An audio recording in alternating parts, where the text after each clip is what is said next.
Hello everybody and welcome back to the Challengers community. Well, not community anymore, we're just full on in. We've got a lot to go through here as our final open tournament of the Challengers Cups. It's going to be a really fun day. We'll be watching over both Europe and APAC and of course finishing off with North America. My whole ship with me, of course, is Visions.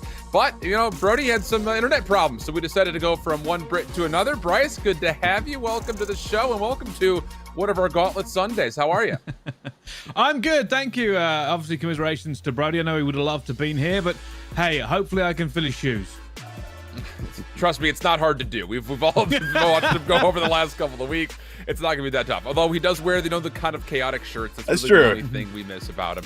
Austin, looks like you finally gotten out of your COVID hold and you've got yourself a haircut. You're looking fresh. How are you?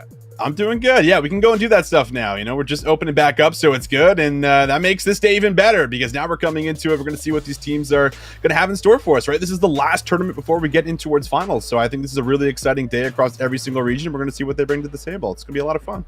As far as a regular season is concerned, we've already kind of concluded with everything that's going on in Challengers Elite. This will be the last official cup that we have going forward for us. But of course, there's a lot on the line. So let's take a look to see what exactly the prizing is going to entail, especially here for Europe, which will be the first region that we dig into. $40,000 in total, 15K for first, 8 for second, 6 for third, 4 for fourth, and the split up between 5th and 6th and 7th and 8th as you see it there. Again, for a lot of the players that are out there, of course, the Challengers Elite has been a staple of what you kind of set up as a goal for this year here, Bryce. But overall, prize pool wise, this is just as significant as anything else we've seen so far in the year. Yeah, 100%. And obviously, a lot of these players are trying to get the most amount of money they can toward the end of the year. Obviously, we have another big tournament coming down the pipeline, but you are completely correct, you know, especially in Europe. A lot of these players, we know that August only just got themselves an org at the very last tournament of the year. So no kind of funding before then. So essentially, this is wages that they're all playing for. Yeah, absolutely. The case, you know, for us kind of overall, just watching over the top of this, it's not just the fact that, hey, we're playing for money. We're also playing for those very illustrious Challengers points. Visions, you kind of had touched on it already. Postseason is coming up. We're looking for an LCQ, a group stage, and a playoff bracket. The points that can be earned today, absolutely instrumental in trying to build yourself to maybe even not have to go through that LCQ at the end of the year. Yeah, that's a really important factor when you're talking about everyone trying to fight for spots. And, you know, there's a lot of competition that we have through just about every single region, especially here in Europe, when there's a lot of teams that have been able to rise to the top, you know, take away some unexpected first place prizes. I think that's really been the storyline as of late right now within Europe, right? With a lot of these squads rising up here. So I think this is a big day, not just for the pro points, but also for their confidence levels going into when you're talking about, you know, Challengers finals. Like, this is the tournament where you want to come into and actually win, because that's going to just boost everything. And you're going to go in towards that tournament on a really high note. And if you can go through a gauntlet where you're playing, you know, match after match after match, and you're fixing a lot of mistakes throughout the day, like, this is where I think you see a lot of improvements when you're talking about seeing some of these stages play out for us in the elites and things like this. So I think it's going to be a good look at, you know, what they've been prepping, what they've been practicing, and what they're keeping, you know, a secret as well, and whether or not they have to bring that out for first place prize or not. We'll have to see. You know, for some of these squads, those secrets very much so, well, they like to hide them for sure. But let's take a look to see where exactly we find ourselves in the bracket, currently speaking, because Europe has been going on throughout the early parts of the day today. Elevate did take a Map 5 win versus the Atlas Lions. Again, like Bryce had mentioned, the formerly Orgless squad now signed to a brand, so they will be awaiting in the grand finals. But we do find ourselves in the midst of a lower final matchup in which Team War actually have a small advantage over TAL. They'll be going into a hardpoint next. I believe it's going to be played on checkmate for us. And well, here's the kind of thing that I think we can all kind of talk about when it comes down to all of these three teams that we see on the screen. These have been kind of the, well, perennial favorites over the last month and a half, 2 months or so across Europe. Sure. Of course, there have been some big surprises with teams like Mavericks doing very well, but generally speaking, as far as how the year in total has gone, Bryce, these three have been at the top of the conversation all year long. Yeah, 100%. Of course, you know, you do add Mavericks into that one. They won the last elite, but realistically, you are correct, right? I mean, this Elevate team, probably about halfway through the year, actually ended up coming into the top spot once they formed and have been a force ever since.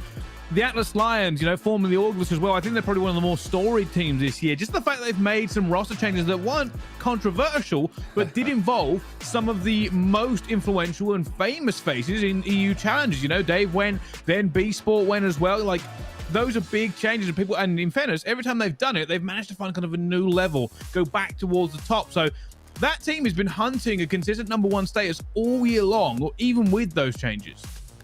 It's a very strong point. I mean, it's just one of those things that all three of these teams we've seen continually through every single elite stage, and typically speaking, we see them deep into these Open Cup brackets. Just to speak on it as well for Mavericks, I know we didn't get a chance to see them on the bracket, but they did finish 4th. They lost to Team War in the lower semifinal. So just to kind of speak to some of the historical greats that we've seen so far throughout this year in Europe, those 4 for sure have dominated the competition, at least to this point. So as we start to look forward, again, we're going to be jumping into this match as soon as it's ready to go for map number 4 overall, but seeing the Atlas Lions currently finding themselves down to Team War after sending Elevate to Game 5, it really just goes to show overall that Visions, as much as we'd like to be able to predict some of these regions, Europe has become more volatile than it ever has before, with these teams kind of scrambling to figure out who's going to claw their way up to the top again.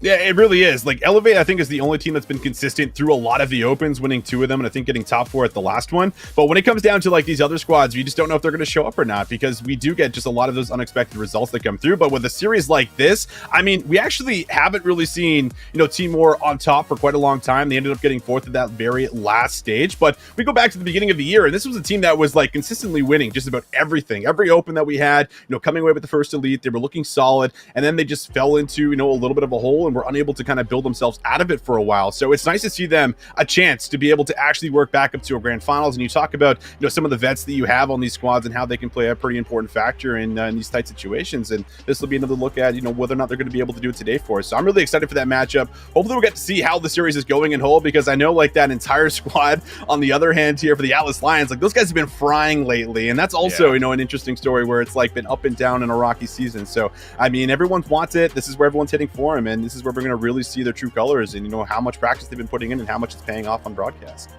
Well, we are hearing, just kind of as we're getting ready to frame up this map number 4, again, just as a reminder in case you're just jumping in a little bit late, it will be checkmate Hardpoint for map number 4. The Atlas Lions did win the opening Hardpoint, but obviously pay on that since it's a 2-1 for Team War. They lost the search and also the control. And that's kind of, I think, the big key overall when we were talking about this Team War squad, the addition of Yako as most recently. Again, that was still a while ago at this point, but it's still the most recent change they were able to put together here, Bryce. He has really elevated this team in those objective modes specifically, and I think for a lot of people, that was what this Team War squad was missing before when they were Rams and Galacticos before that. Yeah, I think so. Realistically, this whole kind of year has felt like the rise of the Spanish. I'm not going to lie to you. Like, a lot of the times they've been more and more part of the conversation. We've seen it from the European teams. They're being beaten by them more consistently now than they probably have done in the past 3 years. Right? So obviously there's a lot of famous kind of Spanish fans going in, and you see them in the chats, right? It's all Vamos all the time. Something to celebrate. It's a massive community.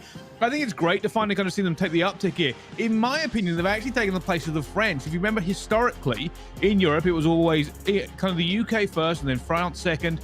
France really isn't making an impact in this way, the same way the Spanish have. And even then, the Spanish are actually probably getting just as many wins this season against the top European teams from the UK as well. So yeah, they certainly have made a big name for themselves. Obviously, going against the Atlas Lions, it's always going to be difficult, especially considering, right, out of all the players we are now looking at in these games, you've got to start thinking, right, this is coming towards the end of the season. It's coming towards the big tournaments, but there is another implication that we don't talk about enough.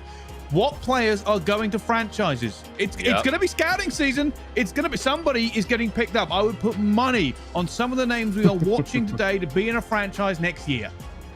Well, to find out, we'll get those eyes peeled because we are ready to go. It's checkmate Hardpoint. It's going to be both Bryce and Visions on the call. Take it away, gents. All right. Wow, Visions, first time I've ever worked with you. Let's have a good time for this one. I'm looking forward to it. It's going to be a good time. It's going to be a great time. At the moment, 2-1 here. We're going to see if the Atlas Lions are, in fact, going to be able to bounce back for us as we get right into checkmate Hardpoint. And, well, as the first hill pops, we typically see it. The engagements start to play out for us. And Yako, one of those big subs that we mentioned for Team War, he wants to be the objective player. He wants to get involved. But so far, it's good for the Atlas Lions. They're going to find 3 down. And that's the double for Gizmo to light things up to start getting some time. Well, that's a good way to start this one off realistically. However, 3 coming back now for Team War. I'll try and get control back in this here. Nasty trying to stay alive. It's not going to work for them either. And now, with 29 seconds left to go, realistically, the Atlas Lions have to find a gap and start thinking about this rotation. Is going to have to be a factor here for us, and as much as Team War can get off this time, if they can just stay alive, it puts them in a pretty solid position, but Lucky isn't going to be able to find more than 1 there. And now it's Yako who's also just trying to play his life in the back. He's going to be able to lock things down on the side. He'll find Gizmo. So one of the crucial ARs that you need to kind of allow your subs to move up into this hill will now be down and has to come back off this respawn. So far, not too bad. Team War just going to be down by 6 points, but they have the initial setup. Yeah, this is a difficult break. Realistically, the Atlas Lions want to try and do this first time around. Unfortunately, they're just not going to have the bodies to try and make it. Gizmo's going to go down as well. It's only going to be Nasty in a position to do something. He does find one, but he is going to be all alone in a sea of red. Nasty trying desperately to stay alive here. Journey closes that door in his face here. And again, another hard break for the Atlas Lions. Beautifully done here for as far as the setup. I mean, they're just not letting anyone cross into the back. Stevo's the first one to be able to get through, and he's unable to make a really big play. But you do see a couple more players come in. Harry and Gizmo, they find the kills. Nasty will get himself on the time, but he doesn't have the support. The spawns aren't here, and that means that Team War are still going to have the numbers, and they might be good for the scrap time. Yeah, it's unfortunate for the Atlas Lions there. They just weren't able to get in the right position at the right time. And when they finally started making a move, they were trading, which does mean they just didn't have the bodies to actually push this or flip it out. Now it's all about damage control. Try and pin Team War back into this hard point. And then once you've done that, maybe you can scrape back some points from P3. Lucky on the 3 spree. Going to be able to collect a little bit more points as well. Getting streaks could play pretty pivotal deal as we get later into the game with some of the more open hills for us. And Lucky now puts that on 4 in a row. Yakko cleans up one more. So far, so good. They take their time. Team War are going to be able to break inside of the point. And look at that. It's all red in the feed. A couple of split spawns now on the mini-map for the side of the Atlas Lions. So they're now going to have to coordinate a very calculated hit to break into this and make sure that Team War is not getting free time. Yeah, at the moment, they're doing a great job for it. Realistically, Team War, though, have got this game under tempo. Lucky on a 5-kill streak at the moment. Metal's putting even more work on. You do feel at the moment Atlas Lions may be on the back foot. They are going to try and hold this next set of rotations to actually make sure they can come back into this game. But we said that last time around for the rotation and it didn't work. Now they're unable to get into the back. Now this one at least is a little bit easier to get inside of because you have a few more entryways, but it's breaking through the middle. That is really going to be the key. And Nasty, he's actually just going to push right out and finds Lucky. So a couple of big kills for Nasty on this rotation is going to mean that the Atlas Lions, they are here first. But in the back, look at Stevo's position. He reads the spawns beautifully, but can't come out with that second. And Lucky forced to play his life, but Harry reads him like a book. They're going to secure the close spawn, and they still have control of the hill. Yeah, beautiful play there by the Atlas Lions. Realistically, that call would have come in that we are spawning out here. We're actually going to lose rotation as well. They're doing a good job for it. Steve was actually hunting for the player who has slipped the net. It will be Journey who's got up top here, but Steve are putting even more pressure on, and that's another big kill wipe from them. So not only are the Atlas Lions likely to get a good amount of this scrap time, but they are in prime position to get the next rotation as well. 20 seconds left. Team War might try to push through. We'll see if they can get any of it. I mean, this has been a full hold. The Atlas Lions, they're back in control, and Gizmo's winning gunfights like this. That is a very scary moment for the side of Team War. 10 seconds left. Nasty, he's not giving anything up for free right now. And, well, we look just at the score there for us, Bryce. And now the game is actually going to be pretty decently controlled here for the Atlas Lions. They have the rotation. They have someone in the point. And now it's Team War who find themselves on the back foot. Yeah, they're going to have to try and make this break as well, but at the moment they don't really have the position. Jenny's going to try and fly in here. Harry gets caught short-footed. Stevo goes down as well. And that is a great break, actually, from Team War, putting a little bit of pressure onto the Atlas Lions, not allowing them to just walk through this. And unfortunately, Harry is there to kind of deflect it, but so many trades going on around the hill that Atlas Lions, who were here first and had the position, haven't really got the time. Well, Lucky finds himself in. 30 seconds to play for. If you can just keep this contested, it would be great for Team War. But Nasty, he doesn't want it to be contested. He wants the time, and he's able to clear off the last remaining member as you're just seeing Team War try and send a few extra resources in, but that scrap time should be secured for the Atlas Lions. So we take a look at the first rotation, and it was the Lions down by quite a bit of points heading in towards P3. They chained 2 hills beautifully together, and now we find ourselves with a pretty comfortable lead. But Team War, they are set up for new. We'll have to see Nasty try and break in. Oh, Nasty going to try and do a little bit of work here around office. Fortunately, Gizmo backing him up, and all of Team War are now having to respawn and refigure this one out. Realistically, they don't want to give up this time, but it is difficult. Every time you push this plane, you are opening gaps, and that is what the Atlas Lions are exploring now. They're trying to figure out if they can also get P2 off the back of this. They're ahead.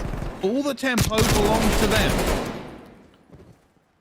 Gizmo, he's not losing gunfights right now. He's 3 kills in a row. It's going to take a couple players from Team War with the wallbang to finally deal with them. Lucky with the turn. is going to be able to assist Metals there. It looked like he might have gotten the beatdown. So Team War get in at a very crucial time. But the problem here is that you also need to get a lot of time going in towards P2. It's just been the last couple of hills been so well controlled for the Atlas Lions. They're focusing on the objective. And while that is a huge part of the man on your screen who almost finds a third, Gizmo on the rotation, though, is cut down. A lot of the members will, as Metals finds a very nice 2, make that 3. And now everything will stall out for a moment, and Team War have a chance to work themselves back in the game. Yeah, let's see whether or not they can get this full hold then, because they're incoming Atlas Lions. You can see realistically already pushing out here a little bit. They're going to try and push through blue side, see if they can get the fin here. Metals desperately trying to fight them off as well, calling out for his teammates. There are so many red arrows watching this, though. The player to keep an eye on, Harry, slipping around the back. Can he make this work? And he can. That's a big kill. They're still spawning there, and Metals somehow gets out of it. Journey spawning up as well. Harry has seen all these players, but hasn't been able to make the difference here. And Atlas Lions are squeezing desperately to try and get through this. Still all of Team War in a corner, but somehow, some way they fight back. Oh, that is unbelievable right there. I thought Harry made the play, and you called it so beautifully. It's just the spawns come in, and that means that Team War get a full 60 on this hill. That's exactly what they needed. So they're going to be down by just about 15 points or so heading in towards the next rotation. When we look back on this, it was the Atlas Lions. They're able to start collecting and building that lead for themselves. And Steve-O trying to do it again as he's going to be in charge of trying to watch this right lane, playing his life inside of boxes. Yakko, he's going to read that very nicely, and that's going to open up the point. So Team War, they come off of a very nice rotation. They move right into the new hill, and they're already back on the time. Yeah, they really are. Technically, P2 is just accounting for so much of their time as well, and it's going to be frustrating for the Atlas Lions. Something they will certainly keep an eye on if we go back there again, of course. But now the fight for P3 is intensifying as there are trades all around. Keep an eye, though, because it looks like Team War actually got Yakko, who is now spawning them, ready for this next set of rotations. It's crazy on this map how early you can just look at flipping. Oh, Yakko up top in the plane. He's got an important role, but Harry, what was that? Nice snap on a journey there, not missing a bullet. It's not going to lead to a whole lot because Team War are still on the time, and Lucky's doing a good job. Read Steve-O in the back to make sure there's no flip, but he actually will spawn there one more time, and I'm not sure if Lucky will, in fact, read this. We're going to find out very shortly here because just about every single member here is going to be on split sides of the map. It's 2 and 2 for as far as the spawns. Gizmo will find Lucky, and now it's going to be Metals pinched on the hill with a really important role. He's going to have to try and play his life, and he can't. Steve-O breaks through off the spawns, and Lucky now forced to try and play his life in the back. Yeah, the spawns are a little bit chaotic at the moment. Both teams are going to try and figure it out, and Lucky just calls Steve-O perfectly. However, he is going to be chased. Gizmo needs to make this realistically to keep the spawns back in because those spawns are going everywhere at the moment. And now it's Journey versus him, and he's going to go up behind him. Surely he's going to find Gizmo in the back. That's an easy kill. That should be spawns here. Every time you look at that minimap, by the way, you just keep spawning over and over again, flipping out. This spawn fight has been going on for so long. Yeah, the problem is because there's Team War members on the other side of the map by P2, Journey can stay alive back here for as long as he wants, but his teammates are just blocking the spawn, so it's just making it so hard to control anything. And Journey even cleaned up 3 players, just his teammates could not make it across the map. And look at what this does to the score. The Atlas Lions, they find themselves now over 200 points. They're going to have the fast track to new, and they very well could end it on this hill as long as they can hold it. Yeah, last time around, this first hole didn't go so well. Let's see if they can do a little bit of a better job here. And Nasty under pressure, but Harry is more than equal to it. Metals will get that back in. Nasty eventually coming off and getting 3 down. I don't need to be Lucky in a position to try and slow down this Atlas pressure. Gonna go down as well here. It's now maybe the big final push. Team War have got to make some progress here. Oh, Steve-O on 3. He might be able to get the job done. If he could find a couple of kills, very well could do it, but he's only able to get damage in. And Lucky and Yakko, they're able to light up a couple of kills in the feed. There's a chance, but Team War, they got to go now. 10 seconds, that's all you got. They do break into the point. Metals on the 2 spree with the AR, tagging up everyone who tries to slide across. Nasty will find his way in with the kill, and now it's up to Yakko. 15 seconds left on this point. Yakko is unable to keep his life, and the Atlas Lions just need another 8 seconds to get the job done. Metals unable to slide on through. It is just all white in the feed, and the Lions have done it. They will get there, and we're going to a map 5. Oh, we certainly are. I tell you something, that last kind of challenge by Yakko, I'm not certain who got the pressure or who gave him the call, but if he just stood there and contested a little bit more, it may have worked out for him, but Nasty gunned him as soon as he mantled up on top of that box. So you've got to ask yourself whether or not that was the right way to go. But yeah, this is looking very much like a map 5 between these 2 teams, and in Europe, pretty much what we expect. Absolutely. I mean, so many moments where you look back and it's like 50-50 sharing the hill back and forth, and then we get to moments where it's just like full 60s, lockdown being held, and it comes down to like a few moments where Harry was almost able to flip things out there for us, Bryce, and play that really important role to being able to control the spawns, but the spawns are still there for Timor. They play their lives, they wait for the push, they hold the pre-aim, and they play it very intelligently to make sure that they do come out with that time. So just a couple of key moments that play out there for us, but in the end, it's the rotations, it's the fight in the back. I'm sure Journey is probably going to look back on that one and be like, guys, like, got 3 kills back there. I was doing everything I could, but they were just making sure that there was no reinforcements coming across the map. They were locking things down, holding those crossfires throughout the map, making sure that no one was making it through. So it was a good job overall, and that's what they needed. So now it's losers final here for us, Bryce. It's the map 5. This is going to determine it all. Yeah, it certainly is. You got to ask yourself as well, right? Realistically, Team War, when they come off that respawn by P2 and had to push through with Journey fighting the other side, they must not have won enough gunfights. Like, they are blocking the spawn, but considering they had numbers on that side of the map because Journey was just running riot on the other side, how come they didn't manage to get the hill away? How come they didn't manage to get that pressure pushing through the plane? Like, there was an awful lot of chances there for them. And I can only think that maybe they were being a little bit too fast, a little bit too aggressive, rather than take stock and actually getting control of the map. Because if Journey had continued slaying at the back there and they had actually managed to make the trades in the right place, depending on what point they happened, they could have got that spawn to flip back. But it was a little bit crazy. Both teams doing the exact same thing. One would get back there, then they'll end up blocking the spawn. So the teammates are spawn out now. Like, it was insanity. And you can only imagine that the communication there at that point was just fast and furious, just to figure out at what point they needed to push from where. Absolutely. Well, I do believe it was Timor that won the second map in the search and destroy here for us. So something I remember from the beginning of the year, especially when they were under the Rams banner, was the fact that this Timor roster, of course, with Invidian instead of Yako, would always ice up in game 5s. It didn't matter if they were down like 5-2, 5-3. They would somehow always find a way to work themselves back in those games and actually come out with those wins. Now, that hasn't exactly been the story as of late here, but this is one of those chances to really prove to yourself that you can still get those wins and you can come out with a massive dub, because this, of course, is going to advance you to that grand final to have a shot up against Elevate here and coming away with a chip with a team like Team War, who just hasn't won a lot of tournaments as of late here. I think would just do wonders for their mentality, would do wonders for their confidence, going in towards what would be Challengers finals here in a couple of weeks, Bryce. Yeah, 100%. Of course, these teams, we've said it before, right? They've basically been fighting each other the entire year. There's been some roster changes, but it's always the same kind of cream that is rising to the top. But you are very, very correct. Obviously, we are kind of reaching our climax, our big apex here for all of these players. Any little advantage could pay out significantly for them. And I'm sure, realistically, this Atlas Lions teams, they've just joined a new organization. They would love to get that first win under the belt. Oh, that would just be, I'm sure they would be very happy about it as the organization. They made the right move, right? And this team, I think, just knows their worth. They know that they've been waiting for a really long time for an opportunity like this. And I agree with you as well. It would do something incredible for them. Now, we are going into a raid, search, and destroy. I feel like in a lot of cases, this is the map that's pretty much put at the last map for us in a lot of series. So they should be interesting. And I think the really unique thing about raid that's kind of played out for us, from when we even used to see it in Black Ops 2, is how the patient game has kind of worked out for us on defense, and how you're also able to attack both bomb sites with actual setups that can come into play post plant here. It isn't just like it's all around playing around ring like it almost used to be. It was so hard to break through the pool side, and now teams, I think, have gotten to the point where it's like, if we get the bomb down pool side and we get a setup inside a pool house, it's almost impossible for us to come through with those retakes because of how strong that position can be. So I'm really honestly curious to see how the European scene is going to play this one out here for us, especially late here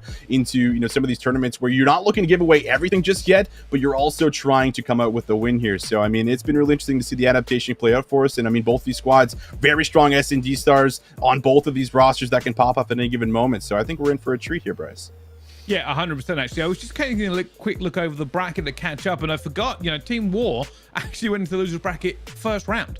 Like, they were out so early in this entire thing that they've had to fight with the losers the entire way through, and they're doing it again. It would certainly be a Cinderella story for them to get into the grand final here, and of course, with one map left, very, very plausible. You got to ask yourself though, who do you think Elevate would rather face in this grand final? They did beat this time around the Atlas Lions when they lost to them a month ago, so it's not easy for either, but I think Elevate may have the mental edge over the Atlas Lions. But honestly, I don't think they want to play either of these two teams. The competition in Europe is so close at the moment.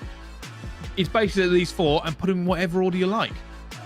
Yeah, no kidding. And actually, you bring up the fact that Timor have went through this lower bracket. If they do come out with the win, then I feel like if you were Elevate, you probably are hoping you're playing the Atlas Lions, right? Because it can be pretty terrifying when you play a team that's went through every single round of the lower bracket, wins the losers final in Game 5 fashion, and then they're going into the grand final with obviously a really hot hand and a chance to be able to maybe even take away 2 sets here for us. So we're going to have to find out. I think we are just about ready to get into our game for us. And well, this is Game 5 here, ladies and gentlemen. It's going to be a raid, search, and destroy. This one will determine it all. You mentioned the fact that Timor, they're making this lower bracket run. We'll see if they can, in fact, pull it off and get a chance to move into that Elevate Grand Final. All right, well, as you can see, it's already firing off. Lucky on the sticks, trying to get a wallbang coming through. It looks like they're going to take P5 control and maybe convert that into a Planet A. But there's still bodies waiting around. You can see at the moment, Nasty is in a great position to call this. Just give a little bit of that, and Gizmo takes him down instantly. That's a big first hit for the Atlas Lions. Oh, this is beautiful. I mean, just the way that they collapse, and now it's going to leave Metals, who does come away with a second. Pre-fires for the third. I was about to wrap up the round, but Metals, he's got other ideas. A 1v4 potentially in the works. Has to get through Gizmo and Harry. And Harry, he's got a pretty nasty off angle right now. I don't know if Metals is going to read this. And he's going to take the chow. Metals for 3. A 1 versus 4 on the table. It's going to be all down to Gizmo. He chows again. The nade comes through. Has to reload, but he can't get it. And boy, oh boy, did that get a little too close for comfort. Wow, Metals almost gets that one there as well, and I think we might even get to see this. Metals is going to get this trade. There's Nasty. Gets pushed instantly here. Even though he's weak, Steve-O doesn't really get enough bullets onto him, and Metals says thank you very much. And it could have been a disaster. Nasty getting caught out in the open as well. I think that grenade just made Metals a little bit too weak. 24 health left there in that last fight against Gizmo, and Gizmo said, hey, I know you're weak. I should be able to win this.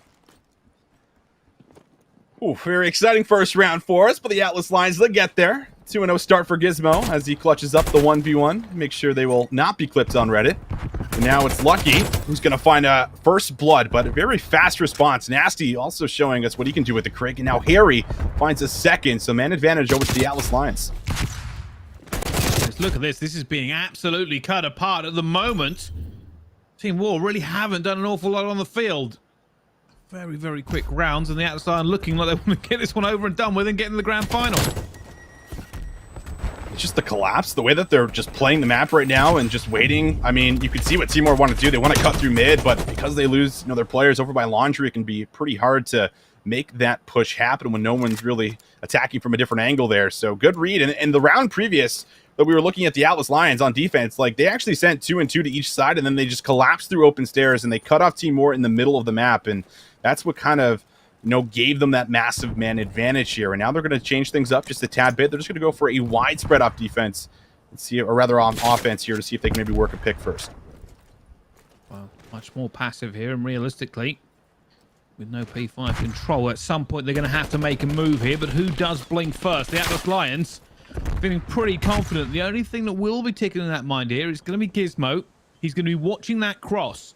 If they see somebody make a move, then obviously Atlas Lions will change how they're going. But Gizmo gets first blood. That's the cross he was watching. And now, here comes another push. Gizmo's going to be watching the cross again. He'll see Lucky and Yakko go through. There we go. Now he's going to call it. The Atlas Lions will now try and move for this. They're trying to collapse on them. Team War no as well. Lucky keeps challenging. Wow. Gizmo has just said thank you very much. Eventually, Yakko gets through. Yakko does get 2 as well. Somehow bringing this back in. 2 versus 2, and I don't know how he stays alive there, but Yakko finds 2 and his teammate watches over him, and now they have a free plant over on A, but they have to retrieve the bomb. You can see both players right now from the Atlas Lions. They want to take away the middle of the map and see if they can actually make this hit happen. Harry, he's going to go for the check, and Yakko finds them. Now it's going to turn into a 1 versus 2. Nasty able to get the first one, and now he has a chance to reset for the 1 versus 1.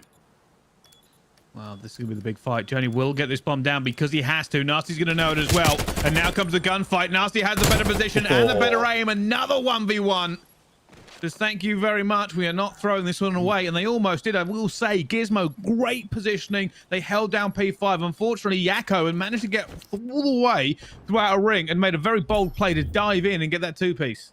Yeah, I mean, Yako's got to be frustrated, right? Like, he just played this so beautifully. We'll see it from his POV this time around, where he finds his first one, finds the second, and then what does he do? He just immediately prones to make sure he can't get traded, and he's got Journey watching over him. And then a little after that, Yako finds the third. So 3 out of 4 in the round, still not enough. It's a 1 versus 2 for Nasty, who now finds him on 4 in a row. And the Atlas Lions, I mean, they are just taking over this map number 5 at the moment. They are 3-0 up, and you feel like this round number 4 has to be the response round for Team War.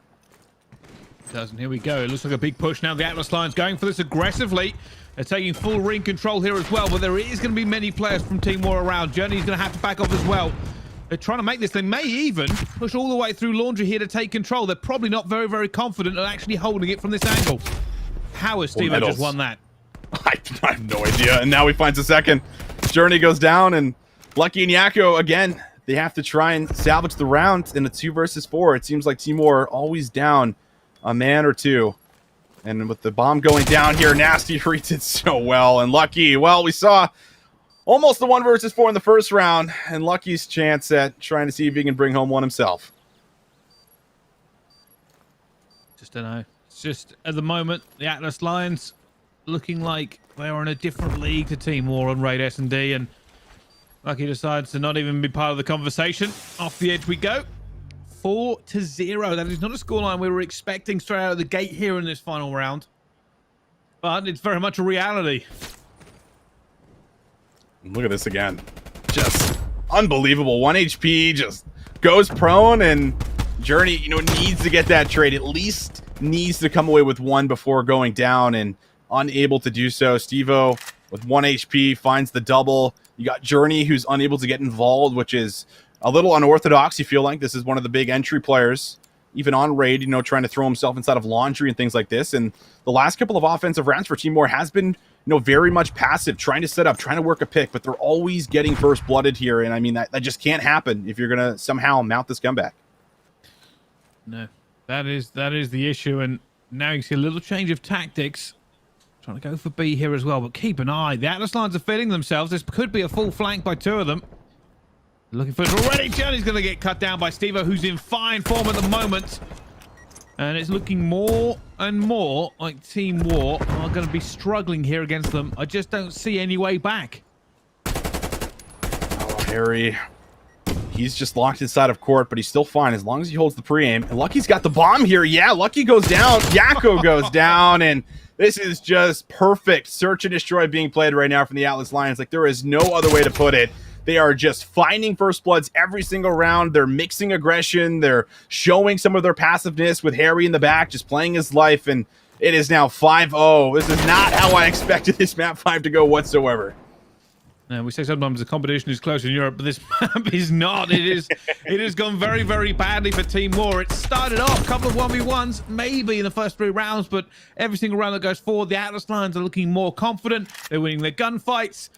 The scoreboard says everything is 0-5 for Journey. Lucky's only got 1. Metals and Yako 3-5, the 2 of them. Yeah. It's just not good enough, but we'll see. Can Atlas Lions put this to bed on this attack? I mean, Metal's 3 kills were in the first round. Yako's were a couple rounds ago, all in 1 round. So there just has not been enough consistency, but you said it. It's going to have to happen now. Need to start finding rounds, and it's a full stack. And look at this. The streak's going to come in. Maybe just the ping. We'll see if it's going to be used. It's not. So they get the information. They know it's a heavy stack inside of Laundry. And how are they going to play this? It looks like they maybe want to cut through mid. Metals will get a little information, but he loses the gunfight. However, Yako gets a trade, and now it's a 2 versus 2. Make that a 1 versus 2 for Stevo. Wow. That was a good hold from Team War. They were very, very patient with it. So we're going to try and get this one. We're already going to go for 1 challenge here as well. I think he knows where Journey is. He's not going to be able to use the mechanics to get out of that one. That player was more than ready for him. And finally, Team War get 1 back on the board, but it was scrappy. It was. Very close round, and a lot of those interactions went down in the middle of the map, and finally they go the way of Team War. And the big factor here was that they actually got a trade at the beginning of the round, where it's not like they were just getting picked for free, and there's a chance for the Atlas Lions to reset things a little bit on the map, and then they can make their move however they see fit. But it was a trade, and Team War need to keep this up, but offense has also been a bit of a struggle here for them. And look at this. I mean, it's a 4 stack in the middle of the map here for the Atlas Lions, and Journey will have a chance to be able to push through to Laundry if he so wishes. You're also going to have a sub on Lucky, so it looks like they want to get up close and personal. Nasty's going to call on the streak. We'll see how many he can find. Unfortunately, Metal's already managed to get Steve-O as well, and he's seen no information from that. This is looking a little bit bad for the Atlas Lions on this one. Team War do have control of the map. Realistically, Lucky at some point wants to rotate round into ring. He has teammates who can watch the cross for him as well so they don't get flanked. The Atlas Lions are being pushed further and further back. What they do need is somebody to keep an eye. Because if somebody can see that bomb site, they can use that artillery they've got. They have no ping on it left. However, Gizmo is going to go down as well. This should realistically be Team War's round. I don't think they invest anything else here. I think, realistically, there's not a lot they can do. Nasty. What? That was that gunfight. I don't even know. And I mean, it makes it a winnable situation, believe it or not. Harry, of course, position going to be known, but there is a shot to clutch this. If he can get a gunfight head on, I think he spots Metals. He does, so he knows where one is, but is he going to read Lucky down low? He might have got a glimpse on him. Lucky's going to push it, and there's the team shot. So Team War going to be able to burn another streak here. So there's no pick on the artillery. There is no cruise missile, and that's going to be 2 rounds in a row. Still quite a few to go, but this is the start. It is. It would be unbelievably devastating to the Atlas Lions to get completely reversed here, but it wouldn't be the first time we've seen it. They just need to kind of get themselves back in that mindset. They've already burnt the cruise. They've burnt the ping on the artillery. Can they use it to their benefit here? But they are on the attack. They do get to dictate the pace of this. It wouldn't surprise me seeing another aggressive A push. It has worked out for them in the past. I'll be just trying to see if it works out one more time. But no, it is going to be off towards B with only Steve going towards A. Oh, and Team War, they've read this, but they get cut down on that fast push to open stairs. And once again, a first blood is here. This is when the Atlas Lions typically come out, but there's the trade. That's what we were missing in the first 5 rounds that we're starting to get now. And you can just see it. The play call is going to be to completely shift over. And Metals, he's already on top of it. He's reading it so beautifully and finds Steve-O on the rotation. Yeah, this is looking like a completely different Team War team. And Nasty's going to try and get this one down fast. Interesting, though, planning for pillar site, they're going to end up splitting, so there'll be no trading between the two of them. They have to win their individual gunfights to make this a possibility. Metals in the back on 3.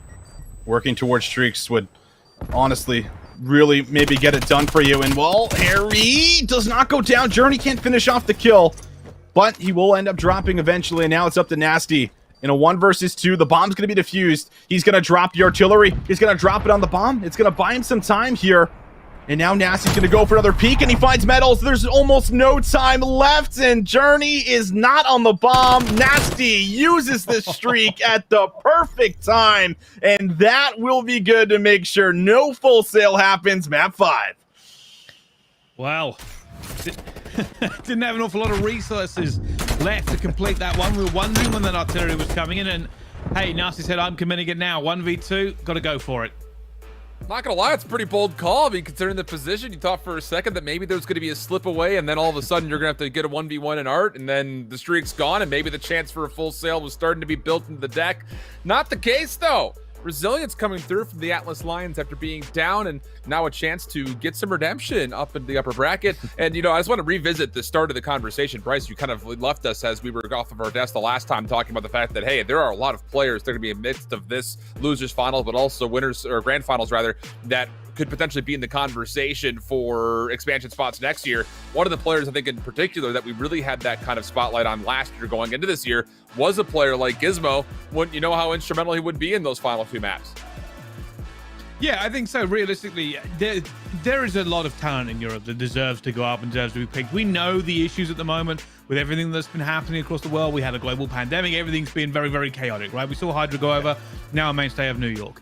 I think there are definitely teams. Gizmo's one of them. I think Nasty as well should go into a franchise. Realistically, if some of these players aren't playing in franchises next year, somebody should be fired. They are too good to be sitting in the position they are now in. Nasty should already be in the league. He should already be in the league. There is no doubt in my mind. And I can't wait to see who gets taken for next year. It's going to be exciting stuff, but of course, that's just the lower finals. We still have a grand finals to go through. The Atlas Lions surviving a map 5 here after falling short in the map 5 in the winners finals versus Elevate. They'll have their chance at redemption, but Visions, it's going to take 2 different best of 5 wins coming out of the lower bracket to take down this Elevate squad. Where's your head at just before we go to break? I think my head at is that Elevate need to make sure that they're punching back really hard in these respawns, and specifically the hard points, right? Because I think when we looked at the Atlas Lions just on that map, we didn't get to see map 1. They looked like they were really in sync and had a really good understanding of some of these chaotic moments that end up playing out for us. They were able to deal with them pretty well. So I thought that was really good for them. And if I'm Elevate, I want to make sure that I'm striking first in the hard point. We're not going to any second best of 5. We're going to get done in the first one.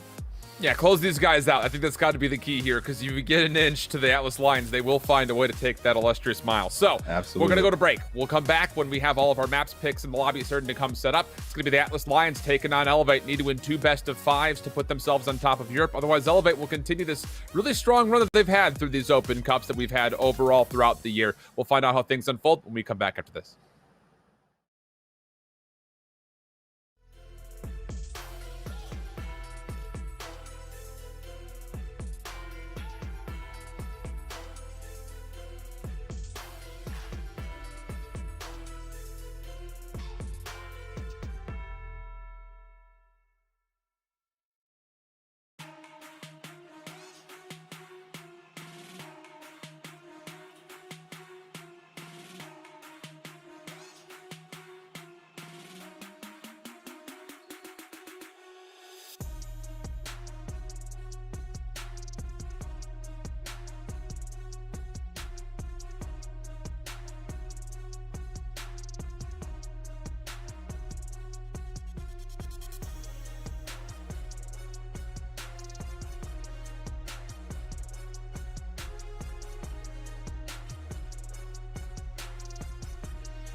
Welcome back, everybody, to Challengers Cup number 5, the final one of the quote-unquote regular season here for Call of Duty Challengers. Michael Chip with me, Visions, and Bryce. And we're about ready to go for the European Grand Finals. And wouldn't you know it, it's probably one of two of the most storied narratives that we have so far when it comes to rivalries in Europe. It's going to be the formerly Orgless squad, now known as the Atlas Lions, going up against Elevate. I'd say probably the other big rivalry out there would be like Team War versus Mavericks, kind of this battle for the UK, battle for Spain, whatever you want to call it here.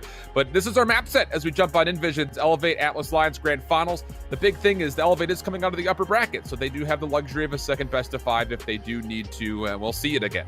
That's right. Yeah, they can fall back on that if they need it. And coming, into the set teams, overall first, it's so ridiculous. Here's the thing: I don't want to make a call at this point because last time around, obviously, it was Elevate that took it over the Atlas Lions. Go back 3 weeks. Orgless take down Elevate. They go through into the grand final and then lose against Mavericks. I generally don't know how it's going to go. These two teams have played each other so much at such a high level for basically an entire year. Like, I don't know. I've just been told we've talked over each other. Yeah, I was going to say, Visions, we couldn't hear you there for a moment, but I'll let you get back on so at least we can hear you this time around. Yeah, I was going to say, coming into this, I mean, you have that second best of 5 to fall back on, but, right before we threw the break, you want to get it done in the very first set. So I think coming into this, Elevate probably watched over, of course, the losers final. They probably watched over what was happening on Checkmate. And I think they probably have a pretty good idea coming into this one on what they want to do to see if they can really take the lead in the series. And I think that's going to be something that's really important because we didn't get to catch the entire losers final, but what we did get to see out of the Atlas Lions was how well they were playing in some of the respawn moments and how when things got pretty chaotic, they were still able to recover and play for the correct spawns. And I think they had a really good overall game on being able to play for those spawns and being able to do a good job of making sure they were getting the majority of the time here. So that was something that we didn't see Team War really fix on the fly that I think Elevate might be already prepped for coming into this. And I think that will probably be one of the big keys to come away and start off with the first map pretty hot. Yeah, we didn't really have a chance to obviously see what the map set looked like for the winners finals since the broadcast started a little bit behind after that had already been played. But you have to imagine that a lot was learned in that particular instance. But Bryce, you had also kind of mentioned it, and we'll let you kind of re-hit this because we don't know how much exactly was talked over. But, the simple fact of the matter is these two teams have met each other in more grand finals than any other two teams in Europe overall. I mean, even most recently as seeing things in the stage 4 finals, they saw each other in a couple of the different opens, kind of in the beginning, in the middle of the year. So, I mean, familiarity should not be really anything to kind of shrug at. But the big question I would say is just, what was learned from that upper finals that did go all the way to map 5? And just beyond that, is there going to be extra favor here for the Atlas Lions to come back, not just take this first best of 5, but hopefully have a map set that could potentially find themselves a second best of 5 as well? Hey, be honest with you, with how close these two teams are, I just feel like it's maybe a stretch too far for the Atlas Lions to take both the best of 5s. It could happen, but Elevate are obviously in the better position at the moment. They've won the most recent game. Like I said before, the issue with these two teams is not the fact that we're expecting anything kind of crazy at this point, especially not when we've still got big kind of competitions to come, but they know all the breaks. They know everything that everybody's going to do. They'll be able to call in the comms in-game saying, hey, we know where this player is going to be. We know where their rotation is going to be. We know the corners. We know everything about them. It becomes almost like a game of chess, right? Is that player there this time, or am I going to pre-fire it thinking he's there the last 4 times playing and now he's not, right? These are the things you've got to think about. Information is very, very important.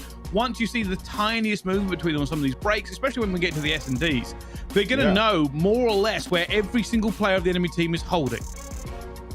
It's a very fair point. It just comes down to, I mean, again, this constant elongated marathon game of chess that these two teams have had versus one another. And this is going to be another one of those moments that just helps you kind of build that extra bit of favor. And of course, a little bit of extra money in the back pocket as you start to get ready to go for that postseason through and through. So Visions, I mean, again, we've kind of talked through these two teams at pretty great length over the last, not just a couple of minutes here, but also the last couple of weeks. Sure. If you were to just pin up maybe like an X factor for each of these two squads, who are some of the players that you think are going to have the most impact when it comes down to this grand finals matchup? I think when we're looking at the Atlas Lions, I think you're probably looking at what we saw in the last series there for us. Like Gizmo was going off, and he's one of those players. Nasty as well. Like those are just the 2 players. You can talk about every single player on that roster, but I think those are the 2 that really pop when you see like highlight moments, when you see individual players, actually change the game, change the tempo. Those are some of the players that are able to do it.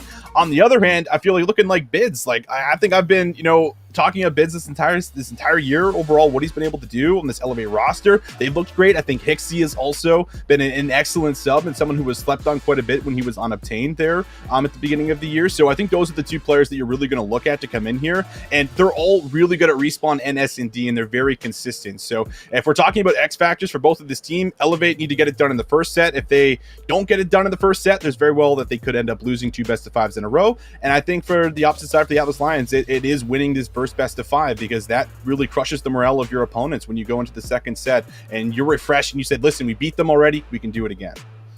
Bryce, get in there. Same idea. Any point you want to reinforce, or anyone that maybe was missed kind of in that conversation? Here's the thing, right? Between all these, he's right about Bids 100%. Like, I just seen him do great work for them as well. The problem is, it's 8 of the best players in Europe. Like you're saying about the X Factor, it's all of them. These teams have been built for this reason. The entire reason we see these two rosters, it's not, you know, these two teams have been built specifically to eliminate weaknesses throughout the year and get to this point. Another grand final, it's not a surprise. Obviously, big names like Nasty. I think Steve-O played very, very well in that last game we saw as well. Doing what he usually does, right? He loves those kind of close skirmishes. He gets involved, and he's very, very fast when he does it. And it just causes issues for the enemy team. Well, it's grand finals, boys and girls. Again, Elevate coming out of the upper finals has the luxury of a second best of 5, but it's the Atlas Lions out of the lower bracket looking to stun, surprise, and supplant this Elevate squad. And we're jumping in. Checkmate Hardpoint. Just kidding. Not quite yet. We have to still, we tease. We tease just a touch. Just a little bit. Just giving you a little bit of a taste of what to expect. But no, I'm glad that you give the shout out to Steve-O, because I think just beyond just Steve-O in particular, how about the simple fact that he's been playing with Nasty and Harry throughout the entirety of the year, and that core group of 3 currently boasts the best average placements across every single event that we've had so far throughout Europe. And I think there's something to be said. And we were kind of joking about it a little bit before we started the broadcast, how in North America, the one guarantee you have is that the top teams are going to be changed every single week. Not the case for this core group of 3. And well, I mean, Bryce, I think that we just talk about them in specific of one of the main stapled reasons why this Atlas Lions team has been so perennially good across the year. I think you speak about Steve-O, and I think he may be criminally underrated to a degree. Here's the funny thing, right?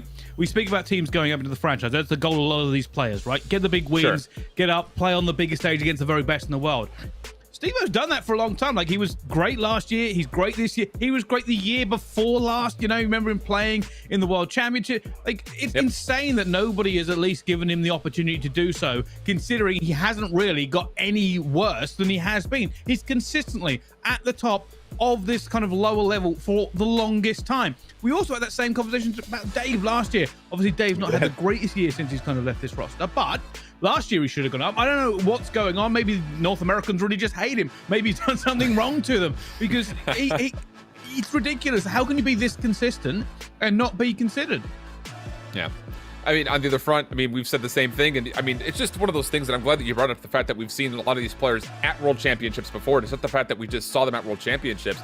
They've impressed at those World Championships to the point where they've made it out of groups and made it pretty decently far throughout the playoff bracket, whether you consider just Black Ops 4 or World War II before that. So, I mean, yeah, I think you're absolutely right to sit on the soapbox and preach the word of EU COD, because it's been impressive all the way throughout. And, you know, Vinces, we had this conversation, you know, when we were watching over the course of last year, the same kind of core narratives keep popping up, and the same could be said about this Elevate squad.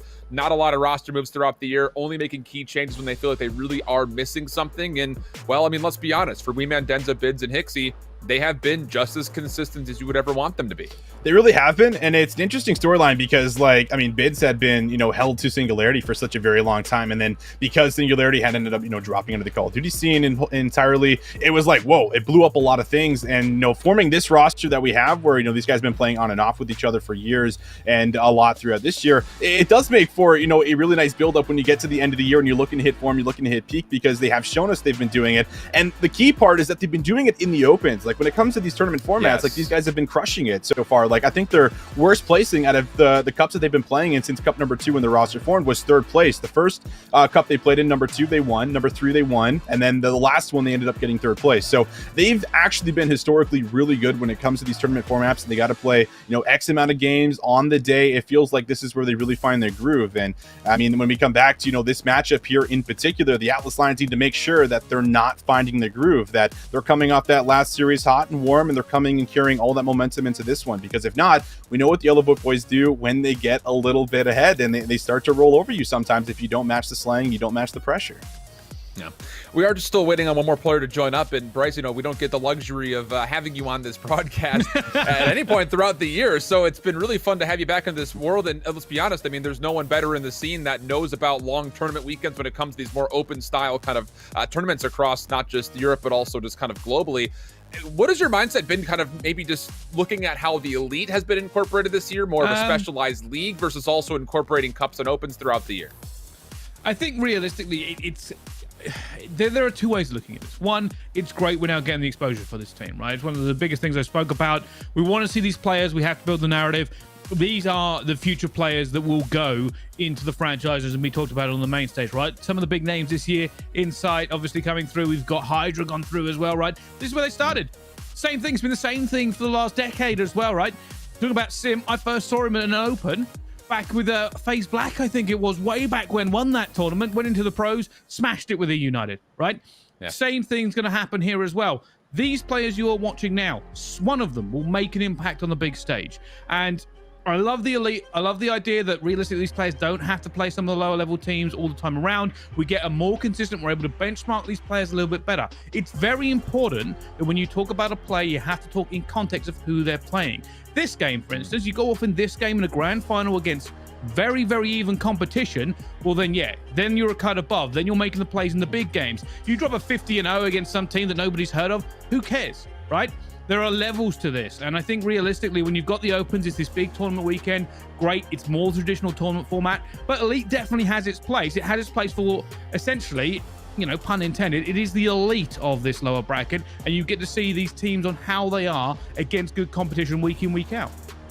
And it's interesting, just kind of looking at who has kind of taken that as an opportunity to really bring the spotlight to them as compared to maybe others in the past that or maybe found a little bit of a safe haven when it comes to 5v5 being a thing versus the 4v4 here. I mean, let's just say here's the deal, Visions. We have seen some pretty dramatic fall-offs from certain players, not to really put any on blast, but we've got a lot of former pro players that have kind of fallen out of the familiarity of the top four. I mean, you look at players like Whalers, Brezzy, all at one point in time, showcases of the French team, which we talked about for a moment, and all of a sudden, they're just not really able to find the same kind of favor, and it feels like this elevated level of competition has really tested players in a new way. I think it really has. Like, when we go back and watch, 4v4 before we moved into 5v5, I think it was really different in how obviously the game was played. Like, it was a little bit slower, and now that we have this cracked movement, it's balancing the slow pacing when knowing to also pick up the tempo and make these fast rotations. So it should be interesting to see how both these teams end up putting it together here for us, Alan, because they are at the top of the game, the top of the level. Indeed. Enough filler, enough vamping. Let's get into the action. No draws this time around. Atlas Lions out of the lower bracket, elevate from the upper. Boys, have yourself a good grand final. All right, thank you very much. We certainly will. Already, things kicking off here. Very familiar. Checkpoint getting into the plane, and you can see here just contesting for a few seconds. Yeah, we got to give a big shout out to our observers here that are going to be carrying us through the action. We got Shane and Kyle behind the scenes. And as we look at what has currently happened, you mentioned it, the hill being contested. It is still a fight. And Elevate looked like they're going to be able to come out with a couple of those kills. And that will be good to allow the stack inside of the point. And look at this in the back as well. You got Bids, who's hard anchoring, making sure spawns are not going to flip. That's exactly what they need to do. And here you see the pressure now coming in, obviously. Atlas Lions, we saw them play this map just a little while ago, and they were doing very, very well. Their biggest problem was the P2 rotation. Can they do any better against Elevate, though? At the moment, the answer to that is no. They don't really have the bodies in position to make this play, and Elevate are backing right up, making sure there are no holes. Yeah, the Atlas Lions last time, they tried to push through right. They're going to try and do it again. Steve-O actually gets the timing. Look at this 3-0 start right now from the player you talked about right before we moved into the game. He's unable to find anything more, but he buys Nasty time to get in the back. Now, they should know Nasty is back here. He just found Bids, and he now gets himself on a second. So he's buying time. He's trying to block the spawn, finding a lot of kills, but Bids will be able to deal with them, and now he's got to stop the push from the front. Again, though, this pressure, all this work, and all this grind, the Atlas Lions are fighting the front here, but Elevate, they've got Bids 7-1 now, continuing to hold them off completely. That's a wipe for them, and now Elevate will take this opportunity. Ooh. They'll break out and say, hey, we're not going to be pinned here this time. We're going to try and get some positioning towards P3. And already, they are making a name for themselves here. Great P2 hold. They've got a few players out. And unfortunately, it didn't work for them. Did not work. They're going to find themselves up by quite a bit here. Just over about 40 points. And Denza in position to start causing havoc at the top of the plane. He's waiting for his teammates to move up with them. And Denza's now going to make that move. But Harry, he reads it beautifully. Nasty and Stevo, every single player here on the side of the Atlas Lions wins their one-on-one engagement. And that's going to force the spawns back to P2 again. So far, so good on the first hold. Well, that's all they need to do. Realistically, you don't hold P2. P3, you can get a little bit of time back, but not the most here. You see the players have been wiped off. Elevate will take prime position. Now, Harry just trying to hold this one off. He needs a few kills. He's got his teammates coming in. Hixie, we can see on the X-ray. And Harry doing a great job. 3 kills in a row for Harry inside of the point. And, well, that 40-point lead starting to be cut down. Already thinking about the next rotation. Stevo finds himself on the new hill.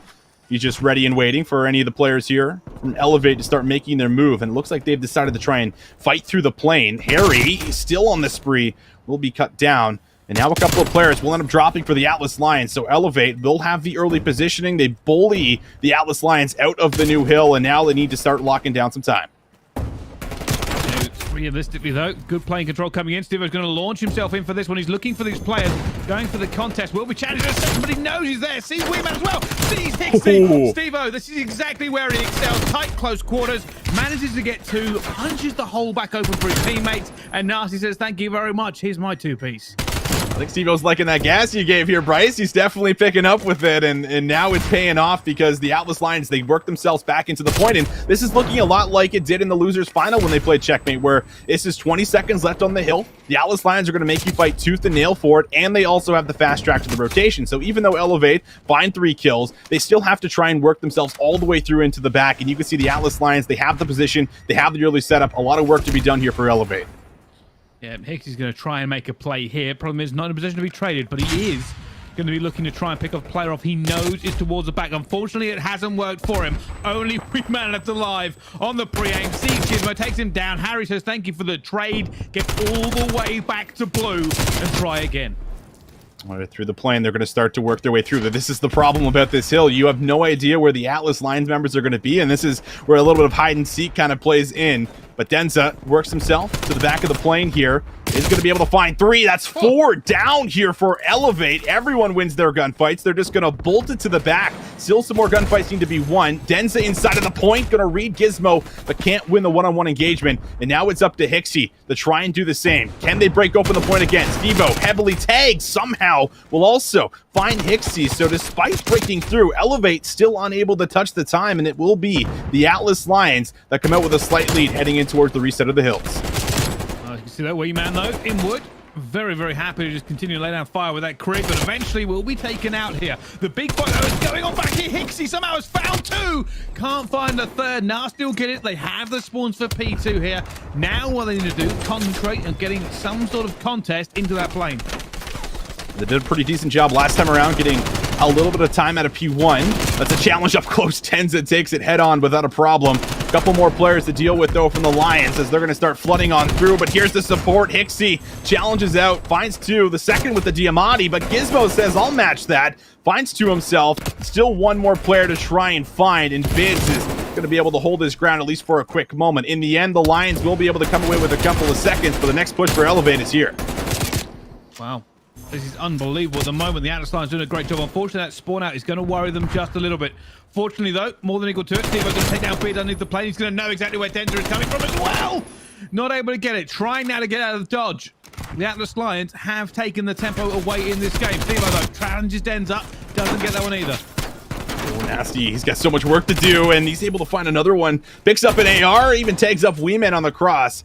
Hixie will clean him up. And now, how does Elevate try and break the spawns? You can see it. It's going to start with Hixie on the right. Beautiful nade. They find the player who was watching it, and now Hixie's able to cut through the middle of the map. Nasty's going to be cut, and Hixie has now found 3 in a row, making the moves. Will he find a 4th? He won't. The spawns are still here for the Lions, and a couple players from Elevate will not be enough to break this setup. 30 seconds left, and you have to imagine they're going to try and give this at least one more go. Well, see if they can get it. Hixie going to try and do something here. Already going to find Gizmo lacking. That's 1 kill down.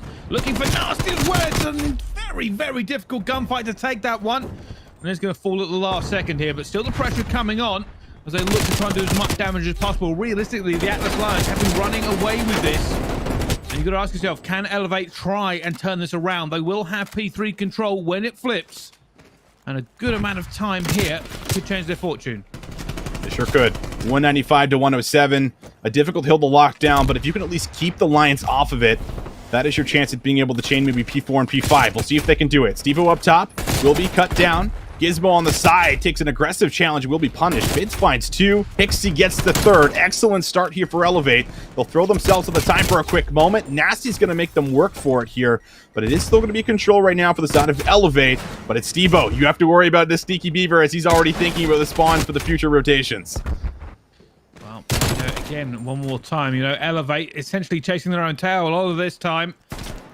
And now trying to go for it. You just see the kills continuously coming in, the slaying heavily in favor of the Atlas Lions, to the point where Elevate, even if they do get a rotation, it just doesn't seem to work out for them. 3 more go down. It will be Hixie who tries to hold fire. Gizmo finds him as well.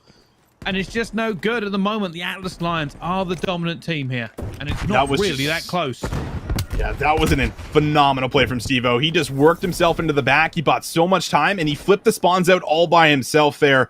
And that puts him really close to getting streaks here. This very well could just about lock up the game if you can bring home the utility. And look at how difficult it is for Elevate to even push out of their spawn. They have to worry about so many crossfires, and here's one. Devo on 6. Nasty just found 2 off screen. Steve-O up close and personal. That's going to put him on 7. The subs are too much right now as Steve-O is frying them across the map, and that is 9. He's so close to double digits. Well, but you're going to go down after aiming out with that burst pistol. Not going to work out. And Denza now has to jump for it. Is going to go down as well. There's a pre-fire from Harry. And that's 250 to 112. It started off close. And then ended very, very far away. Wow. I mean, this clip, it explains it all. Like, Steve-O just had an incredible moment these last 2 hills where he was not only finding kills, he was not only playing the objective, but he was making sure that he was locking down spawns for his team. And that is not easy to do with a submachine gun on checkmate. We have to stress that. And it's the fact that he's also winning long-range battles against Kriegs with the sub, too. I mean, that's just one of those games where you just went off and you made an individual play that played the difference in the win coming in there. And that's got a tough one for Elevate, because you hit on it there really well, Bryce, where you said, listen, like, this was a really close game going into the very first set or the second set of rotations, where it was maybe about 10 to 20 points separating the two, but that was just about 4 hills in a row, completely held strong there for the side of the Atlas Lions, and they got to be feeling great after that one. Yeah, 100%. You don't really expect that much of a difference here. And just look at the replays coming through, right? At this point, Elevate had 74 points. The Atlas Lions started off on about 40 in this clip we went through, but then it just complete reversal of fortune. At this stage of the game, we're only just finishing up a set of rotation. 105 points from Elevate. They only get 7 more this entire game. That's, I don't even know how you put the words together to describe what they did. It's just insane, man. And this play here, we see it in the back, right? Steve-O gets that first one, snaps for the second, and look at the spawns. They immediately flipped out after that, and that's what gave them control. And this entire play started from Steve-O, and then he holds the yellow crate.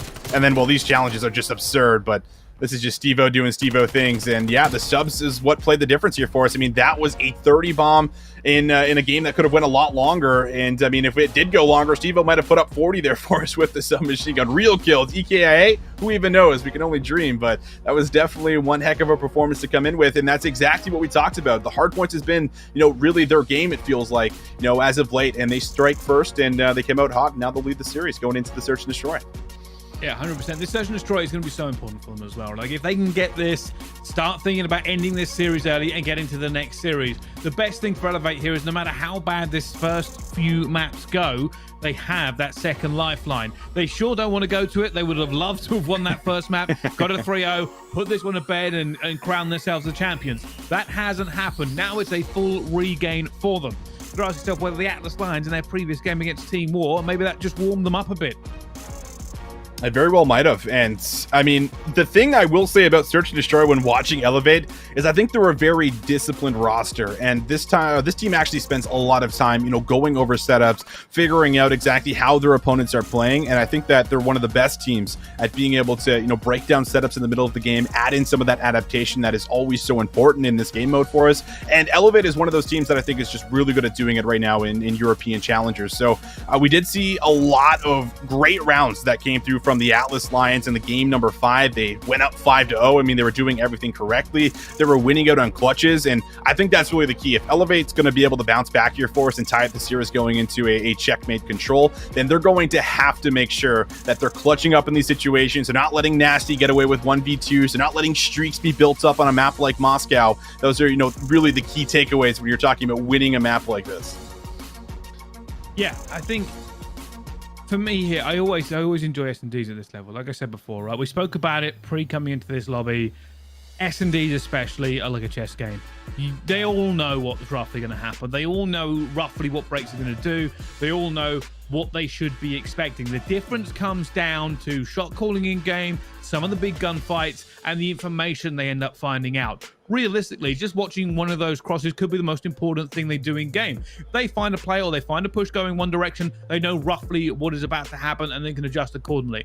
It's not just about reacting though, it's also being proactive and, like I said, making those right calls, trying to figure out exactly where the weakness is going to be in this S&D is crucial. Very much looking forward to seeing exactly how they pull the other team apart on this. Yeah, and you have to make sure that the subs are also not just completely frying you because, let's be honest here. I mean, from what we just saw from the Atlas Lions, it was the submachine gun show that was allowing them to come through with these entries. And not even just entries, but even beams across the map on checkmate. Like, there are a lot of situations where the Krig should be dominating it, but it was a lot of what we got out of Nasty and Steve-O there. We'll have to see what's going to change going into this one. Denza as well as Hixie, we're going to be looking at them, and it will be Elevate on offense to kick off this map too. Well, as we can see now, already a big push coming down street here, and this is what I talked about with information. I don't know if Steve-O saw anything there either. As you can see, he's not looking the other direction. He hasn't seen it. He hasn't called it. At the moment, they have no idea. They have slipped through. That is what is known as COD timing. Harry is going to make the play into the back and see if he can maybe just figure out what's going on. And, well, they're certainly going to know what's happening now. But Harry gets to this position right beforehand, so it is going to allow some of the teammates to slowly move over so they can play for this retake. But they're going to lose Harry for first blood. Yeah. Can they make this retake, though? Steve's going to try it. He's already got a hit marker coming through. He's going to find Denza in the back. He don't even know. He tries to go in. Steve gets one. Nasty gets one as well. It's a 2 versus 2. He's going to go straight for this one as well, Steve-O. His bid's going to fly around this corner any second now. He's going to see him as well. Takes him down. And that should be everything. Nasty has to make a 1 versus 2. They're going to figure out exactly where he's coming from the timing in a few seconds. Has heard one player. It's not going to be enough. He can't even get to the bomb. We man challenges. It doesn't matter. Goes down. And you've got to say, right, that round may come all down to a little bit of timing. Steve-O did not get the information on that cross. He really didn't. And, I mean, Harry almost still was able to get in position with just a little bit of, I think, a gut check where it's like, listen, nothing's happening over by A. I'm just going to come and check out the street side. But the problem was the bomb went down as soon as he got there. And, well, clearly everyone was in position, locked down those gunfights there. And it was also a nice play there from Bids to also challenge out, bring home that kill on the bomb to make sure no sneaky diffuses were coming on in. So Elevate, they'll find the first round, and it's Wee Man who actually comes out with 3 out of the 4 kills that really start this one off nicely. Well, let's see if we can go a little bit better at this time for the Atlas Lions. Realistically, Wee Man had his play that round here, but they are going for a big stack. They're all sitting out at the moment. And already Harry's going to go down. Wow. Back foot for the Atlas Lions. Nasty gets one back here as well. But this is the game of chess. Both teams have limited information on what is happening, but both are picking the rotate. Yeah, Elevate's got a great read on this. They're thinking that they're already here, but Steve-O in the back! Almost lines up all 3 of them. Bidge just barely gets the trade, and he's unable to slip in from behind. That was one heck of a round. Steve-O again going big, reading the rotation, and this is really the round right here. That's kind of crazy. Obviously, he's made a very bold call to just fly out the back of that bomb site. Trying to catch somebody on the rotation, and catch them he did. The Atlas Lions end that one with a bang. 4-1 for Wee Man as well. had a nice start, will be cut down, so you don't have to worry about streaks, and that is really just a breath of fresh air if you're the Atlas Lions, being able to respond the way you just did. But another offense for the side of Elevate. Steve-O going to take an aggressive chow. He gets a lot of info. He's going to try and hold his ground here. He's got a read on Denza. Going to throw the flash, but it doesn't connect and doesn't give him the hit marker. However, I think Steve-O realizes, certainly will now, that someone is here. And that's going to stop the push. It's going to have to be a rotation for Elevate now as they start eyeing up this A site.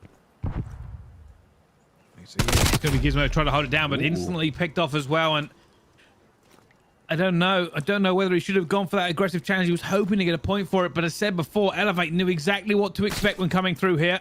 Hixie's going to get this bomb down. Here comes a retake. Look at the amount of players about to push through escalators. Hixie looking for it as well. Goes back from the bomb site. Harry and Steve-O going to come through as well. He takes down 2. And this is some fast and furious S&D rounds so far. Nasty. His position's going to be known. If you found that kill there, maybe there's a shot, but 3 players in 20 seconds in a setup like this, not going to be very doable. Elevate, they'll hold on to their man advantage. Make sure that there's no clutch ups here for Nasty.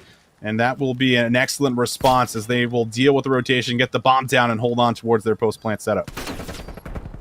Yeah, it's crazy how fast these rounds are actually unfolding. Both teams just making the calls and committing. And I still have no idea who's going to win. I'm not going to lie to you, Visions. It could realistically be either of them. It sure could. It very much could. And I mean, it comes down to, I think, how long We Men can keep this going for, because this is like 6 kills, 3 rounds in. Don't typically see performances like this. He's at least been getting 3 the first 2 rounds, 2 the last one. So it's been very strong performances here so far, and you have to constantly match that. Not easy to do, but through the middle of the map, it looks like the Atlas Lions want to try and break open. But now we'll just try and hold, and looks like it is playing for some of that information. Steve-O, the player, to certainly keep our eye on. He's been making a lot of the big plays so far for them. Huge reason why they won that round on their offense there. But he's going to start to make his move through the street side, and so does the rest of the team through the middle, and they find Wee Man for first blood. Oh, big kind of bait and switch there as well. However, Denzel's going to be up here.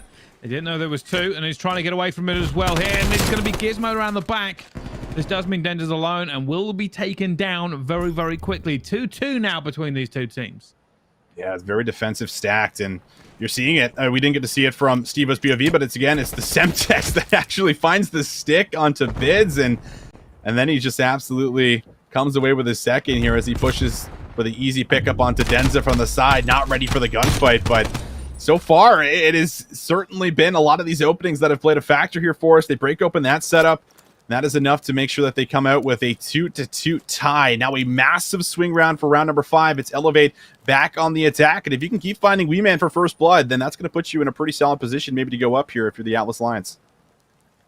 Yeah.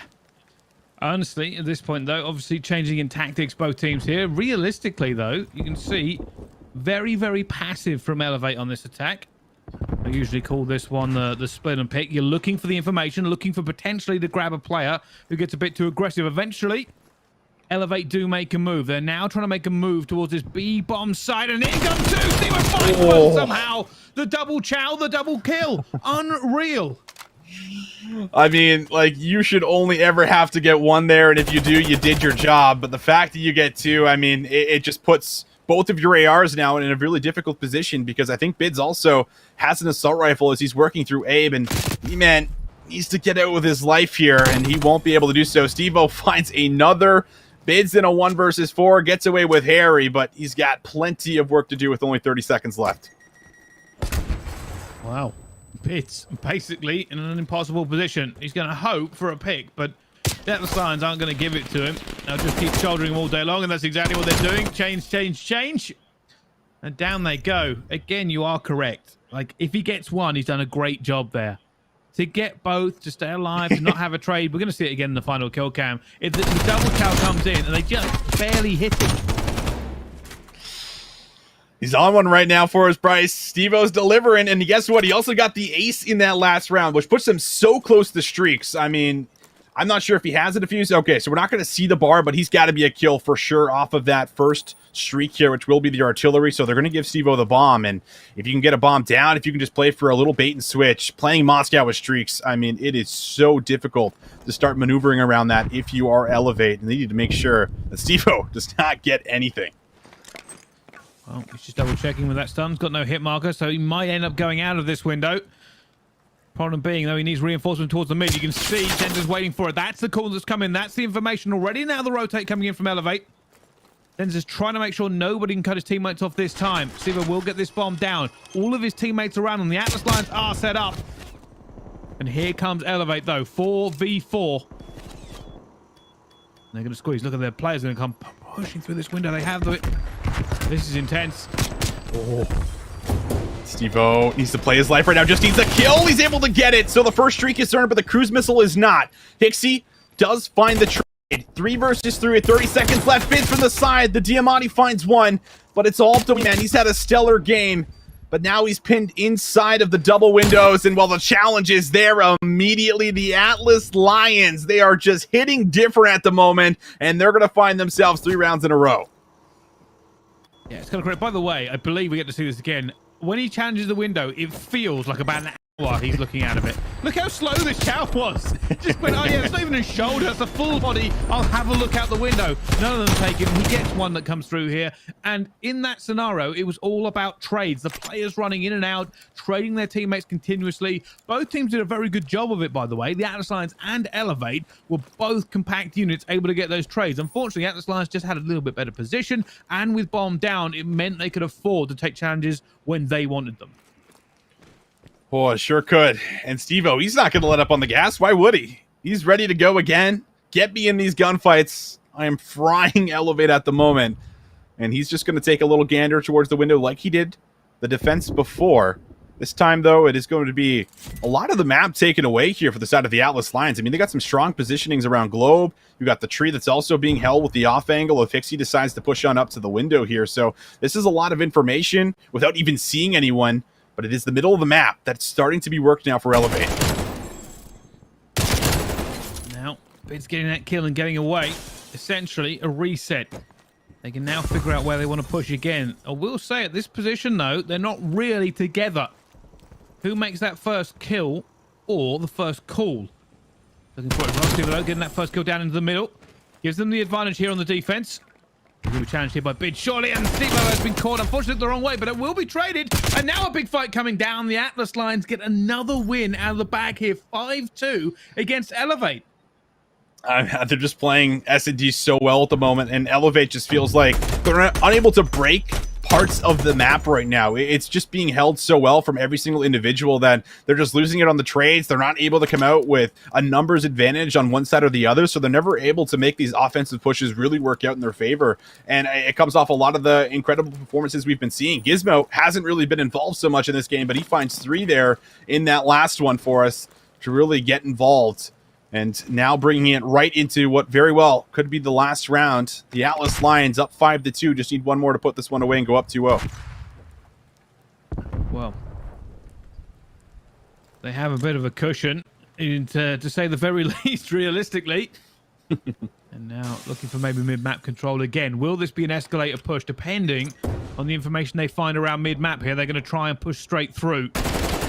Already, Nasty saying, hey, I've got this player down. Do we go through here or do we rotate back again? Might even be Steve-O's call as he looks forward. That's the first blood. Now they're going to rotate very, very quickly. They're convinced no one else should realistically be here. They're going to get straight in for it, but Hixie is already in there, and wow, somehow he loses somebody nasty. Gizmo coming through as well. Big trades coming through one more time. And that's all that you wrote. The Atlas Lions, off of that first blood, committed and somehow walked away with a win. Oh, the adaptation was just so well at the very last round. I mean, this entire push comes through And at that same time, we see Harry working through the other side, ready to play the pinch, ready for the flank, and he ends up coming out with the kill as well. So just everyone falters there defensively for the side of Elevate, and they were even playing really passively there for us, Bryce, where they're sitting back in their spawn, no longer watching mid from that cutout position. Like, they're quite literally sitting on P2, making sure that push is not coming to the middle of the map. You could just see, how scared the Atlas Lions made them play with all that aggression they brought out there in the rounds previous, and because of it, they find themselves a very nice search and destroy, taking, I think it was 5 rounds in a row. Yeah, it was kind of crazy how it spiraled out of control there realistically towards the end, but that very last round, Steve-O with the first blood, as soon as they got it, they were waiting for a call. They didn't know whether or not they should commit. They didn't have as much information around the A-bomb site. But with the first blood, Steve-O's obviously called it, or somebody on that team said, hey, we're committing. They ran through. I am surprised Hixie didn't get that kill, though. I thought that may have slowed them down. When he come through, he should have realistically caught... I was trying to figure out who he actually ended up catching there at the end. I think it may have been Harry that he ended up running into. But whoever it was, regardless, I thought Hixie had that kill. It seemed like he definitely did in the end, and it's just everyone teeing up in these gunfights. That's like, nasty. It just feels... Okay, yeah. So, I mean, it's just like so many that you just can't do. Like, you can't win up close. And then we see it there again, right? Bids is reading the push through from Harry, but Harry's just winning that individual battle. And even if your teammates are winning those gunfights on the site, like, then you have to worry about Harry pinching from behind. So there's just so many alternatives there. And the way that the Atlas Lions played that map was honestly just incredible. And that puts them 2-0 up. This is just the first best of 5. And they're really telling us that they want that second best of 5, don't they? Yeah, 100%. Obviously, their last game, I believe, ended in 3-2 as well. So they've certainly played each other a lot today. Could potentially be playing another 7 maps, depending on how it goes. I don't know if it will go that far. Right now, the Atlas Lions, all they want to do, win control, get on the second best of 5. Winning the first best of 5 means nothing if you do not win the second. So that's probably where they're going to try and get to. But it's still a very long road here. Elevate are not a team to be swept continuously under the rug. No, definitely not. I mean, this Elevate squad, I think, just has this ability to flick the switch, and that just comes to a lot of the talent that you have on this roster that has just, actually been pretty experienced now over the years, and they've been in these situations many, many times before, so I don't think by any means you can just count them out. They can certainly come back into this one, but it has to start with a checkmate, and I think when we look at what is going to be this control map for us, you have to be able to either step things up with your ARs here for the side of Elevate, or you have to match the pressure that Steve-O is putting out right now, because let's just, tell it how it is. Like, Steve-O is playing out of his mind. He was one of the main reasons that the Atlas Lions built up such an incredible lead in that first map, because of the way he was influencing spawns as well as playing his life in a lot of key situations. And we saw exactly the same thing kind of play out there for us in the Moscow Search and Destroy. It was Steve-O opening up with first bloods, finding these entries, allowing his teammates to move up the map with him. And if you're Elevate, I mean, you just have to match that submachine gun pressure, or if not, then we very well might see that second best of 5. Yeah, I'd love to take credit here and say, I called it before the game, but realistically, I did, but I didn't expect him to do this well. I was just highlighting him as someone who probably doesn't make the conversation as much because he is in a team with people like Nasty, Gizmo, and Harry. But you are correct. He has been playing lights out so far. And as we go back on a checkmate control, well, you can expect him to probably do the exact same thing here. He seems to be firmly in his groove, and if they are going to take this to a second best of 5 right here, right now, then he is the player that needs to keep up at that level. Well, ladies and gentlemen, we're going to see if they can continue to keep this going. The Atlas Lions, they've been unstoppable thus far, finding 2 pretty convincing wins, but Elevate, a team that can always bounce back here for us. Denza, Bids, Hixie, and Weeman, what do you got? It's time to shine. Well, we can see big first push coming in. Denza just touching B and probably going to dip over towards A as well. First blood coming through here, but both teams going to make sure they get their first trades here. Neither team realistically wants to go 4 down off the rip, and you can see already at Atlas Lions firing furiously in this, trying to get that first initial bit of control. Bid's nice little 2-0 start. Going to allow him to come right up on towards the zone here. That first tick might come in. No way did Bid snap onto Steve-O like that. We'll find him, but there wasn't enough teammates here for the side of Elevate to influence that tick. So still only going to be about halfway there, 30 seconds into this first round. You still got some decent positioning for Elevate, but it's about utilizing it and trying to find the entries. And there's Denza. He finds the first one. Oh, he turns onto Steve-O. Unbelievable gunfight. Denza says, hold that. I'll take down 4, and I'll bring home the first tick of progress. That's one of those hero plays you get to see in a highlight real time and time again. Unbelievable from him there to break that one wide open. Eventually will be retaken. And most importantly here, for Elevate, they must not go 4 down. You know the Atlas Lions are waiting for that second to pounce to see if they can lock them into that spawn. Something we see time and time again on Checkmate. Already, they're starting to try and put it in position. What an incredible play there, but it hasn't resulted in much for Elevate. They haven't been able to work back on the zone, and Steve-O now will get involved in a couple of kills. Good help from his teammate, but still will end up being him dropping. So now B looks to be the point of contact for Elevate, but they just don't have the angles covered. They haven't had enough space to clear out the top of the plane, the bottom of the wing. So Harry now has the complete left side of the map pretty much covered. He takes another peek, and Harry lines up 2 more. Harry finds 3 up top. Give him 4. Denza just about shuts him down, but holy, incredible plays to open this one up here for us, Bryce. But in the end, it looks like it should be a defensive round unless we see a miracle play for Elevate, and they do touch with 0.4. Oh, Hexy tried to make a play there by himself, but hero plays are just that. They don't happen very often. It's not something you can rely on. Pretty open and shut here. Realistically, though, some good opportunities for Elevate. They just couldn't get anything locked down when they wanted it. But it could be the story of Checkmate. You know, this map, it's kind of a weird one, realistically. Like, you just never want to go 4 down on the attack. It feels like you could be having the best game ever. Almost get it. You go 4 down and they're in your spawn, and it takes you like a minute to just try and weed them out. Yeah. For that reason, it can be incredibly frustrating as an attacking team. But now Elevate are on the defense. They get a chance to kind of flex their shoulders and see exactly how they try to make this 1-1. The Atlas Lions, though, they'll be sitting there thinking, hey, we make this 2-0, this could all be wrapped up. Very well could be. And it's the starting engagements on offense that play the difference. And there's one. That's a crucial AR player eliminated from this right lane here. And that's going to allow them to at least push up onto the zone. You can see player 7, Steve-O. He's already going to be in from behind, but won't be able to take out mids before falling. Harry, who started off quite nicely with a couple of long-range shots, will end up dropping here too. So it's back to square one for the side of the Atlas Lions, and this has been great recovery for Elevate to keep them pushed back. Yeah, this is exactly what the Atlas Lions didn't want to happen. They tried to get this locked in last time around. It is a horrible position to be on Checkmate Control. Locked back in spawn, having to fight through so many angles, so many corners, so much cover to actually get back out again. Steve-O's going to go for playing control here. Unfortunately, he's going to be caught by Weeman. Gizmo's going to try and get in as well. Hixie is more than equal to it. And again, the Atlas Lions, it's 1 step forward, 2 steps back.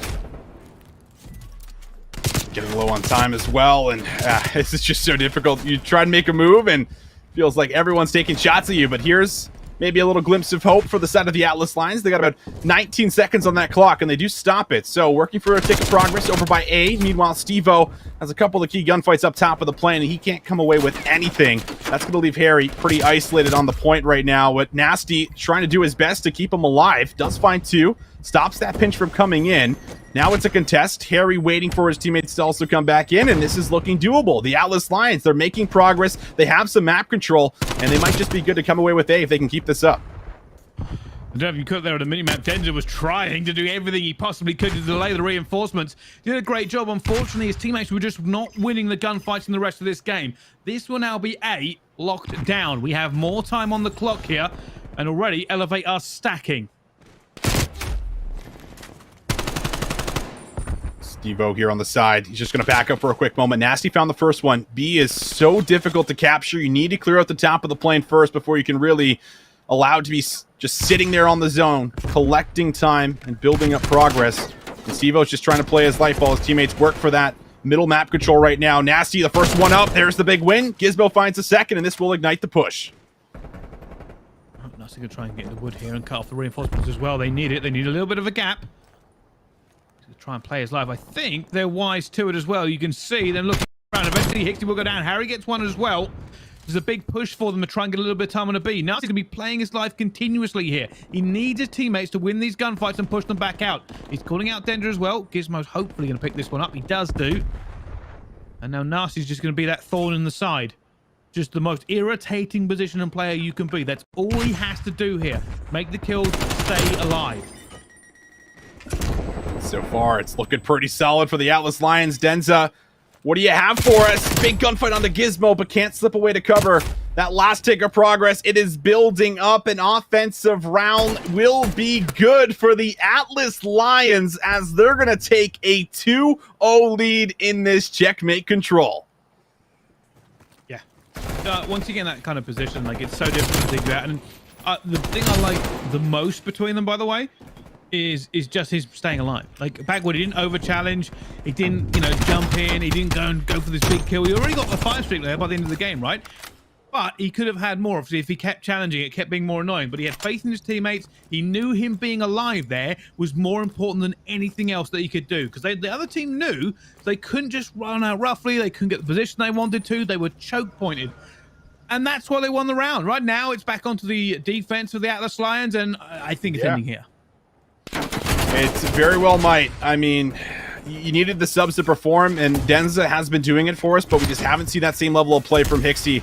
And these opening engagements, when they don't go your way on offense, it can be really tricky to play it. Denza wins a pretty difficult gunfight up close. Will he be able to find a second? No, just the tag with the nade. Sets it up for Hixie, who's actually swapped over to an AR and will not be able to find favor there on his initial engagement. So far, it is going to be the Atlas Lions already in the spawn of Elevate. And it's a 5-3 for Stevo as he's looking to build for some streaks too. Wow. I mean, Steve has been pretty good this entire series, not to lie. Nasty also been fantastic, and now they've got the punishing point. All back in there. Unfortunately, you know, you do see Steve coming back from Narnia, where he's just spawned, but Harry will be the annoying player this time around, staying alive, pushing that spawn all the way out towards blue.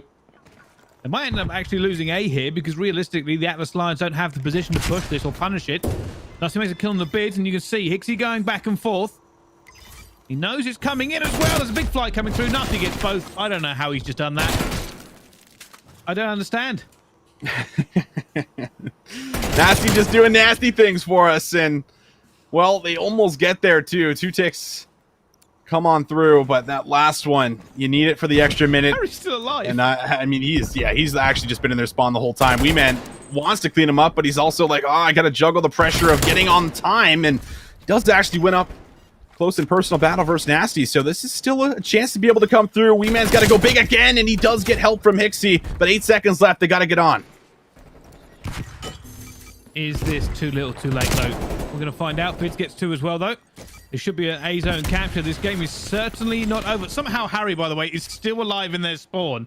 I'm fairly certain he's been there for about 3 minutes now, just wreaking havoc on them. And he's actually flipped it. He's pushed them to P2. They still know he's here. With that spawn coming in, Weeman knows somebody is sat at the back here as well. The problem being his teammates now need to make the kills to make that spawn manipulation worth it. Look at that. Harry, he's called it perfectly as well. This is frustrating for him. Eventually, we went to enough is enough. You've been in our thing for a long time. You need to get out.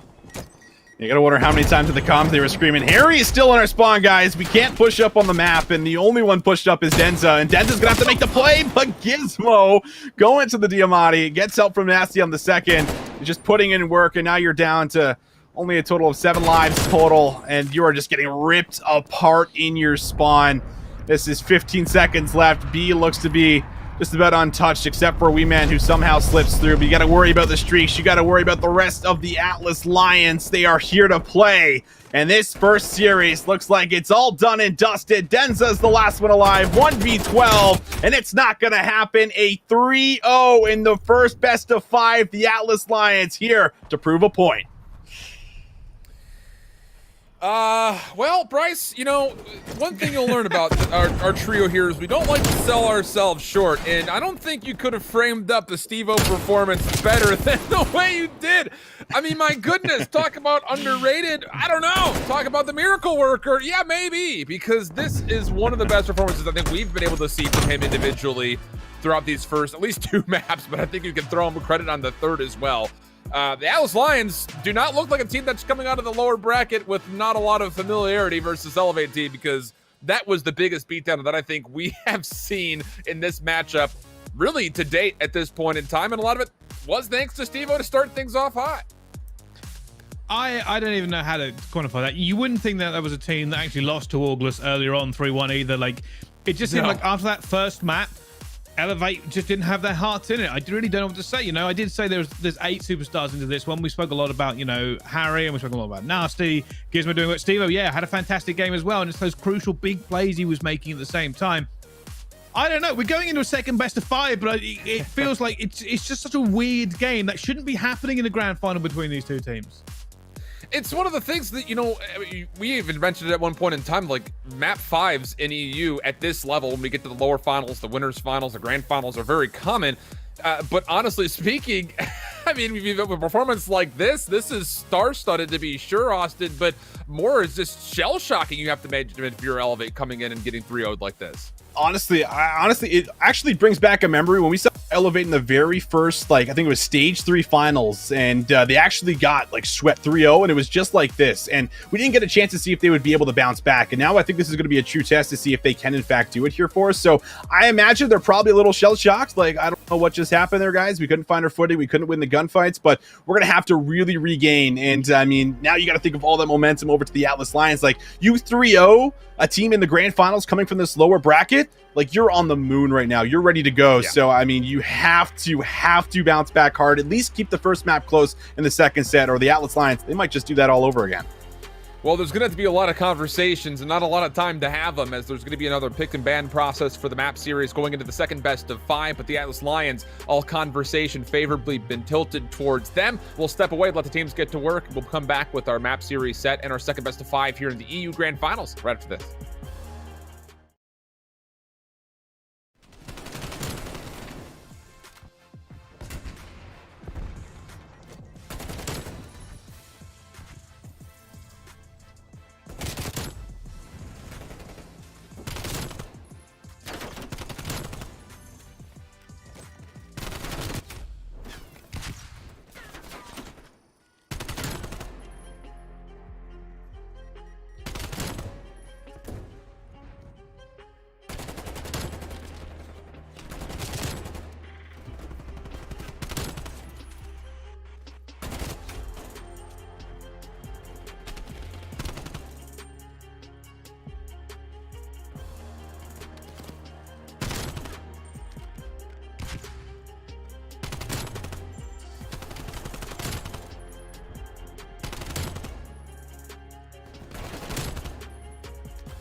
Welcome back there, friends. We've gotten through one best of 5, although it only took very fast 3 maps to get through that first best of 5 here in the EU Grand Finals. Elevate falling short in the opening 3 maps versus the Atlas Lions, who are looking now to supplant the team that just previously had beat them in the winners finals. My whole chip with Visions and Bryce. And boys, I mean, there's really not much else to say besides the fact that the S Lions just essentially sped run through the first 3 maps. And taking a look at what we're going to get here for the next best of 5, is this another map set that you have to feel like if you're Atlas Lions here, Bryce, that's going to be pretty darn good for them. The checkmate for both respawns and the raid search and destroy that looked fantastic on during the lower finals should bode pretty well for them, you would figure. Yeah, you would say so. Realistically, obviously, Elevate have decided to go through the gauntlet again and maybe try and reverse the fortune. Realistically, that first hardpoint checkmate, a little bit better control on some of those rotations. They might have a better time of it. Hopefully, when they get the control checkmate, they're a different team, because that was not pretty or nice last time around. The raid S&D, though, obviously, they've moved away from Moscow. Good choice for them, I think, realistically, because it was not pretty either side for them. They just basically run into a very good Atlas Lions team. I'm hoping that this 15 minutes has been a full re-game for them. We should have a very different game coming forward.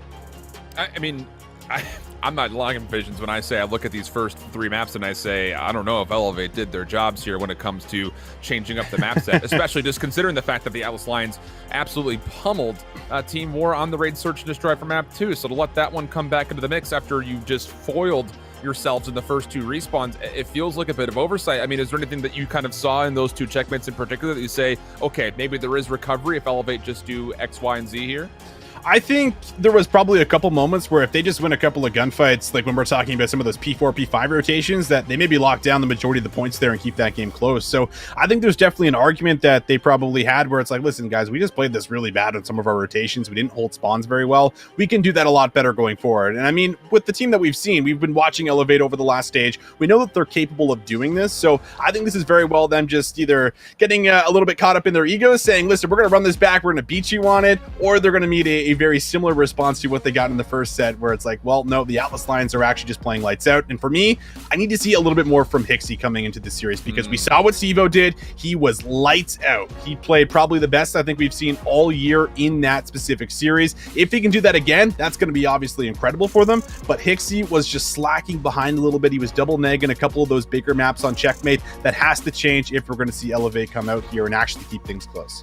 I mean, someone's got to slow down Steve-O. That's much I think we can really say for sure, especially considering that we are going back to a checkmate hardpoint that he went a 9 spree on. So, I mean, you have to be able to shut him down. And let's be honest, single-handedly, Steve-O was one of the reasons not only that they were able to kind of win rotations, but more importantly, win some of the most important spawns on the map overall. But getting outside of those first 3 maps, I will say this much. You know, Elevate looking at a Garrison hardpoint for map 4 should be pretty darn favorable for them. It's a map that they've really kind of had a lot of experience playing on through the elite stage, and one that we kind of attribute to them running 3 SMGs. And that's one of the things, you know, for this Elevate roster, when you've got someone like Vids who can kind of go back and forth to that AR and the SMG, you really do feel like the versatility that Elevate has built in is actually really, really strong. It's just a little surprising to see that Garrison, you know, was even allowed through in the first place. So I would say this much, Bryce, for me, I'm looking at that map 4. Get there if you're Elevate.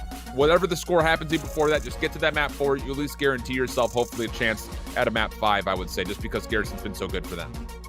Yeah, I mean, and that's the key point, right? Get to that map 4. Like, honestly, this hardpoint could just end everything.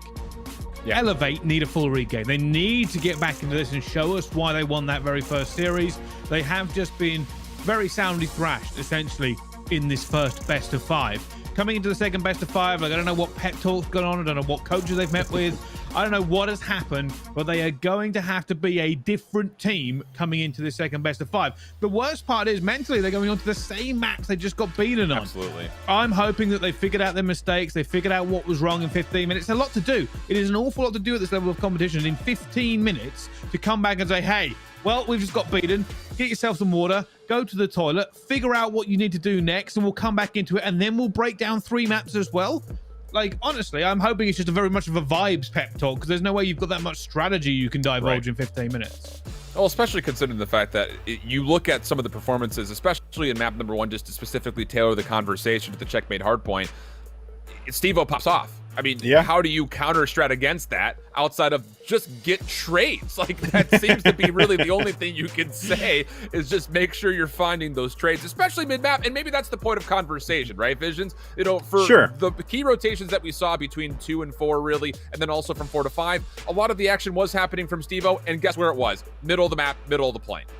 Yeah, it sure was. I mean, he was just in the right place at the right time. He knows like where his range is, and he started to test his range a little bit, you know, further as we got to the end of it, as he was beaming some players. But he knows what he needs to do at some of those right moments, and he was controlling the plane so well. He was making sure that Elevate were having a really difficult time either getting their subs into the plane or getting their ARs in position to shut down the subs. I think that was also, you know, something that you have to kind of talk about the squad with, you know, this Atlas Lions team, because they were doing a really good job controlling the lanes. Like Gizmo was there, Weeman was there. They were making very difficult gunfights happen constantly. So the AR's got to step up. Hixie's got to go big. You got to shut down Steve-O, trade Steve-O. Those are the keys we're kind of going through, and you have to make sure you do not get blown out again here on Checkmate.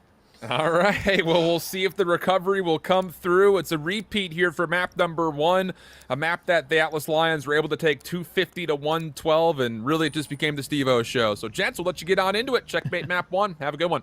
All right, let's find out if it is going to be the same old story, or did Elevate have something else left in the tank? In a moment, the usual fight into play. Both teams going to get a contest here. Bit of posturing for position before the trades fly in. I don't like this play from Steve-O.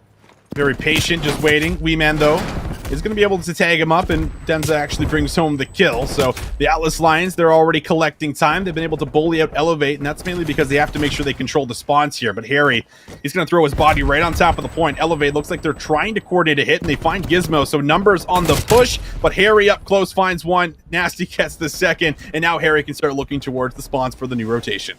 Yeah, you can already see Elevate. I've read this one. I know exactly what's about to come through, but Harry has been so deadly here. I am surprised he stopped shooting. He thought he had that kill, and he's going to be gutted for it as well, but that hasn't stopped the train coming through.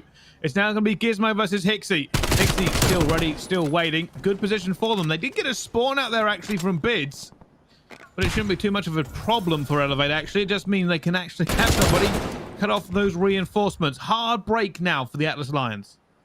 Hixie gets the push all the way up, and look at this. This is what we needed to see. 4 in a row for Hixie, getting himself started at the top of this hard point now, as Elevate are in control. They're looking to try and bring things back a little bit, as 30 points were collected on P1, and, well, they got a pretty nice spread at the moment. Nobody for the side of the Atlas Lions has been able to really get in position to influence the spawns and break into the hill, but they're going to start to ignite this push through the boxes side, so in through stacks they come. That's going to be up top, though. Hixie almost able to collect a 7th. That could have been some early streaks, but not the case. And now with 20 seconds left, Steve-O is going to give this one last good attempt, but it is all Elevate, and this was a lockdown hill to give them a lead.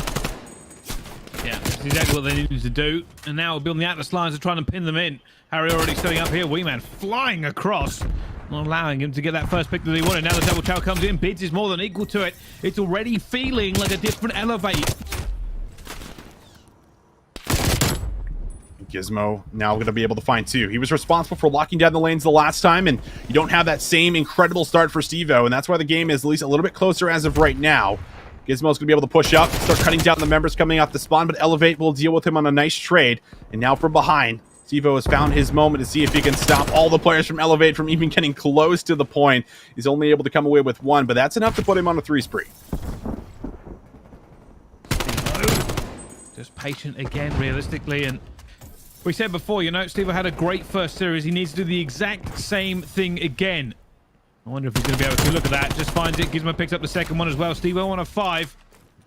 I wonder if he'll start trying to think about playing for streaks here. Obviously not as great as they could be on this map, but still worth having if you can get them. Sure is. And Steve-O, this is really where he started to do some of his damage, right? In this area, in and around this P4 hill. An Elevator going to have to try and flood him out. In the very back, Bids is in the sniper tower, and I don't think Harry sees him. So off-screen, that battle's going to take place, and there it is. Bids actually finds him. He's trying to flip the spawns out. Nasty is going to heavily tag him up, and Bids is down to about 30 HP, but he gets his teams the spawns. He stays alive, and that is good for the break. Denza gets the pinch, and what a play for Elevate to retake that point. unbelievable, realistically. They've just completely broken the back of the Atlas Lions, and now they're a mile away. It's not even about contesting this point now. It's about trying to get any sort of map control to just make sure Elevate haven't got the perfect setup for next. Hixie down low is going to start to play his life a little bit. We'll see if he can maybe come away with a couple of kills. These kills are going to hurt the Atlas Lions because they're going to spawn very deep by P2. You can see it on the minimap. They are nowhere close to this new hill that's about to spawn right behind Bids, and he's even thinking about one player potentially being back here, so they're going to play it safe. Meanwhile, Weeman, he's got the middle of the map pretty much unlocked, so he's getting all this information for free. Even though he doesn't find kills, this will be good info for Elevate. And now it's just about actually finding them, because they've actually lost a lot of teammates, and it's up to Bids to try and go big, but Sivo will find him, and now they can try and flood in the back. It's kind of crazy. Elevate made the safe play to go all the way back, and it may have cost them here. The Atlas Lions picked up so many kills, they flipped it around here, but realistically, Elevate's still in the driving seat in terms of points. Hixie trying to stay alive, trying to aim in every single direction. It's horrible sitting on those boxes, not knowing when the next gunfight's coming. It looks like it should be the Atlas Lions at this point to gain control of maybe the last 25 seconds. Elevate will start setting up in plane. Nasty on 5. This is what you wanted if you are the Lions. Work yourself back in the game, and the scrap time will just about get them there. It'll be a pretty much dead even game. You look at the new rotation, and Nasty now, he's actually just a kill off of earning that artillery, as they're going to have to try and deal with him. They know he's missing. He gets info on Weeman. Doesn't need to take that challenge, but the challenge comes to him, and Hixie, with a big shutdown, will eliminate the conversation about streaks potentially coming into play. So we go back to P1, Elevate, they have control, and they have the lead. Break coming in from that. Harris will try and make a move. He doesn't have the numbers here from his team. You can already see Stevo is actually trying to make a play for spawns as well. A lot going on here, but not a lot happening. You see Stevo eventually in that first one will be challenged again by that next player. Problem being is they are giving away a ton of time in plane off the back of Weeman. Weeman now has also worked himself on a streak. 5 in a row for him. Has a couple more players lined up on the stairs. Tough shots for Weeman. Says, hold that, no problem. I'll find a 7th. Artillery now will come into play. Just going to be a couple points short of earning the 2nd. And there's the cruise missile. I mean, Elevate. They've been all over P1, and it's been all Weeman inside of the point. He's just found himself on a killing spree with 9 in a row. And Elevate, they're going to back up to the P2 hill where they got a full 60 last time around. Yeah, you were a little bit worried for Elevate when they didn't get that last rotation, but they managed to smash it into the plane, completely set up, completely shut down the Atlas Lions, and now they have P2. Gizmo's going to try and make something work here as well. Does manage to find one. Now looking for Weeman. There'll be a hit marker coming. Doesn't matter. Gets him with a grenade as well. And now you can see them pushing through, trying to find this one. He's going to pre-aim as well. Hixie is more than equal to it. Harry is surrounded by bodies. I don't know if he's going to have enough. Stevo wins the back gunfight at the same time. I just don't know if he's going to be able to push this one out. Reinforcements eventually. Nasty will come in and clean it up. They do finally get some points here, Visions, but the big score is obviously 80 to the good for Elevate and Streaks.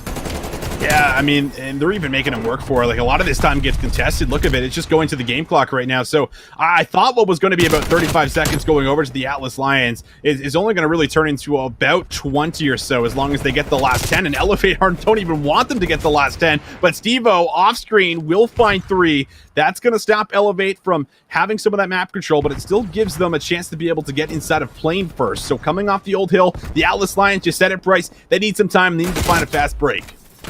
Yeah, that's scrap time. It's not going to mean an awful lot if they lose a lot of time onto this next one. Few kills already going down. Den's going to try and challenge Stevo, who is weak. Does get it as well. Basically a full reset. Nasty will clean him off the hill at the same time. Realistically, at this point, the Atlas Lions need to figure out how to break the back of Elevate, a team who are playing much, much better this time around. Den's going to try and put himself up top. Tough gunfight. Finds Harry there on the head glitch, and will end up dropping shortly after. Again, 20 seconds to play for here. The Atlas Lions, they really need to soak up this time, but they also have to put presence on the right side of the map for P4 and P5, and right now they do hold that. It's going to have to be Elevate that somehow find a breakthrough, and well, Weeman opening up with a couple of kills, certainly going to make that easier. Bids from the side, going to get more information as Stevo plays his life, and it's Gizmo who also lines up 3. The Semtex is good for 1, the Krig is good for 2, and it will be the Atlas Lions at the new hill first. The big thing here is they're going to want to try and hold this hill for as long as possible. The problem is committing right here could lose them spawns. Nasty's eventually going to take down Gizmo as well. Stevo trying to stay alive, but look how far out they are spawning. Elevate in the driving seat. Because the Atlas Lions have to come. They can't afford to rest back. They can't afford to really play it too slow. There's a lot of points on offer here. An elevator digging the trenches. Oh, Harry with a tough shot. Does entry in, but it's only for a moment. 5 speed for Denza. As he's inside of the point, he's just putting in the work right now. His teammates are slaying around him. Hixie starting to have a much better game now near the end of it as he finds himself on a couple. Bids lines up Denza, unfortunately will end his spree, but it's still Elevate in the time. Still Elevate looking to try and bring home the win. I think they might be a couple of points short from ending it here, but it's going to put them pretty darn close. I was going to say, Gizmo may have got his teammates to spawn up at the back here. Unfortunately, it's not going to happen, and now they have to run all the way through. 7 seconds to try and get into this point. I just don't think they can do it from here. Not looking like it's gonna happen. Harry would have to win so many gunfights, but they're gonna throw everything. Here comes V-Man on the streaks, and they are going to have to try and clear a couple players here for the side of the Atlas Lions. This game is still going on. They're gonna have control of the hill and control of spawns. V-Man gonna have to slowly work this in the back and see if he can flip it, and Nasty will be tagged up, and he finds the first one. Well, already 2 down. You got to say this could be all over. Harry and Gizmo have got to do the magic for it as well. Now trying to get more bodies on the point here. Harry with an absolute beamer coming through. Unbelievable play. Elevate. It's time to take playing control. They'll stack it. Nasty's going to already be in here. Has to make that gunfight. That was huge. Stevo now has to commit to it as well. They cannot afford to give away complete playing control. Oh, every single time Elevate has been so good on this hill, and Wee-Man finds the pinch. 2 players go down for the Atlas Lions, and now it's going to be Nasty. Just has to brute force his way through the front. It's not going to happen. One more gunfight inside the plane, and it goes the way of Denza. Elevate look to be good here. No one for a contest. They will find redemption in the second best of 5 on Checkmate Hardpoint as they close it out to 50-186. Yeah, you got to say, very different game coming out of there from Elevate. They knew which gunfights they wanted to take. Wee-Man obviously had the big position coming through, and I will say, had a fantastic game. The biggest problem there, I think, was playing control coming for the team of the Lions, and they had a great chance. You know? They were doing it in the very first time we watched them play this map. Second time around, they struggled. Essentially, you got to ask the wiseness here of Stevo. He kept trying to push for those P2 spawns. Works a lot of the time. Problem being, he was the solo man. He loses it twice, I think he tries to make that play. Unfortunately, the rest of his team couldn't even touch a toe into plane, meaning they gave away 60 points and didn't get the rotation. And it was after the Atlas Lions started with a 30-point lead too, and I mean there was a big gunfight that happened in the back that Hixie won that he shouldn't have, because I think it was Harry who, you know, gave up shooting just a little bit earlier than he should have, and because of that really allowed that full 60 to come through there for Elevate in the back. And on top of that, they were able to start chaining it together, which was something we were, you know, seriously missing the first time around, was actually chaining some of the hills, coming out with a very strong lead, and that started to change up just drastically here for us. And also Hixie, I don't think he ended positive, but he got a lot more involved this time around. He was finding a couple of these entry kills that kind of played that factor in being able to break and being able to hold, and that was again what was really missing the last time around we saw the map. Yeah, I mean, Wee-Man was just outrageous in this play. Look at this, just goes and challenges, continues to just lock down the pressure, lock everything down. And these are some big gunfights as well. You know, that's Nasty being taken out of wood here when they needed it to hold. So much pressure come onto the Atlas Lions from the hands of this AR.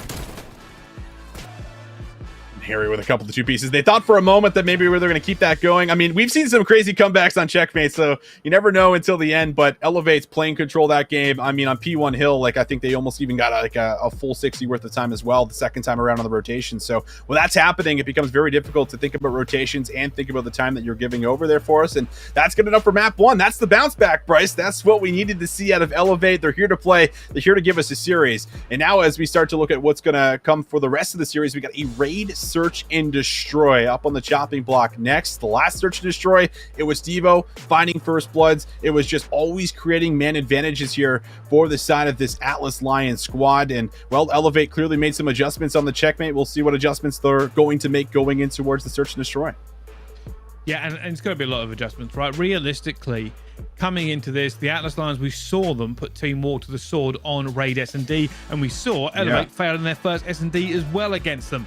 So you would say the Atlas Lions are looking pretty good at this point. Problem being, of course, is that Elevate have just taken that map 1 where it was reversed last time. I don't know what pep talk they gave at that halftime, but much, much better from Elevate coming into it. And here's the thing, right? I've already spoken about it. I've said, these two teams very well versed versus each other. They know what to expect. They know the weaknesses and strengths of it. Obviously, the Moscow call has been said, let's not play that again. It just didn't work for us this time around. Maybe it had worked in the past, but they picked Raid this time. And you would say, considering we're playing a different map and a different Elevate team, maybe it actually is in their favor. Yeah, I mean, this is a map that I think they've been playing for quite a long time. I think they were just 2-2 during the elite stage there for us, the last one that just passed. So they found at least a little bit of success on it, but have also lost on it. I think really the main part of the map coming in was probably, like you said, just to get Moscow out of the way and just play on something that's a little bit fresh there for them, because it did feel like they were getting worked a little bit, and they started to play really passive, which is something that I don't think we're really used to seeing from this Elevate roster. They're really used to taking away a lot of the map for us and almost forcing their opponents to make some of these tougher decisions where it was more or less put on them. So that'll be interesting. And I think the other factor is that the fact that Elevate did go up 2-1 at the start of that search and destroy, and then it was just the running spree of 5 rounds in a row for the Atlas Lions. So once they figured out some of the positions and some of the setups there for Elevate, they did a really good job breaking it down round after round and being able to constantly build that up here for them. I think that's the other thing that Elevate have to look at, is making sure that they're just not getting rounds stacked on top of them and they're just not losing control of the game. Yeah, again, right, especially with Raid, it's a little bit different. So I feel like it's sometimes a little bit more open than Moscow. It's about information again, right?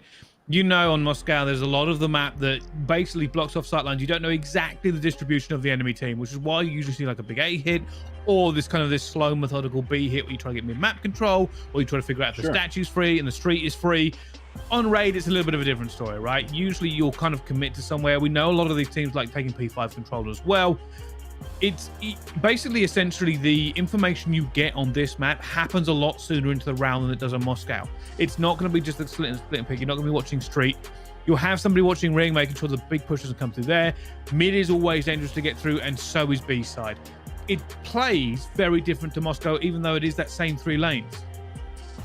It very much does. And I thought the key thing, which was really interesting to see there for the side of the Atlas Lions, when we did watch them play Raid, they were actually really big on giving up the middle of the map on defense, which isn't something that we typically see from a lot of teams. And they were actually playing off the side lanes, going for really fast pool hits to see if they could pinch up the middle of the map here and just create chaos, especially in the early rounds. When you start to do that, that thought then goes into your opponents about, okay, they're really contesting the side lanes heavily. So now we're maybe going to dedicate a player to actually watching over these line sites here, watching over to make sure there's no pinches coming through open stairs, no pinches coming through dividers. We'll see if that does end up being the case here for us. But ladies and gentlemen, looks like we are now loading into our map number 2. This is, of course, the bracket reset, the second best of 5.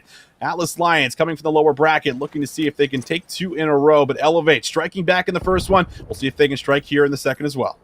Oh, already big control into ring straight away. The Atlas Lions are going to try and squeeze this one, but already bent. Doesn't manage to get away. Gizmo, that's a huge kill from him already. They don't know where the pressure is coming in. Elevate are trying to figure out where this next player is. Palm's going to go down so quick, and Gizmo, he does find himself a kill, and he's got Steve-O right there with him too, so they might be able to make the play. The collapse is looking solid, but Weeman does find back one, almost gets the second, and that would have been the play, but Harry and Gizmo, they're going to lock things up. They'll play for the retake, and the defuse will come through. I've got to say, that first kill by Gizmo was unbelievable. You saw Beards hit the slide behind the bomb, tried to get over. If he'd got over, it would have been a very different story. His teammates could have reacted. They could have covered him. Gizmo would have been challenged from a few different directions, and the pressure would have been off. But no, this is an outrageous play from Gizmo. Gets in the top part, makes it hit his own. Got 3 kills from this position as well. And Weeman may have been in a position to do something. Would have got pinched eventually, but flies out, challenges him, and Gizmo hasn't missed this round. That's at the back end of a first blood there for Elevate, and still playing for a successful retake. Just goes to show just how fast the Atlas Lions, move once they get information. And Gizmo is already in the back of your spawn at Art when you're worried about playing for a post plant. Makes it difficult, but nonetheless, we go into round number 2. See if the Atlas Lions can respond on the attack now, as it looks like they want to do a very similar strategy. They're going to come right over to A. A lot of those trophy systems have not been built up as of just yet, so you can get use out of the tacticals and nades, and a flurry of them get thrown out. But in the back here, I mean, Denza has essentially done the exact same thing Gizmo did. He's in the back of Art, and Hixie right there with them will find Harry for first blood. Yeah, pretty much the reverse of last game. Difference being, though, Elevate have more numbers. That bomb will go down, and it looks like they're actually going for a massive hit through kitchen here. Steve will find one, but it's difficult to actually trade two in this position. Here's the problem. Here comes the big push. Finds one. The second one comes through. Somehow Steve still alive. Backpedaling furiously. Team kill comes in. Steve gets another. Somehow a stacked push has walked against them here. It will now be Bids versus Nasty in a 1v1. Bids, can he do it? This would be a massive 1v2. Just has to get through Nasty, but Nasty in the window knows what he has to do, holds on to his position, and there will be no 1v2 for Bids, but I imagine that play of the game's got to be Steve-O. And it's not, actually, but I think it was a team kill that must have come through here for the side of Elevate because they had the numbers. They just did not trade Steve-O, and that's when I think the team kill must have come in there. As soon as Bids comes around this corner, he gets the trade, but too little, too late. Nasty just has the angle waiting for him. Well, Atlas Lions looking pretty good on Raid again, and we said, you know, Moscow didn't work for them. Elevate have tried Raid, and at the moment, it's the same old story.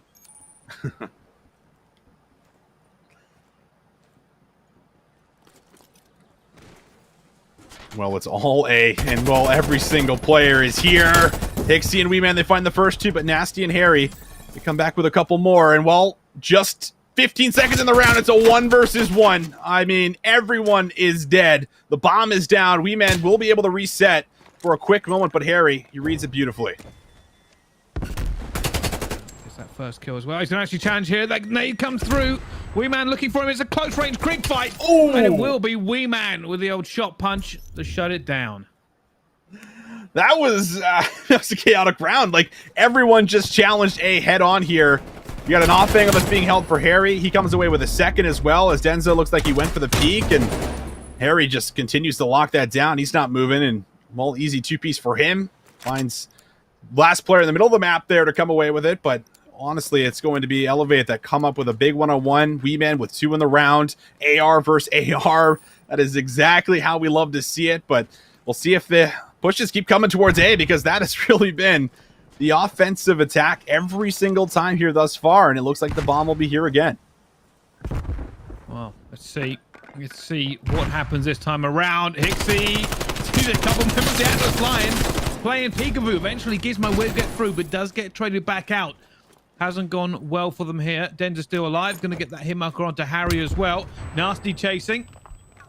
And the Atlas Lions are a little bit lost here around Laundry. They're not entirely certain they should go back into the ring, but at the moment, Nasty going to try and get this bomb down and then defend it from there.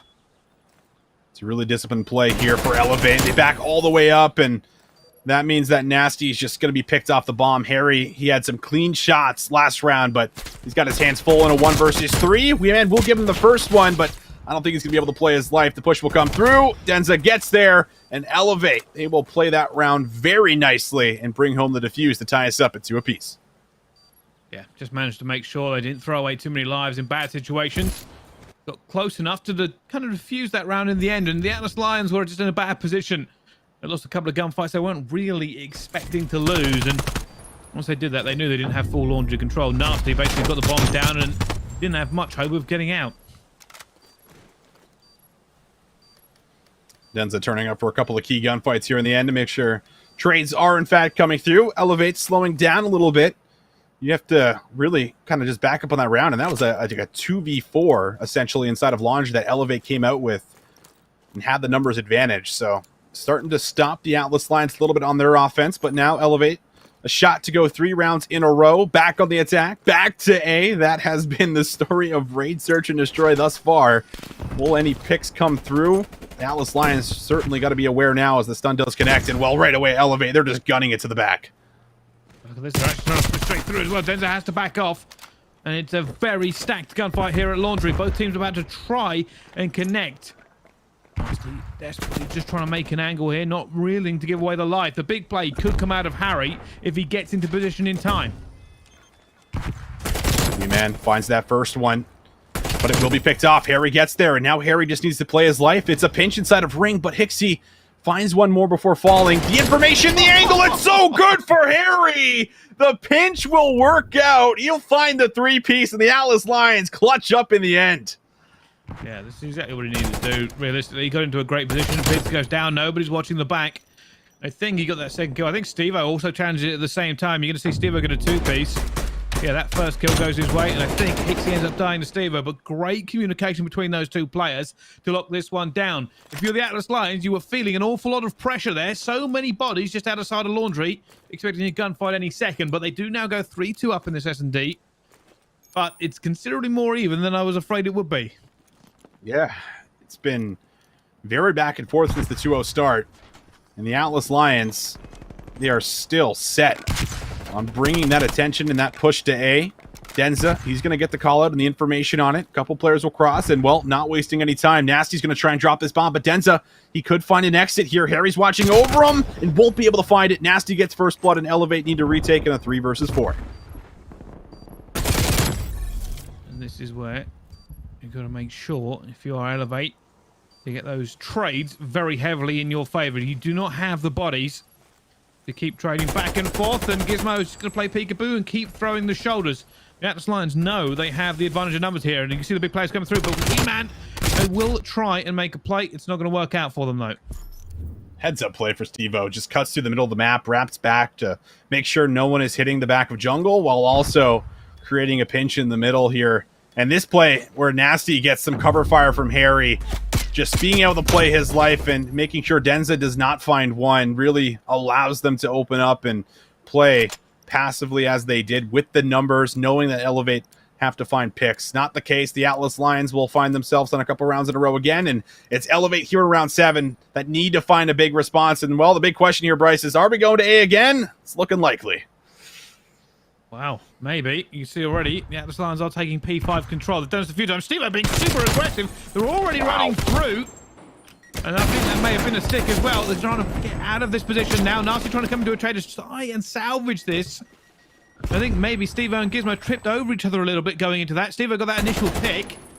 Hasn't really worked out for them, though. Nasty now going to have to try and hold this off. They're going to be looking for information. They know they're outnumbered. Hixie and Harry. Harry might see something here. I don't know if he's going to see what he wants, but... oh, he's going to be seeing it as well. Hixie has called it perfectly, but Harry says thank you very much.